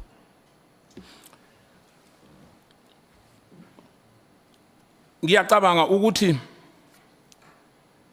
njengoba ushilo nawe uma usithumela le submission istatement sakho esila ezinjoba ngeke ngasho ekuqaleni ukuthi mangikulalele kahle ubugceka kakhulu abantu abavele abasebenze after you or abasebenze before you njengoba ngeke ngababala iphutha lakho ke endosi engilibonileyo mina mangiloko ngikulalele ukuthi akekho umuntu owenze ngcono ukudlula wena ngabe mhlambe ngibambe kahle Ngikushongo lokho. Uthi kushiwo yimina ukuthi ngenze ngcono ukudlula wonke umuntu. No, ngisho ukuthi the way uzipresente ngakhona is like wonke umuntu oke waba uminister in particular. Njengoba ngeke ngakhuluma ngenda beside indaba yaseKhatomana ukuthi unathi may his soul rest in peace. No senzo Mchunu kunamaphutha amaningi abawenzile. Unathi ukhulume nge1 uthize iKhatomana, am I right? Can I remind you how many ministers I have counted? Yes, 7. So I've presented myself. I did not present on behalf of Minister Umthetwa or Minister Umchunu. They can present themselves and then you can make your assessment on that. Njengoba ke uke wezwa alana uminister osuspendiwe. Uye kwezwakala ukuthi wacela uchief of staff wakhe ukuthi arekhode inkulumo yakhe ayikhuluma no provincial commissioner uMkhwanazi. Leso senzo ungasibona kuyisenzo esi right ngokwazi kwakho umthetho. Well, ngokwazi kwami ukuthi umuntu mayezo recorder, for instance, ma ufonele bank, ufonele insurance, ufonele laphi, uyawonishwe utshelwe ukuthi uzorekhodwa. I think into wrong ukuthi ungakwenza lokho having not told anybody ukuthi uzokwenza. Especially umuntu osuke uzokhuluma nawe ucingweni ukuthi ungamtsheli ukuthi uzomrecord. Ngicabanga ukuthi into wrong. Ukhona sisese lapho ngicabanga ukuthi nawe waye waba concern ukuthi kunamaphoyisa athumela amafoni elinye iphone number beyakho ngongayekho emthethweni bayithumela ku batch ku judge ukuthi bakhona ukunilalela ukuthi nikhuluma ini ngalawo magama ngisho ukuthi uminister osuspendiwe ucommittee icrime ngokwenza njalo ungabe ungavumelana nami? I would agree that wrong, but to commit a crime, I will wait for the lawyers to tell. I don't want to venture at the area where I'm completely incompetent when it comes to law. Ngiyabonga. Ngibuye ke ngize la izolo ngicabanga ukuthi before sizoqeda kuye kwaba ne-issue ke wayiraise lana yokuthi kune-issue ke wayiveza la engicabanga ukuthi ke kwenzeke kahle ukuthi uye wayiphika indaba yokuthi kune mhlambe into oyitholile ubunqane obutholile kodwa uGeneral Mkhwanazi uye wayi-withdraw leyo nto ngicabanga ukuthi sikhulumile ngayo angikhola ukuthi mhlambe uphatheke kabi minister kuleyo ngoba use-withdrawile uGeneral Mkhwanazi. Uyangibuza ukuthi ngiphatheke kabi noma ngiphatheke kahle? Yes. Hayi ngiphathekile nje. Uphathekile njani ngiyabonga. Now ngiyacabanga ukuthi kuye kwaba nenkinga lapha uke wathi benibo minister ne4 if I remember well. Wafa abantu abaningi bakithi lapha ePhoenix.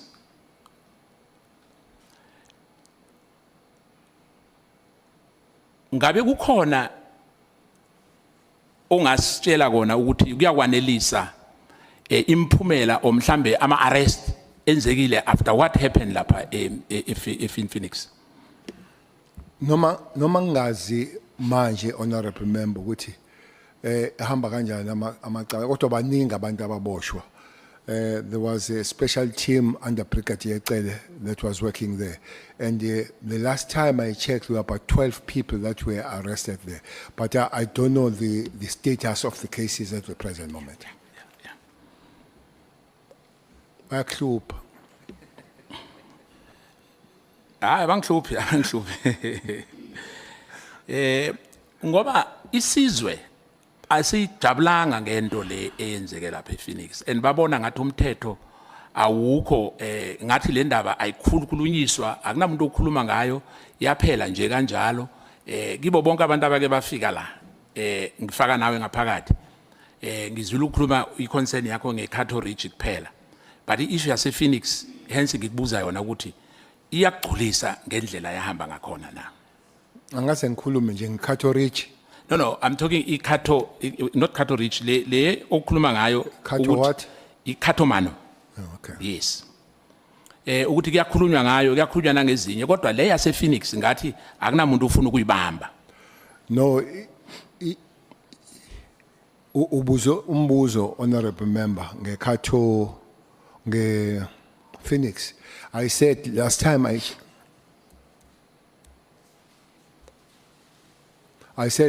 I checked, there were quite a number of people ababeboshiwe. So I don't know what is the status now, but there were people, some by then have been found guilty and doing some years. So it might not have been adequate, but there was a response in terms of the law dealing with the matters of Phoenix.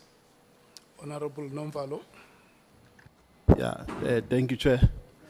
Apologies, Honorable Skosana, for interrupting you. It's a follow-up question, Chair, arising from a question which was asked by Honorable Skosana in relation to political matters which took place in Mpumalanga, which was followed by the general's visit, wherein he made commitments of making arrests. Now the question general is, after visiting Mpumalanga and making commitments therein, were there any systems that you put in place thereafter to ensure that you meet the commitments that you made in Mpumalanga? And if there are any, what progress was there while you were still the minister? Because we can't expect you to know now, because we are not a minister, so we are no longer in charge of the organization. But at the time when we were there as a minister, what progress did you leave in relation to that issue? And did you ever go back to the people of Mpumalanga and say, these are the systems that I've put in place, and this is progress that we have made so far? Because the issue of political killings is a very serious issue. So I was really not satisfied, Chair, with a response that he gave that he doesn't know. And that I think it arose maybe from an impression that we are asking about his knowledge at this point. Kandi, the question was asking about his knowledge while he was still the minister of police. Thank you. When I went there, I went with the provincial commissioner, honorable member. And the provincial commissioner was to put something special to deal with the matter.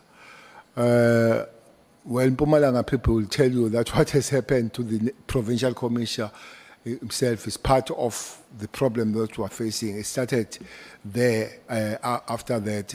So I don't know the progress, because a person that was supposed to lead that in terms of the provincial commissioner putting those teams had a problem herself, suspended. I think is under, I don't know where it is now, but by the time I left, she was suspended and not on job and all, which I guess then that jeopardized the progress of those operations that was supposed to continue.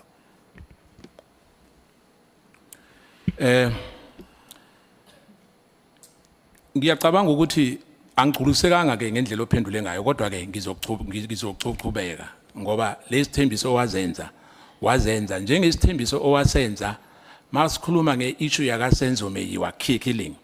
Wathembisa ukuthi umuntu ozoboshwa kufefemeli yakhe, umuntu ozoboshwa oyedwa ubekhona ngaphakathi endlini la kwabulawela khona uSenzo.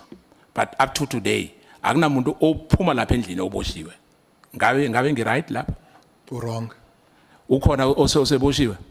Wrong ukuthi ngenza leso sithembiso. No, wasenza leso sithembiso is on record, but ke if uyala is fine. But that's what I'm saying, ukuthi wathembisa ilizwe la ekhaya. Wrong. No, ngiyavuma. Ungasho ukuthi ngirong ukuright, kodwa ke mina ngithi wrong right. Yeah. Ngisho ukuthi ke minister angabi ngathi siyalwa silwe. Mina ngifuna ukubuza nje ukuthi uyayala nokuthi wathembisa ukuthi umuntu omunye okhona ngaphakathi uzoboshwa obeke khona uma kudutshulwa uSenzo. Zange utsho njalo. Sengiphendulile lapho. Okay, ngiyabonga.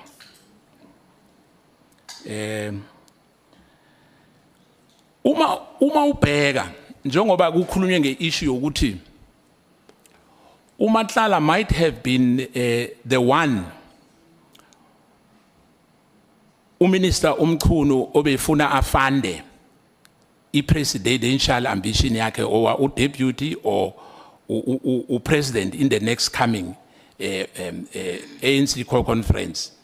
Ungabe wena leyo nto uyayikholwa noma uyikholwa?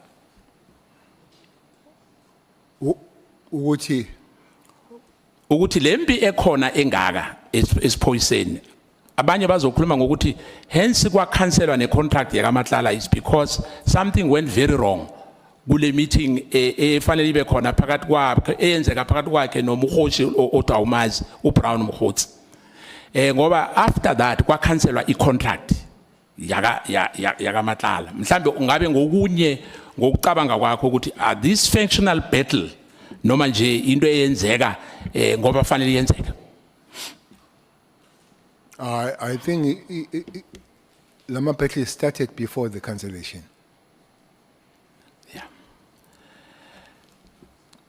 Njoba sengizovala nginikeze umlingani wami. Ngizovala ngale yokuthi uma fika lana umkhwanazi ku statement sakhe asinikeze sona. Uthi ispolisa samoshakala ngo-2007. Ngo-2007 kwenzeka ukuthi kuqala kubizwana amaphoyisa abizana comrade. Kwaba namabhrayi enziwayo ePulukwane. Azange kuphinde amaphoyisa ahlonipheke o ahloniphane. Kwaqala ama-faction ngaleso sikhathi. Ngabe uyavuma kuloko? Angivumi.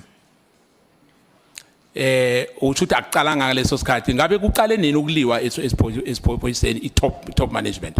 Ngokwakho ukwazi. So lokho abakhona amaphoyisa. Oh, lokho abakhona amaphoyisa. Nawe uma ukhona leyo impi yaqhubeka injalo. Yebo. So uthi iqale ngo-1994. Not ngikhuluma nge-new dispensation, angikhulumi ngalawa kudala abangasimelanga. Lento iqale 1994 ukulwa. Ngiyavumelana nawe. Ngiyabonga. Sengizonikeza ke umlingani wami aqedelele njengoba uchairman said avumile. Ngiyabonga.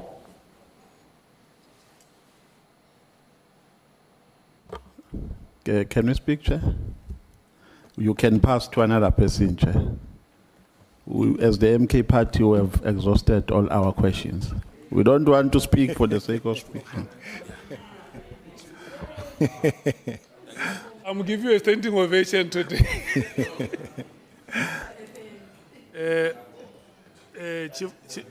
Chief Whip. Chief Whip.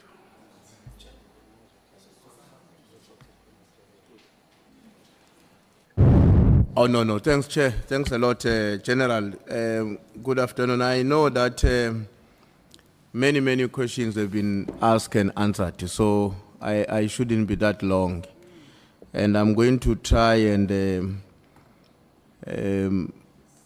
rephrase the question for you to address a specific issue. For instance, in your submitted Son affidavit, General, you speak about General Mdluli, the decision about his suspension, but you also talk about on the same paragraph that you were directed by the then Minister and Deputy Minister to fire General Shabalala. Now, what I want to understand here, what is it that is so special about Mdluli? Who is Mdluli? And where does the country come from with Mdluli? Because he emerges as somebody very central to whatever that has happened in our security cluster over the past a decade or two. Who is the man? Well, I really don't have extra information than what I have. Mdluli became the head of the crime intelligence in June, when I became the head of South African police administratively in July. I am told that the way he was employed was a panel of ministers chaired by the Minister of Police. I think there was a Minister of Intelligence at the time who happened to, I guess, was Dr. Cele. I think there were other ministers. There were about 4, I can't remember who they are. That makes him a little bit special, Mdluli, from the very word go, because I've never seen a TTG having such a panel of the ministers. But one thing that was quite significant, there was an acting police commissioner then, General Williams, or Commissioner Williams, and I'm told was not part of that panel. This is a DDG, but the DG of that department is not part of that panel. That's quite interesting. Mdluli, his background, this is under correction, so that I don't lie under oath. I fight with Mr. Skosana. So his history looks like it comes from the police anyway, but was belonging to this branch, that infamous branch called Special Branch. Looks like that's where it comes from. And those that they know him, they said he would be a not a very kind guy. Those that have been in the hands of Special Branch, they would understand how they would treat you, those guys. They were not nice at all. So it looks like he was part of those guys. But also looks like he was person that people were scared of him. Because the arrest looks like was suspected, because I don't think was ever found guilty, was suspected of murder, which had nothing to do with the work, which was a kind of a social matter, because it looks like a person that was murdered because he interfered with his girlfriend. So sounds like that. So he's a person that you know him to be brutal, both work and socially, but it's a person that I wouldn't know him too much because he spent his time reporting to the minister and the president rather than reporting to the national commissioner. No, thank you. You know, I'm asking this question because in your submission, you made an important observation that essentially the time at which the country started to regress in terms of its capability to defeat crime in our country was more or less around the same time, around that time, when such characters were being appointed, and let alone the way in which that character was appointed. But you also made references to the fact that as a consequence of your refusal to act or the way in which you acted towards him, you acquired some enemies. And I think the enemies that you acquired also included, if I read your statement very well, the head of state of that time. Now, you know, there is a theory that may not enjoy popularity in our country, but it's there. And because it exists, it's supposed to be dissected. That there's always been people either who were infiltrated in the movement that led us into liberation, or who were inherited by the democratic state after 1994, remain in the system, but always working hard day and night to bring the very system down. Do you think these are coincidences that here pops up Mdluli, gets appointed in a very funny way, and the situation changes right from that period? Of course, with the then National Commissioner Pierre assuming the reins, and the destruction of the security cluster happens unabated. Would you say these are just mere coincidences, or this is maybe one of the manifestations of an intervention that is done deliberately to weaken the democratic state at the security level? Honorable Member, maybe one important thing to say about Mdluli. He was suspended for 8 years. He was under suspension for 8 years. And remember that you hire nobody if a person is suspended. So he was earning his salary without any hindrance as suspended. Yet there was no head of the crime intelligence. So there is that gap until he was fired by Mbalula, as Mbalula comes, and I came after Mbalula, but was suspended and earning the salary for eight years. So it could be both him getting involved, but also there was this lacuna that was there because there was no head. But broadly, from the world of security, Honorable Member, there are no structures that are not infiltrated by opposition. That's your take, that's bottom line. They even say, when you're operative intelligence, they give you a beautiful, good information, you must be worried because information is forever on the exchange. So you wonder, as they give him such a good information, how much good information he or she gives on the other side. It's a game of trade-offs. I give you this one, you give me the other one. Now, General, the issue, you know, when we listen to Minister Mkunu, part of his consideration, and not only him, I think General Sibia as well, there's this issue about the amount of money that was spent on the PKTT.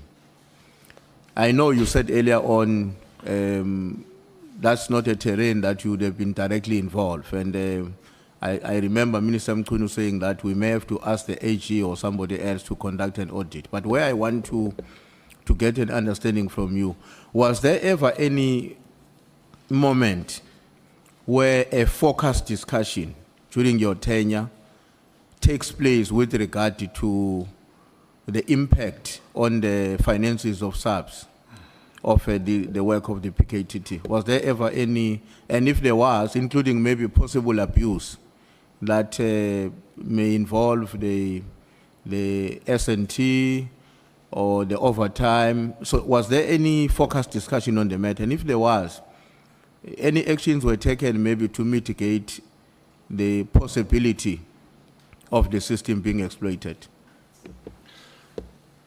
I think this one of abuse, there have been some specific examples that were made, Chairperson, that the operatives and the police were sleeping on posh hotels.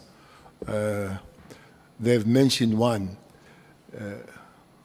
I hear people saying that Beverly Hills is a top-notch. There is a top-notch hotel next to Beverly called Oyster.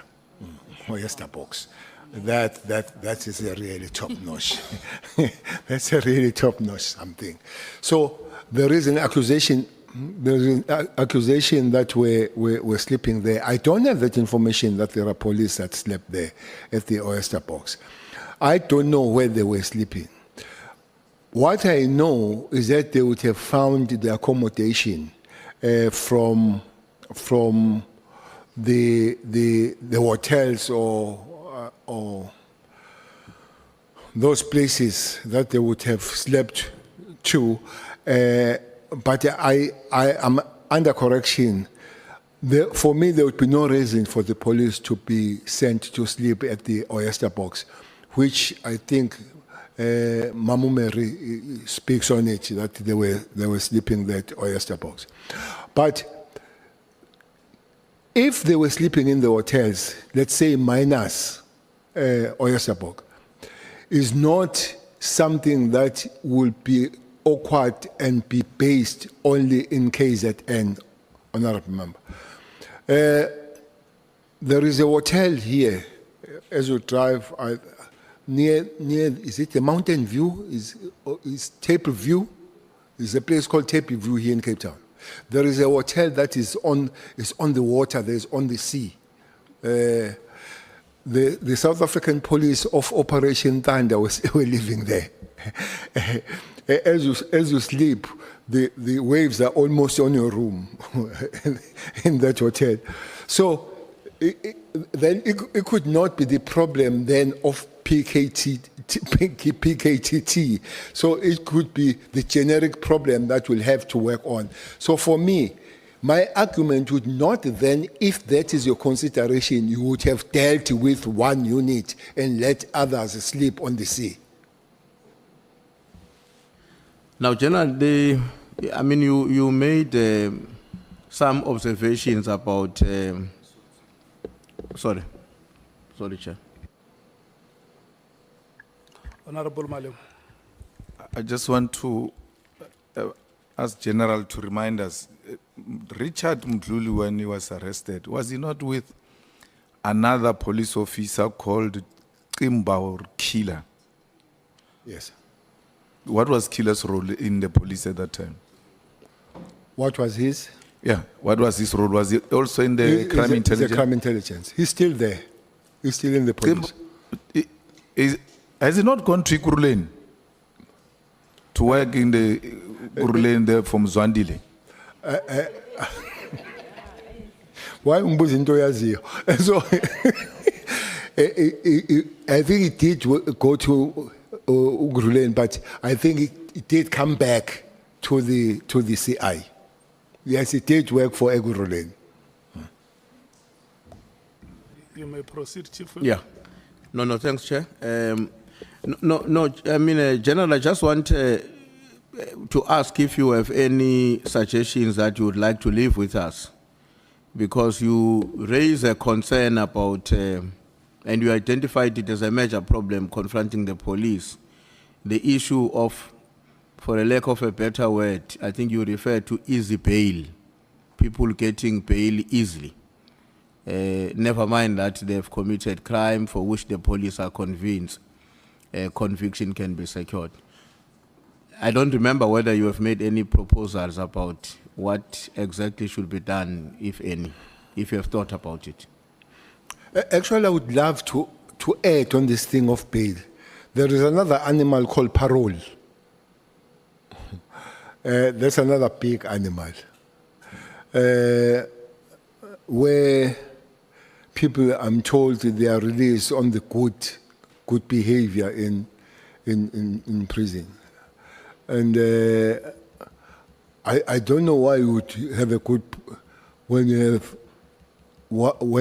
how you have a good behavior in prison, because you're in prison.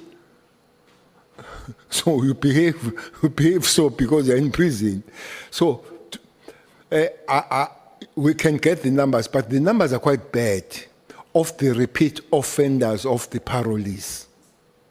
So both parolees and the bail, they need to be looked very, very close, Honorable Chair. There is an argument that there are not too many criminals that are running amok among South Africans. But the problem of the courts and correctional service is the resupply of the criminals, that they come back. At some times, by the way, we are victims of our success, especially the police who are victims of our success. When I was there, Honorable Member, there were 3 bouts of parole under Minister Lamula. At one time, there were 14,000. At the other time, there were 9,000 parolees at a go. The last one included Umsholozi, the parole, quoting that parole of 9,000. So it's an issue that when you follow them, you find them, some of them going back, having done the worst things and the original things that they've done, but also most they are found for the revenge. That they go back to those people that were witnesses and set them in prison and come back to them. I'm not saying that people, they must die in prison, but if there is a way of checking and thoroughly checking on the parole, they should be so.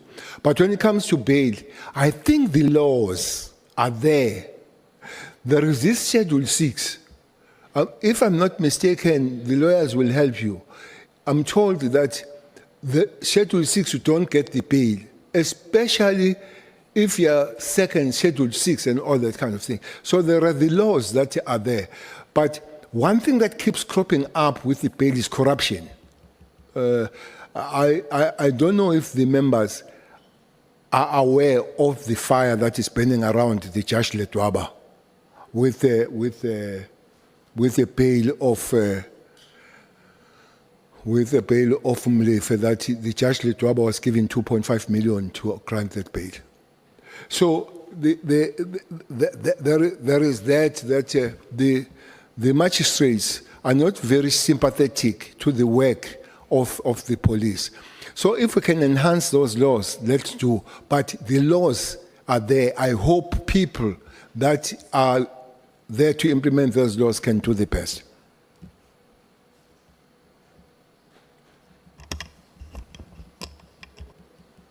Let me check with the Chief Whip first. Did you want to make a follow-up on the question before I... Honorable Sangoni, Honorable Nomval.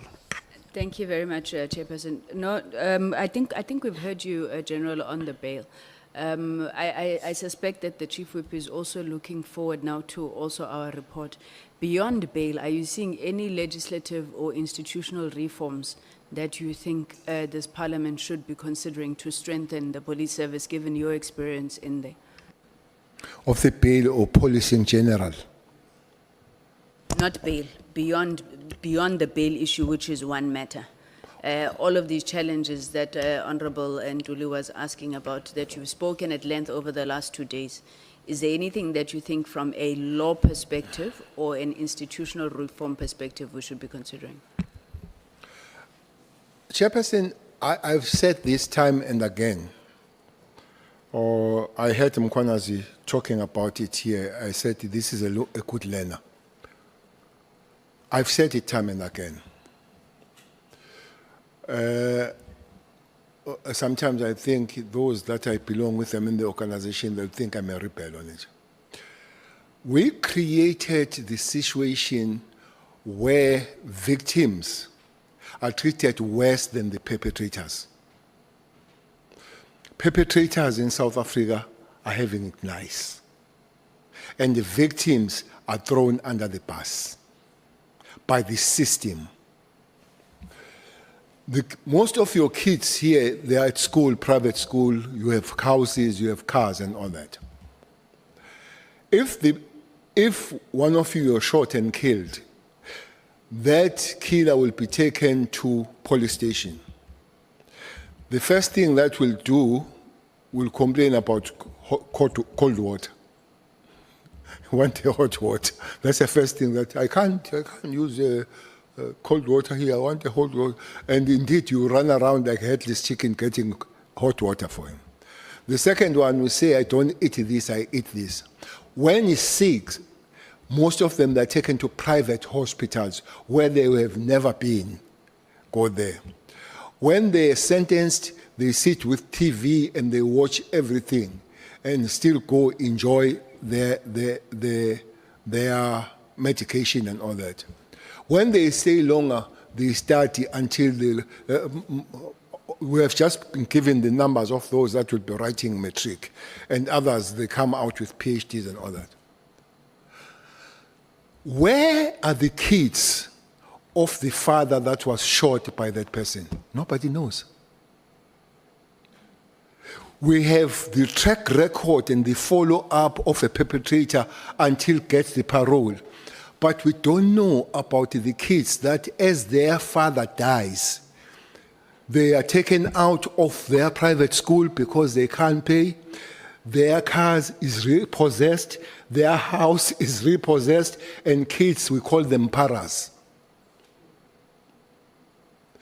The system is wrong. We just need to go back. It's sympathetic and it's good to perpetrators vis-a-vis the victims. I think that should be really, well, that is not a sour grape because people that follow my statements, publicly speaking, I've said that thing time and again.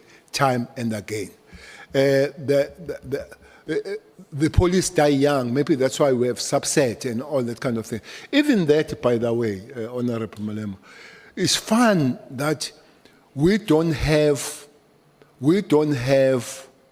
the special education trust from the government that teaches the offense of the police that die on the line of duty. When we pay about 13,000 rand a month for a single prisoner. And those that are innocent, they get 350 rand. Then it's fine to go to prison. We pay 13,000 rands per prisoner a month. We pay 350 rand for a person that does not work and is hungry with the family. So people, they get comfort out of committing crime. So I think we need to go back and check the system and see what we can do with the system as a whole. Thanks. Honorable Nomvalo, Honorable Malem. Yeah, thank you once again, Chair. I just want to establish from the General. When General Nhlanhla Mkhwanazi was here, he said the reason why they formed this multidisciplinary approach or task team, it's because they were faced with an undesirable scenario where they arrest people today and see them out on bail on the following day. So one of the reasons why they formed it is because they wanted to circumvent that. Now, the question is, during your tenure, I know that you left it while it was doing its job.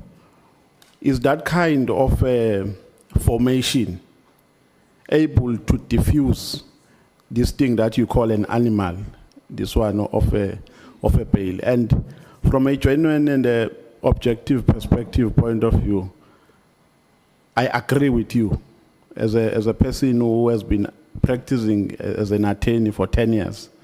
So I agree with your frustration because it is a prevalent problem that we have in our legal system.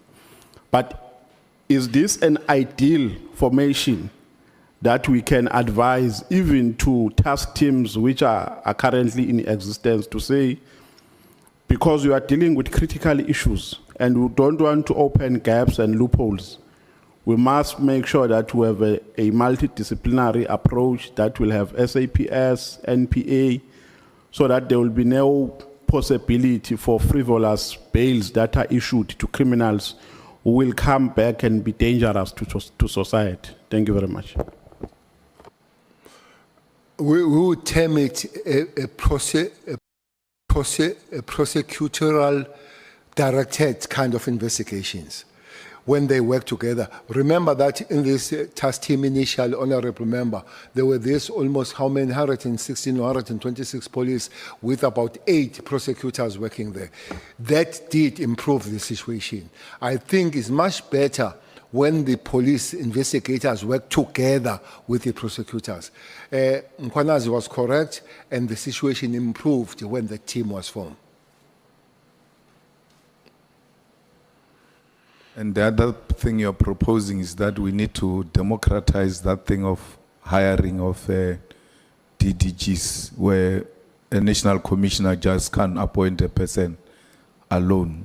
Perhaps if we open it to a couple of people, depending on what could be the suggestion at a time. The same way Mdlulu was hired, where you've got a couple of ministers sitting together, inclusive of the national commissioner or anything to that effect, where these other people get hired, including provincial commissioners. We don't subject them to one individual. Provincial commissioners or honorable member, they are in the constitution, so they are fine. They are in the constitution. The national commissioner in concurrence with the provincial government, so they agree on that. So again, a minimal play of the minister. They say if they can't agree, the minister comes and mediates. Immediately he mediates. So that will be an issue. So provincial commissioners are catered for. The problem are lieutenants generals who are DTGs.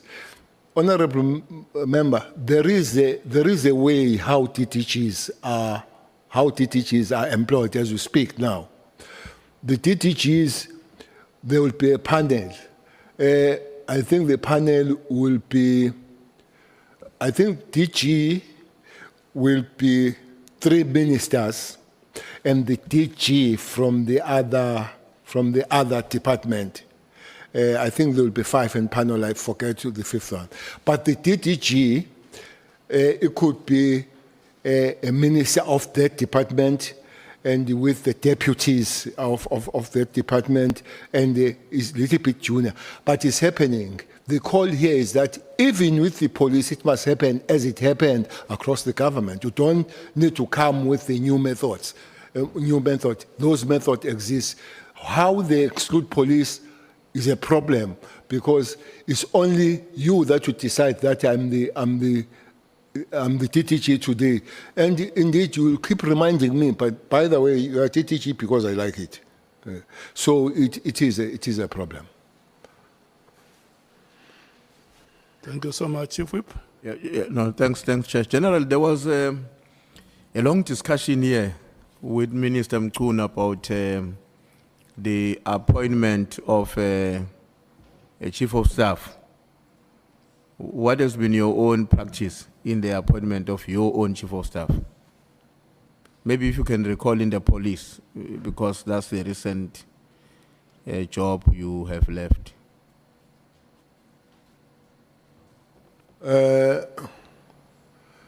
Chief of Staff, there is a panel that Chief of Staff goes through, getting interviews and all that, and then they will recommend, and you've got, while there is a panel, you've got a very big say with the Chief of Staff that you agree with, but you don't sit on it. But as a minister, you do put the panel that will work on the matter, because it's a minister's employment, the Chief of Staff. But I can't wake up the next morning and shout that Mpele now is the Chief of Staff. There is a process nonetheless. So the process is basically to look at the things that should not be bothering you, like check qualifications and all these other things. Now, who goes into that panel, not as a member, but to be considered as a Chief of Staff? Mangit, who? I mean, do you have to submit 3 names, 1 name? Who else? And how do people get to hear about it if I want to throw my name as well in the panel and be considered for the Chief of Staff of a minister? I think it could be, Chief of Staff, it could be both, depending on the minister. You can internally advertise, or you can advertise externally, as it would have happened with especially the police body. Usually in the police, they start by advertising internally, and if you can't get that person, then you go externally. That's how it goes. The panel that would be there, and those that applied from outside, if it is that the way it has been advertised, or internally, if it has been internal, and then they go through and they give and then they give the names to you, and you agree. Okay. I'm left with 3 questions now, General. We're almost done here. Just before you conclude, Honorable Nomvalo. No, Chair, I was saying the Chief Whip must declare if he has an interest. We can lobby for him.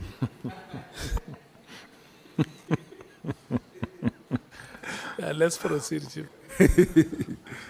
No, thanks, Chair. No, I'm left with 3. The one of the 3 questions is another character, General, and I'm taking advantage of the fact that you have been in the public service since 1994, and also you are coming from the security terrain, even in terms of your participation in the struggle. Another character that has emerged over the past few years, very dominant in the police sector, for whatever reasons, is Paul O'Sullivan. Who is this person?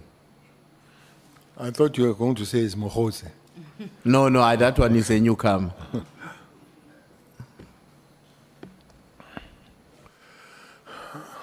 Paul Sullivan. I think Paul Sullivan is a British citizen originally.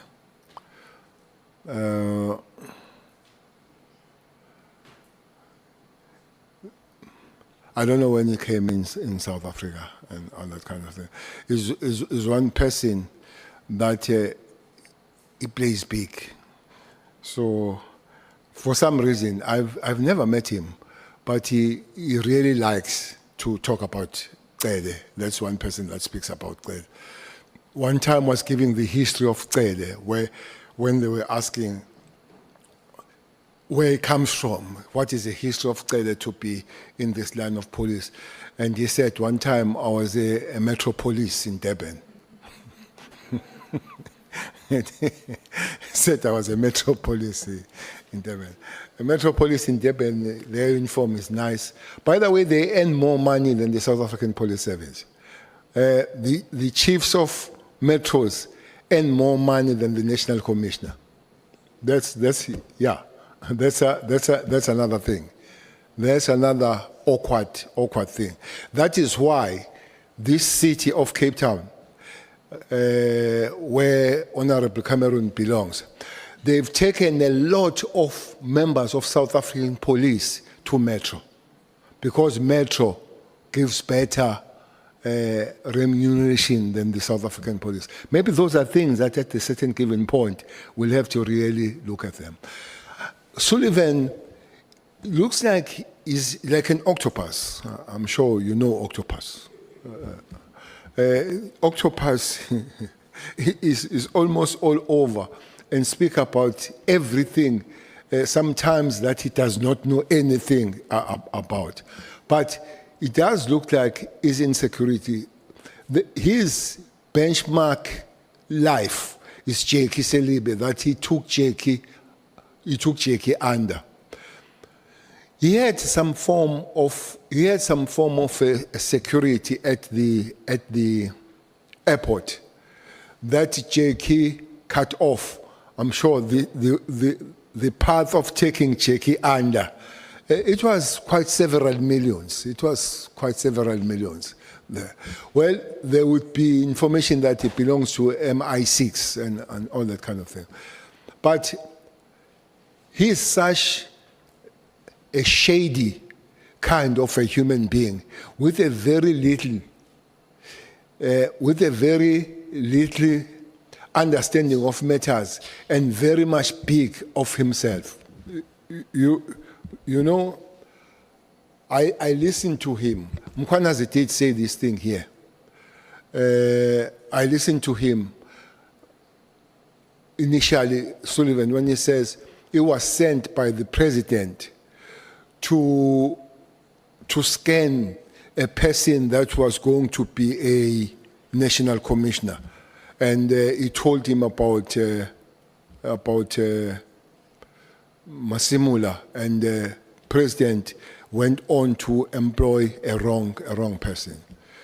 So I heard him, Kwanazi, saying that Sullivan said so here. I spoke to somebody this morning who was asking where Kwanazi took the thing, and they said, no, it was said by Sullivan. Sullivan, according to him, is nothing but the god of security world, the god of running the politicians, the god of knowing every and any other thing. So where and how it came about here, I don't know. Maybe for that, it's important to end there. But one that it has, because it's not very much verified, could be said at a later stage. But the guy goes much deeper and much problematic about the matters. She has a version of Auntie Mary, but in a more serious and dangerous way. Auntie Mary does it academical. This one does in security way. No, thank you. I'm asking because, you would have noticed I asked about Mdluli. I'm now asking about Liz O'Sullivan because these are people who, from what we hear, whose involvement in our security cluster and the impact of their actions have been very, very devastating. Just one other thing. He likes his beer, big time. He likes his beer. He loves his beer. Yeah. Yeah. Well, I hope sooner than later we'll understand what brings them together in that way. He loves his beer, he hates Kumalo, he hates Masimula, he hates Mkwanaza. Now, on the He hates issue, Cele. oh sorry, on the There's no issue, problem with Mkunu. he has a problem? Has no. There's no problem? Yeah. Okay. Now, on the issue, General, of Matlala, Mr. Matlala, when in your statement you indicated that when he sent a message to somebody alerting them that we are going to come and make use of his facility or the place. Now, in that message, he says he referred to you as a business partner and a friend, something that you have firmly disputed in this meeting. Do you think that the possibility also exists that either everything or almost everything or some of what Matlala had told you about Minister Mkunu were simply a constructed lie?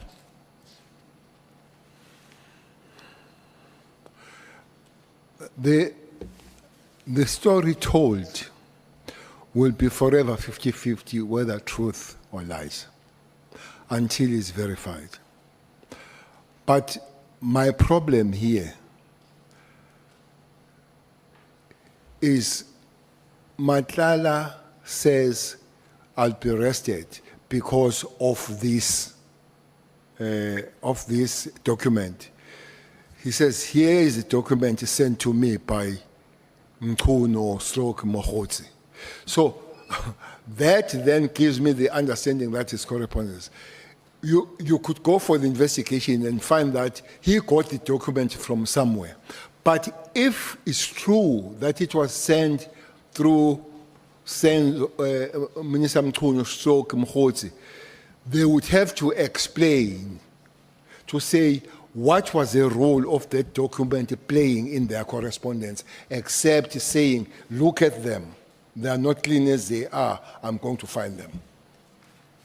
No, but I'm saying, I know that Honorable Member may want to make a follow-up. I'm saying, General, in terms of, this is a man you now have presented evidence before us, that this is a man who lies without being under pressure. Because when he sends a message to the third party, that please arrange for the place because my friend and a business partner is coming, that's lying without pressure. Why is it difficult for you to concede that it may very well be that in some of his assertion to you, he was acting in a way that he subsequently acted to you when he lied about you being a friend and being a business partner? It's exactly the point I'm making, Honorable Member, to say the document that is sent to him, and on those bases, the minister argues or Mohotsi that the action will be taken, tells me that there is such a communication. That's why I'm saying 50-50, that there are things that could be lies. But when it comes to this one, only one thing that will make me change my mind on this one, if the document was not sent by them, but it's a document that I don't think that Matlala would have an issue of hunting and having that document. It's a document that is in the circle of security matters. Indeed, it might happen that is lying about Cele and Zuma and all that kind of stuff. That is why, when Mr. Mkunu says, let's lie, and that's why I'm saying that, well, it didn't say who's lying, Mr. Mkunu. It might have been Cele lying, might have been Matlala lying, it might have been him lying, Mr. Mkunu, because he might have said those things. So there is somewhere the truth. But if you say to me, this is not the truth, I would not have an issue to say I agree with it. But when it comes to the I'm sure you did see on that one. I will have a little bit of a problem believing it with ease. Honorable Malim. General, what is interesting is that at the Madlanga Commission, witness C says when they were raiding Matlala's house, he asked them that the wife must leave because they found him with the wife. The wife must leave, and then he remained with them. And he started throwing names that I know so and so, I'm working with so and so.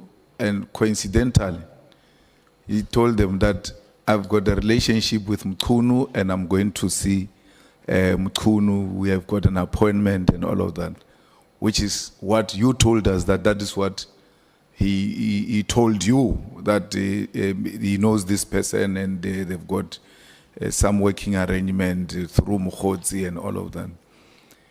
Will that be a coincidence or a confirmation to an extent that there seems to be something happening between Mkhunu and Matlala? And what is more interesting is that he doesn't say anything about you to those police. He doesn't say, I've got this or that with Cele. He says, Mkhunu this, Mkhunu that. And then he puts Sibia as well in the whole thing, that they work with Sibia and exactly what we've been hearing here. What's your comment about that? Well, this is the 6th. The rate is on the 6th of December. Definitely, it would have not come across with me. Much later in December, maybe there is one truthful thing that he would have said. But, Chairperson, I don't want to go beyond honorable member of things from other sources. So, as the honorable member has asked, why I would not concede that is lying when he says, I'll work with you, provided you don't work with Cele and Zuma on this project. It is online.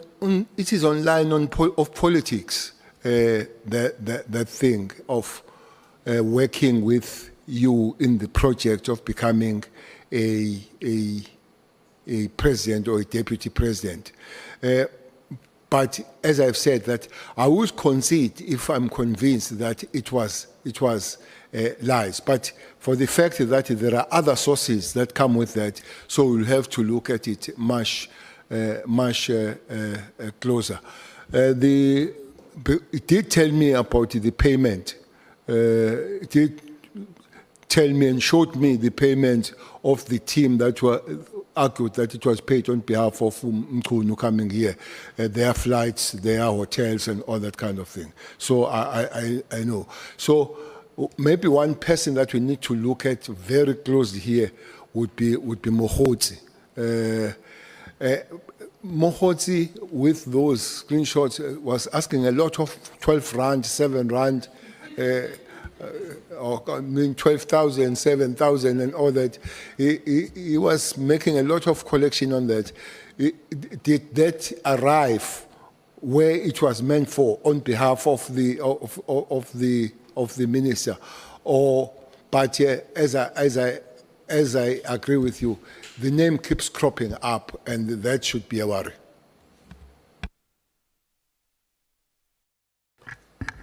Honorable Sangun.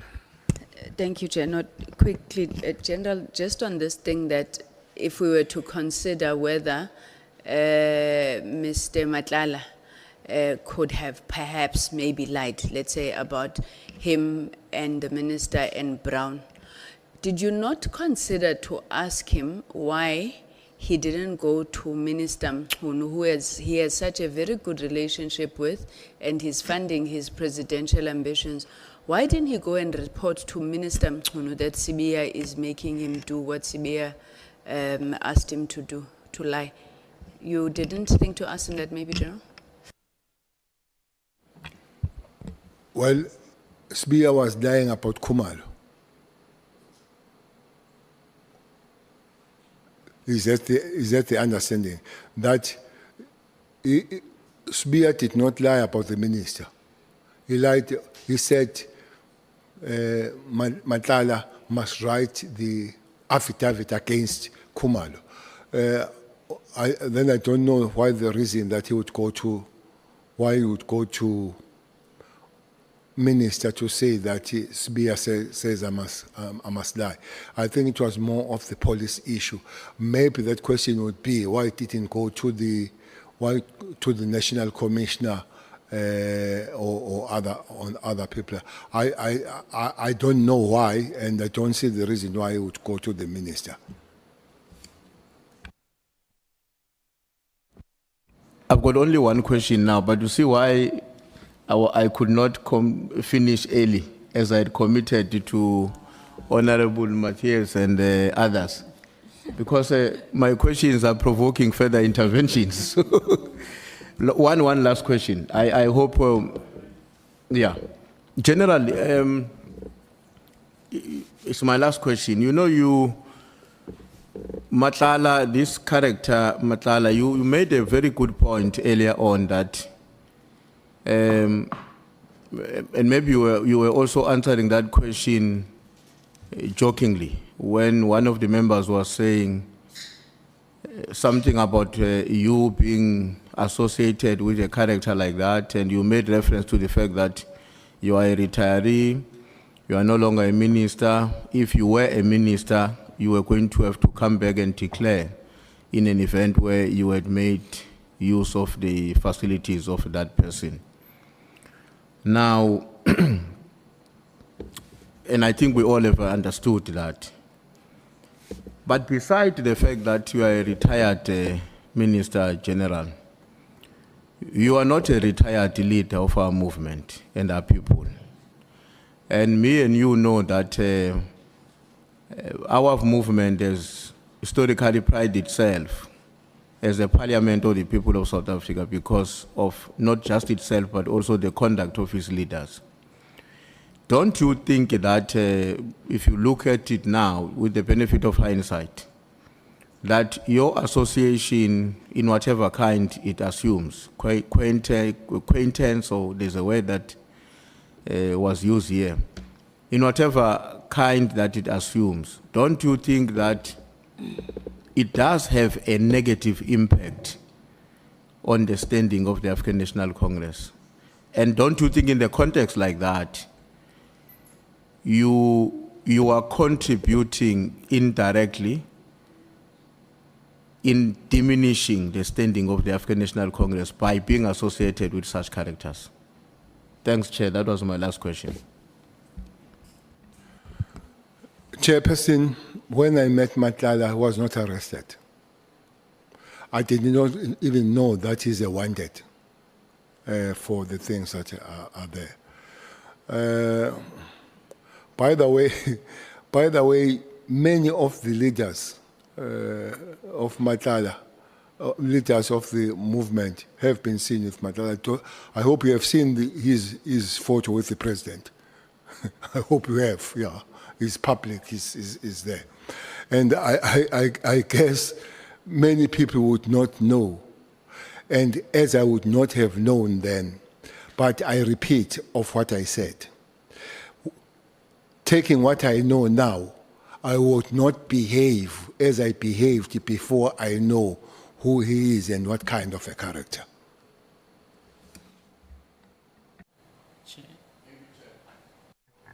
Pangazita. Thank you, Honorable Chair.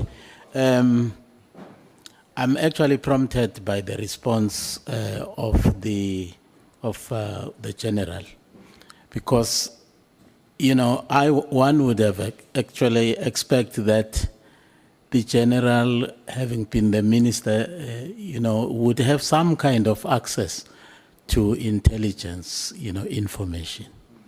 I find it very difficult to understand and accept Tuguti Umatlala could actually invade the corridors of leadership of this country without, you know, having been vetted by some security agencies, be it criminal, South African, security, whatever. I can't accept that. I find it very difficult whether or not we still have a intelligence capacity as a country. If not, then we are very vulnerable. Thank you. General, do you have any comment to make? Well, the comment is that what I said yesterday to say is not the terrain of the minister to know the intelligence world. It's not. Somebody raised a question about counterintelligence. I just imagine the minister calling the counterintelligence. That would be worst. But with the president and those structures, remember, president has access to all these structures. The state security, for instance, the national commissioner and the head of intelligence in the police can be called by the president without telling me. If they want, they can tell me. If they don't want, they cannot tell me. The state security could be. And I think even the DI, president can have an access to DI. So if you ask me that question, I will take it that such a character would have been known and in the radar of these structures.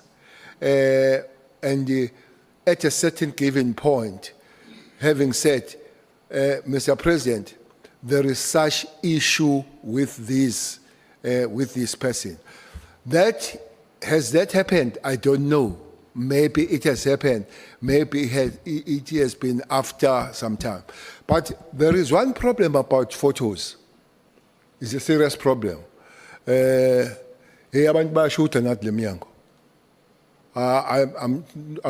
not sure whether, I know one person that they take a lot of photos with his Julius, Honorable Malem. And then I don't have a photo with Matlala. Never. Well, at least Usbaru. So, and then these photos, you find them moving around. So, and you really say, did I take this one? You know this Matlala issue. There is a photo that I've taken recently. I was not even aware that one person has changed here. So now, when it moves around and you see that there are changes, you realize, yeah, man. So at this level, it can happen when people. But I agree with you that at the top level, there must be people that are protecting to say, but you can't take it without shouting. So this picture can't be there and all that kind of thing. So I agree with you on that one. Honorable James. Thank you, Chair. Just to add on to the Chief Whip's comment, not only does it negatively tarnish the image of the political party to which you belong, it also sends a painful message. Although we are discussing things here at a very high level, it also sends a very painful message to the mother down there whose child has just stolen from her. When you sleep in the hotel of someone that is allegedly embroiled in drug cartels, it means that you almost become indirectly a beneficiary of what we go through in our communities. So when we look at you as a leader, and we expect your conduct to be of such. I accept what you said earlier on, that your relationship, in hindsight right now, when you look at it, it was a mistake. It should never have happened. But I just thought that I would emphasize how the public feels, how we as mothers and as people that's living with us feel when we see you benefiting from our pain and from the monies that our children steal from us. Thank you, Minister. Honorable Chair, is exactly the point that human beings will make mistakes. You come back and say it happened. I'm sure those mothers would have that question. But when I said, I didn't know this person is, now I know and it won't happen, I believe that they would understand. Thanks. SC. Thank you, Honourable Chair, Honourable Members. Just a few questions, General. How much did you know about Kabindi working for IPID? And would it have been at the time when McBride was the head of IPID? Around 2017? Around 2017, I know that I was working for IPID, but I was not in the security establishment in 2017. I was doing one of my top jobs, which was the Deputy Minister of Agriculture. And subsequently, when you became Minister in 2018? I think by then he was not there, either suspended or whatever the issue. But I think he was not working by then. You're talking about in Kabinde, not Kabinde, yes. McBride? Kabinde. Kabinde. And McBride? I'm asking about McBride. no, too. no, I'm asking about Kabinde. Kabinde, do you know that he was, and I speak subject to correction, but I heard that he was also involved or embroiled with some issue with O'Sullivan. Did you hear anything about that or know anything about that? Well, I know that there were issues between them. But mostly the issues I know is that Sullivan worked closely with McBride. Maybe more than Nkabinde. I wouldn't know exactly the involvement of Nkabinde, but I know that there was some common touch. So the common touch between O'Sullivan and McBride resulted in Kabindi either being suspended or dismissed or resigning? Well, I don't know the reason of suspension of Nkabinde. Now, IPID investigates police misconduct. So that would commence with some complaint about the conduct of a police officer, either a member of the public or a colleague or a whistleblower. Would it be, in your experience, having been a minister for so long and obviously interacting, I suppose, with IPID from time to time, that two officers of IPID would go and visit a complainant to discuss the case or maybe take a statement or ask for further information?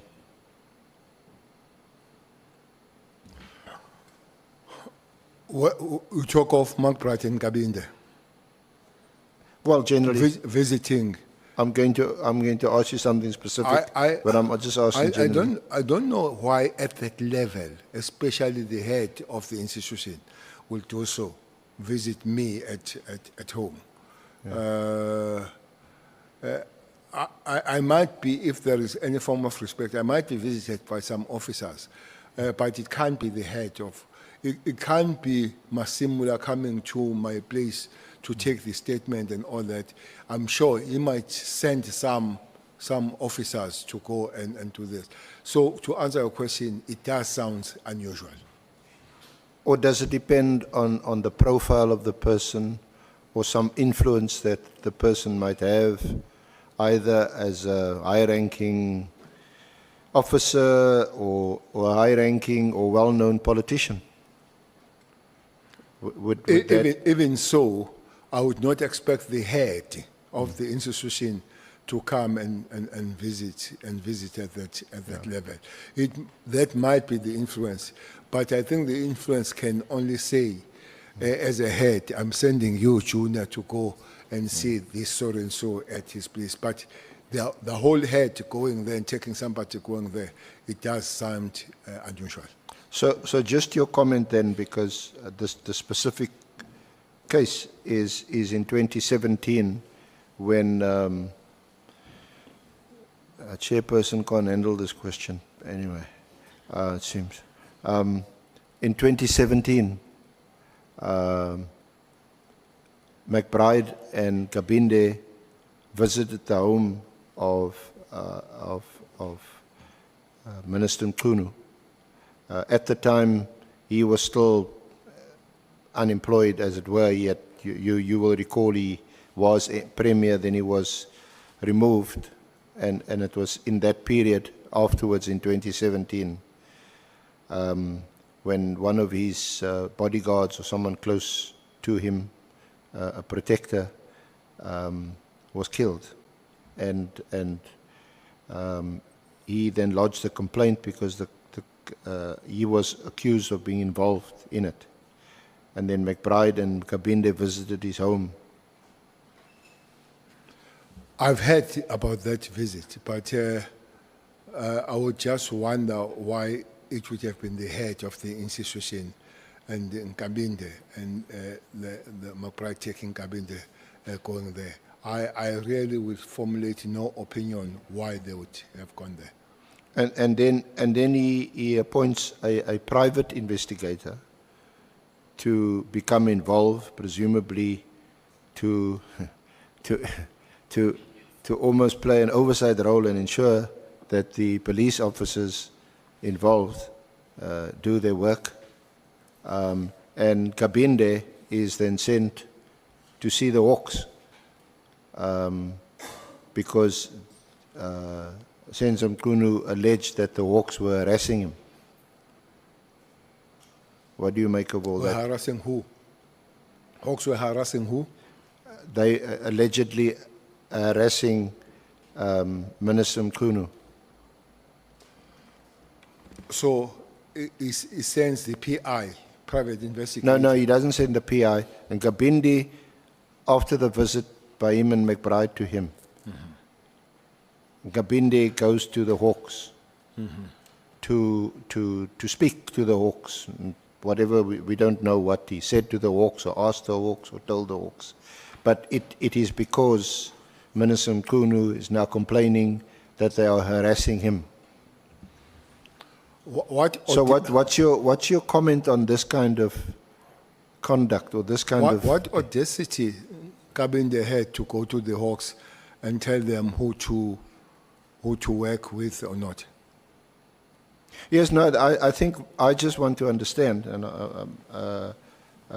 how that would work when it's the independent complaints arm of the police visiting a complainant, and then from the complainant going to another arm of the police, the Hawks, who are supposed to be independent, and going to speak to them about harassing a complainant to IPID.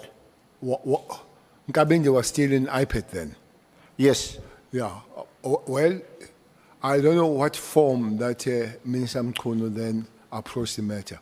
But remember, private citizens of South Africa, they have a right to approach IPID if they feel they are harassed by the police. That will include the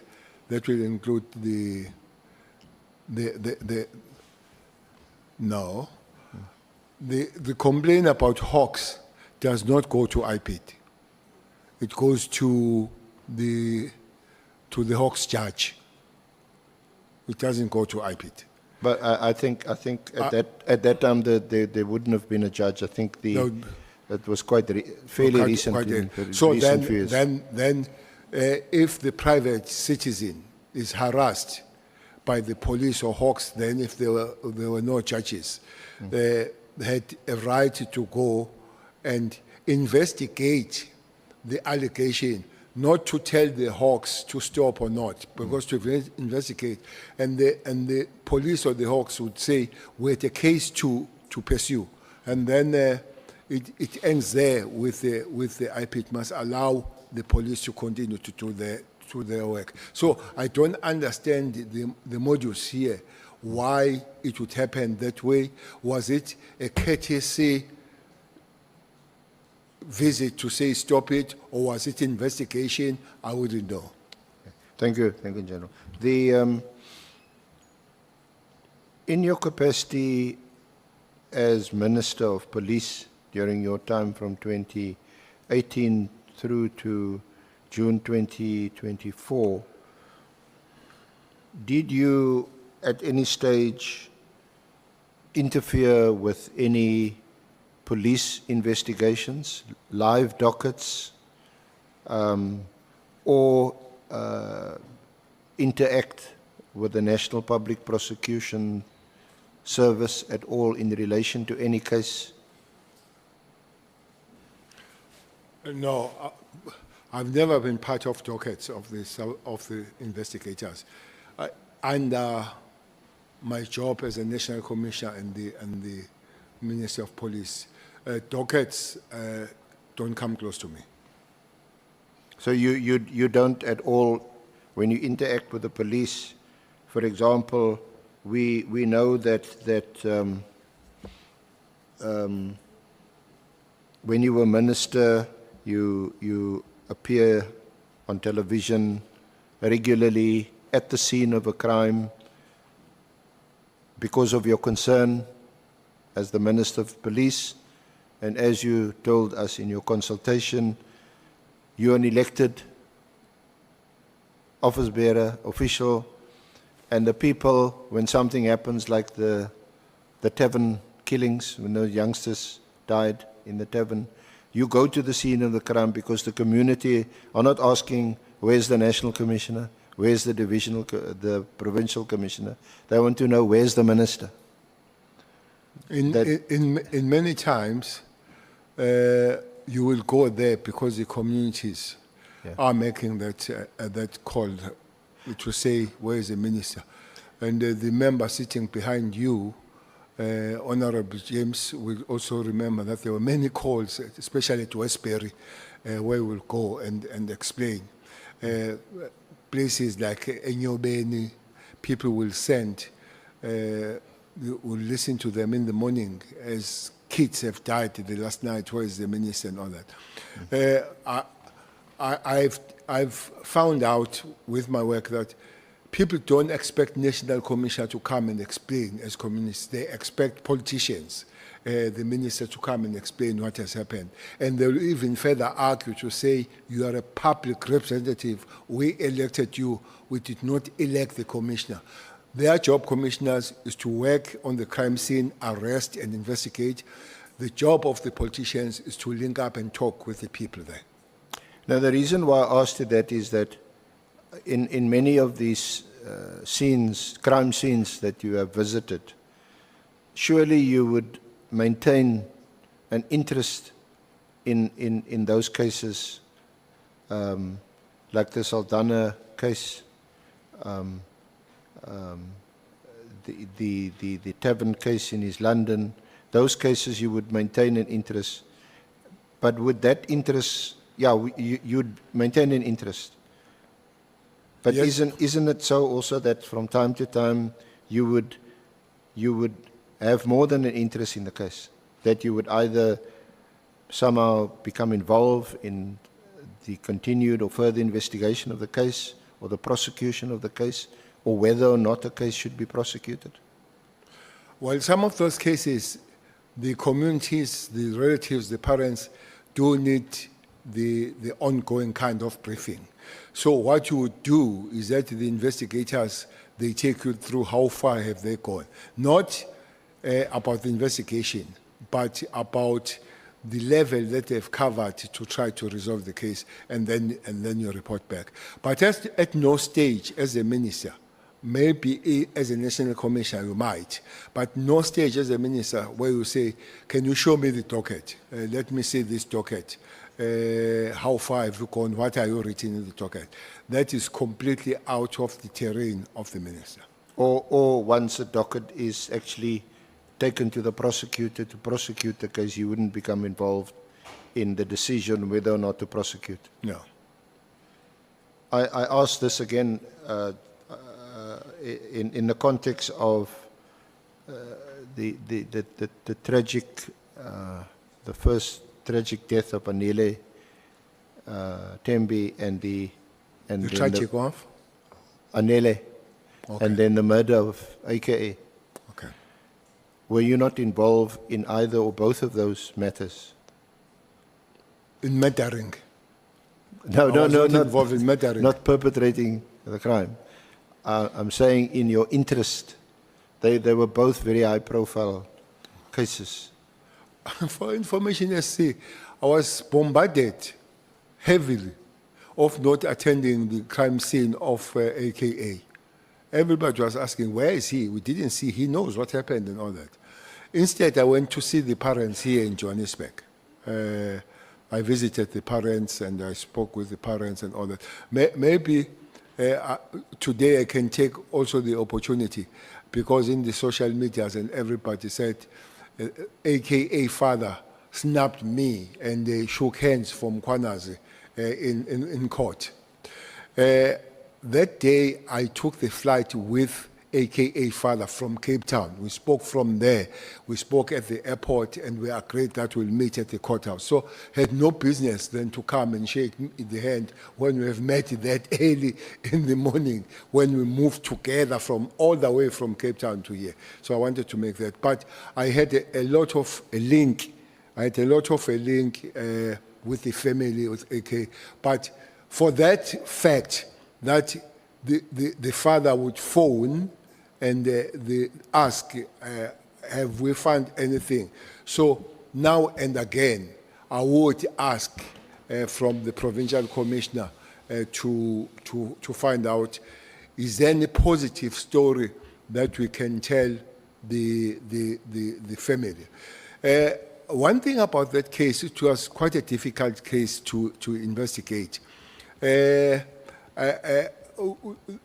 would tell you things that they are close, but never reach where they were supposed to reach.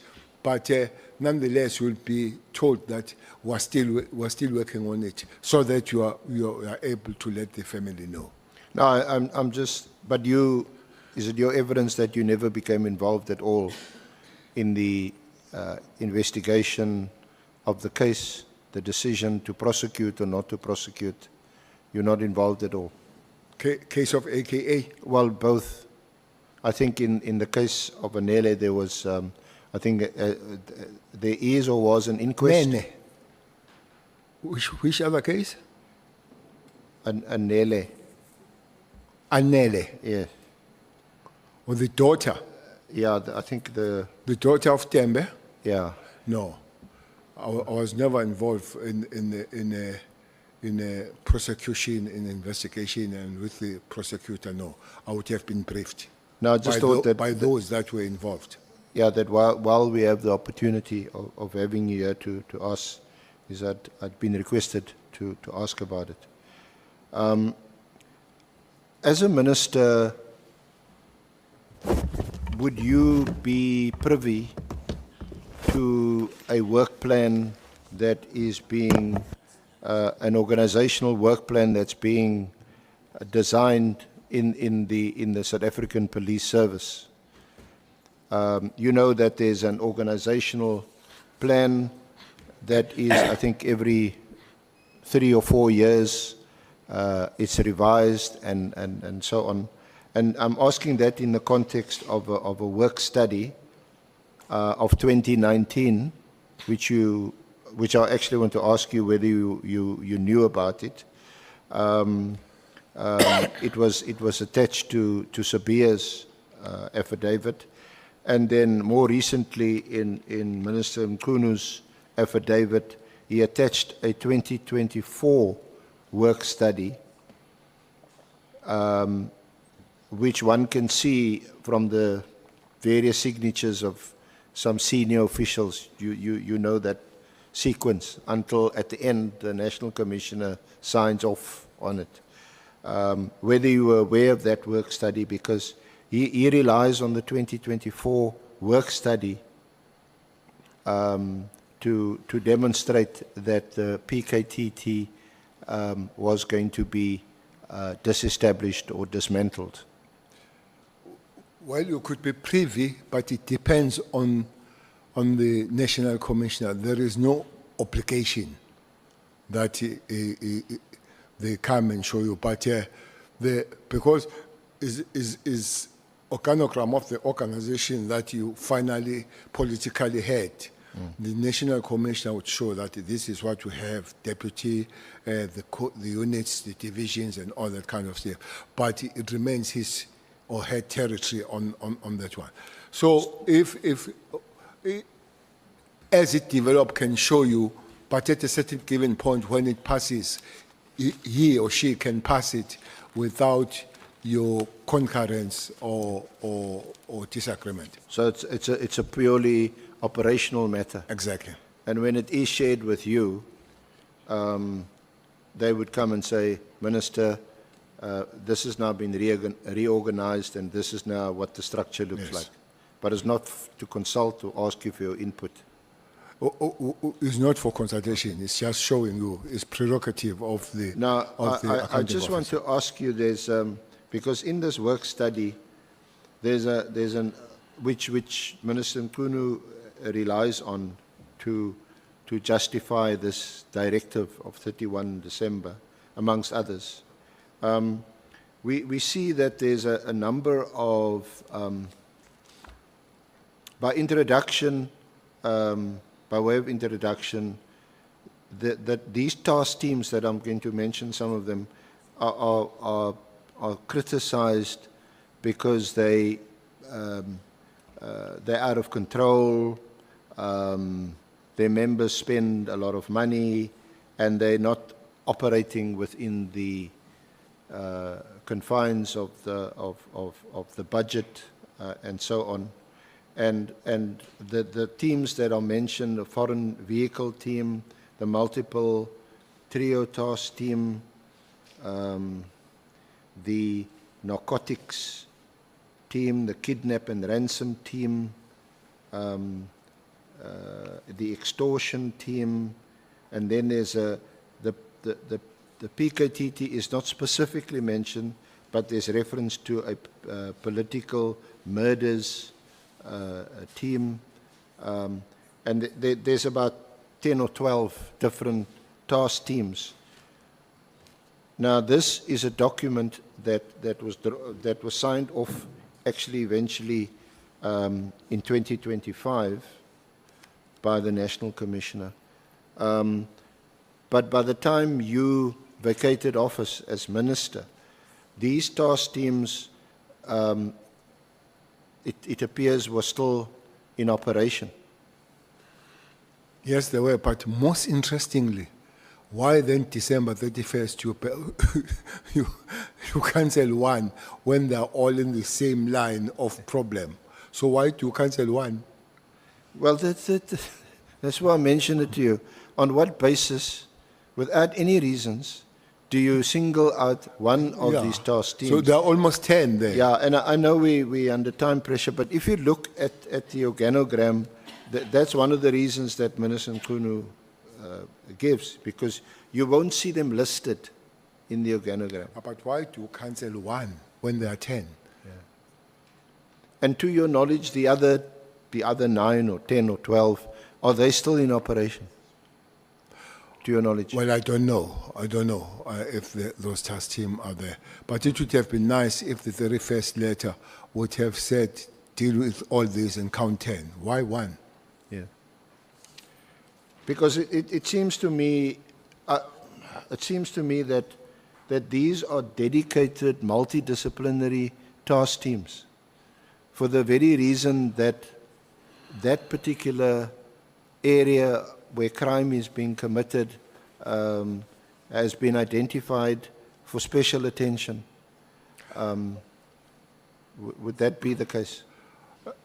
Like extortion, murder, kidnapping? There will never be time, I see, where there is no task team established. For instance, in South Africa, kidnapping is a new thing. Extortion is a new thing. So you could not have had that thing in the organogram because extortion is very new. It started here in Cape Town a few years ago. Kidnapping, it came from Mozambique a few years ago and all that. And unfortunately, both of them, they need a lot of skill and dedicated people and machinery. For instance, kidnapping, needs a lot of equipment of doing different things on it. And those equipment will take money to be there and all that. There are new things, they are specialized, so they'll have to put money on it.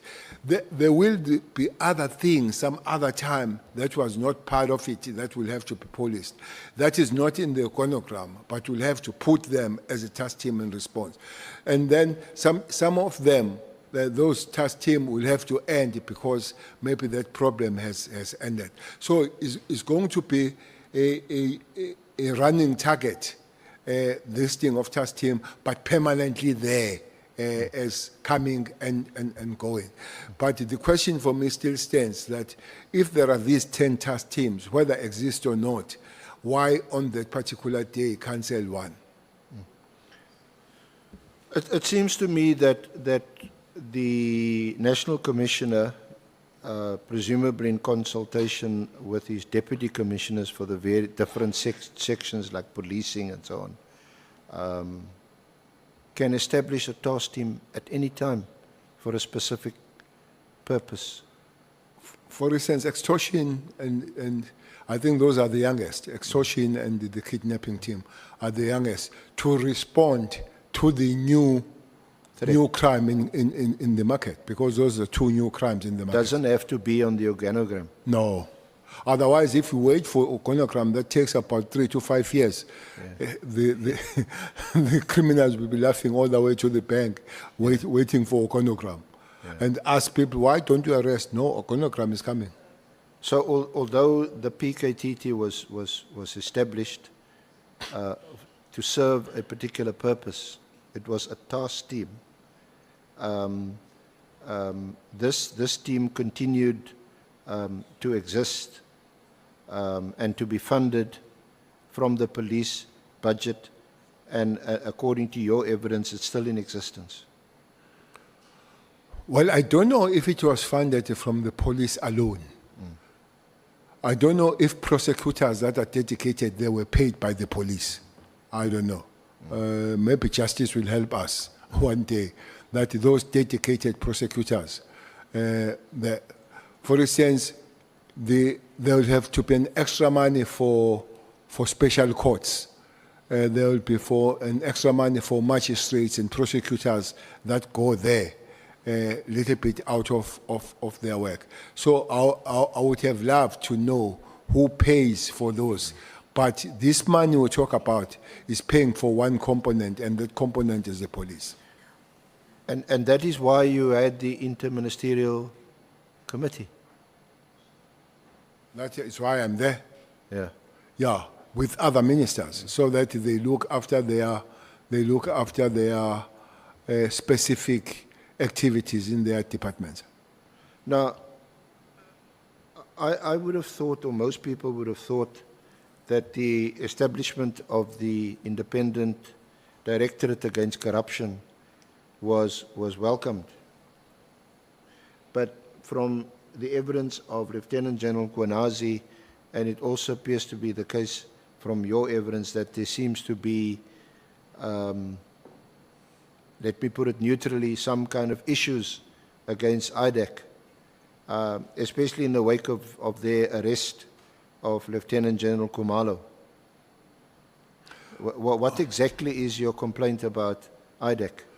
No, I would not complain about the work of the IDEC, but I can't have a structure, such a powerful structure, that has no oversight. That would be my main complaint. That up to this point, I don't know any form of oversight, like the iPad with the police, like the judge with the Hawks. So otherwise, you'll find the people running amok without anybody checking them and telling them to fall in line.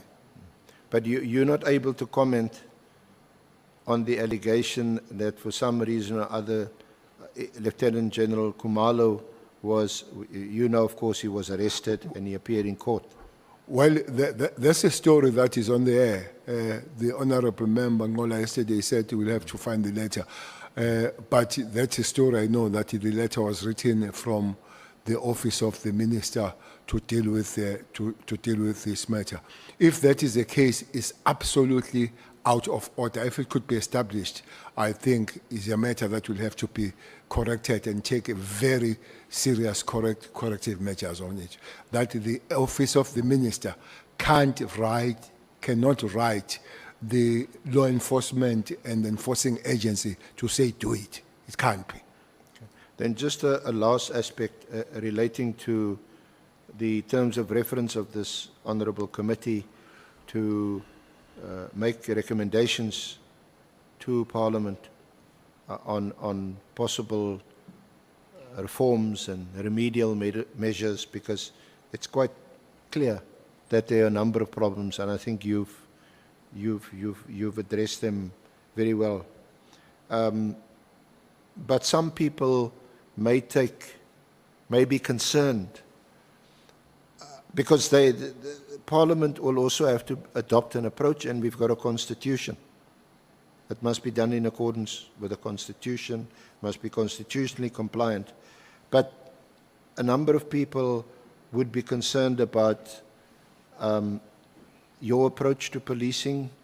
We've heard you, I don't want to repeat the words here in this august chamber, but it appears to be an approach where, you know, you've just got to attack the criminals and shoot them, and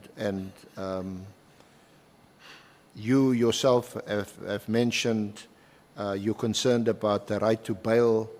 General Nkonazi, who seems to share this approach, he complains about the trade unions getting people off their disciplinary hearings. He complains about the media using allegedly confidential or information and putting it in the papers.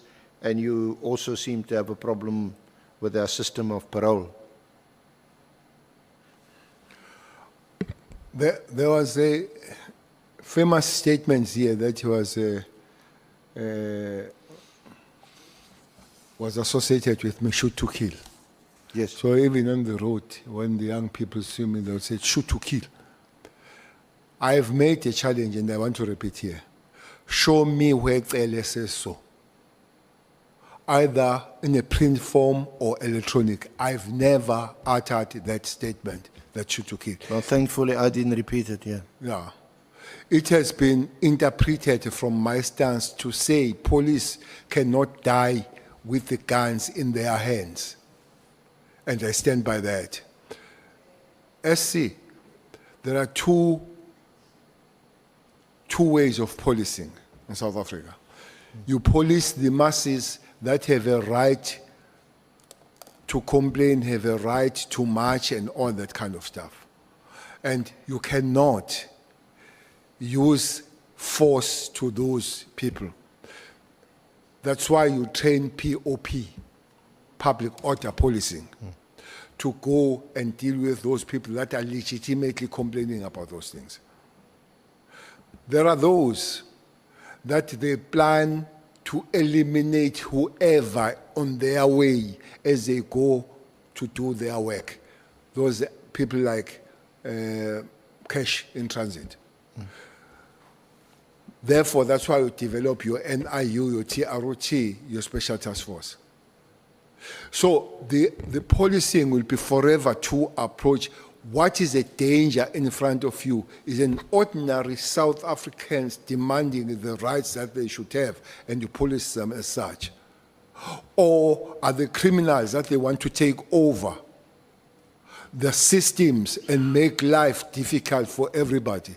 So I always look at the tennis players. The harder you hit, the harder you return. That's how you play the tennis. No, sometimes you play drop shot. That's how you play the tennis. Just play it so over the net. we are not going to take the POP and give them rubber bullets and give them water tanks and say there is cash ice there. Rush, here are the rubber bullets. We're not going to do that.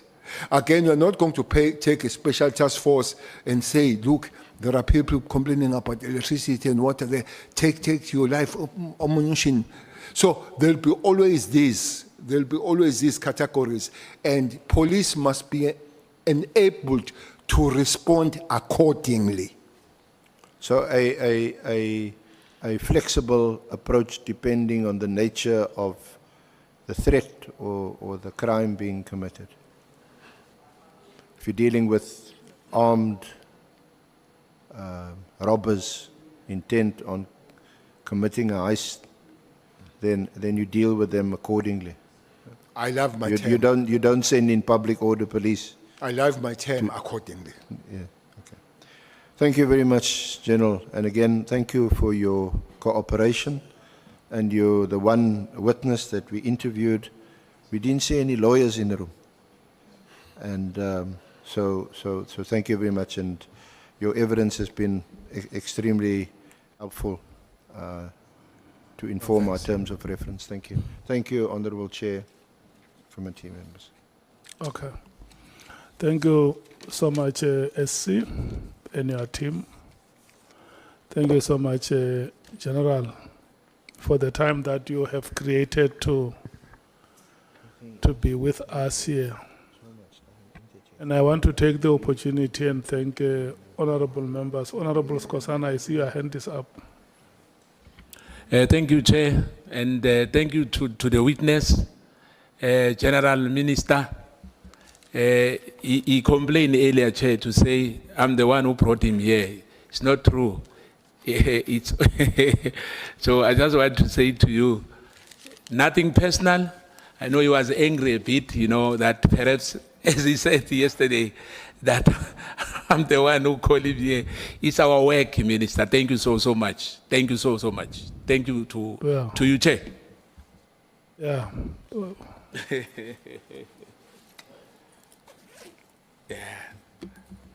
Thanks myself. No, I did not call the lawyers because I thought things that have to do, there'll be truth and only truth. It would be worse to call Nomvaba to be my lawyer. It would be really worse then. Having said so, I did not get the opportunity, but I'm jealous. There was a big debate here about the devolution of powers. I want to repeat, I felt sorry that you put the operative to the political debate. Maybe it can be debated at the next time, but it was unfair, very unfair, to put the police officer to debate the law. Police officers don't debate the law, they enforce the law. They don't debate it, they don't develop it, they enforce it. So I would say so. Thank you.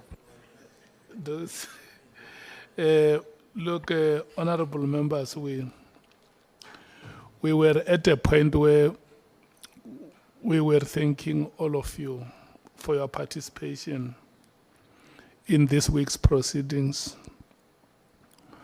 To our staff that coordinates our activities and keep the public informed about the work that we do here. We want to thank you so much. And I see honorable members also bring their staff from their respective parties. We also want to thank them for the support that they give you. We want to thank you so much for that. We are resuming next week, Tuesday. The starting time will be 11 o'clock. Yeah, it will be 11 o'clock on Tuesday. Yeah, you won't be here in those, so I always get disappointed when we come to the end of the meetings, and there is nothing I can do. Even if I want to continue with the meeting, there is nobody raising a hand. I don't have any choice but to call off the Point meeting. of order, Chair. The meeting. Our guest is asking a question, the Chair. You must meeting answer that question, The meeting Chair. stand adjourned. But Chair, there's a question from our guest, Chair. We will meet next week, Tuesday at 11 o'clock. Thank you so much. Chair, uthi ndo sinenkinga ekhaya yini? Makhanda.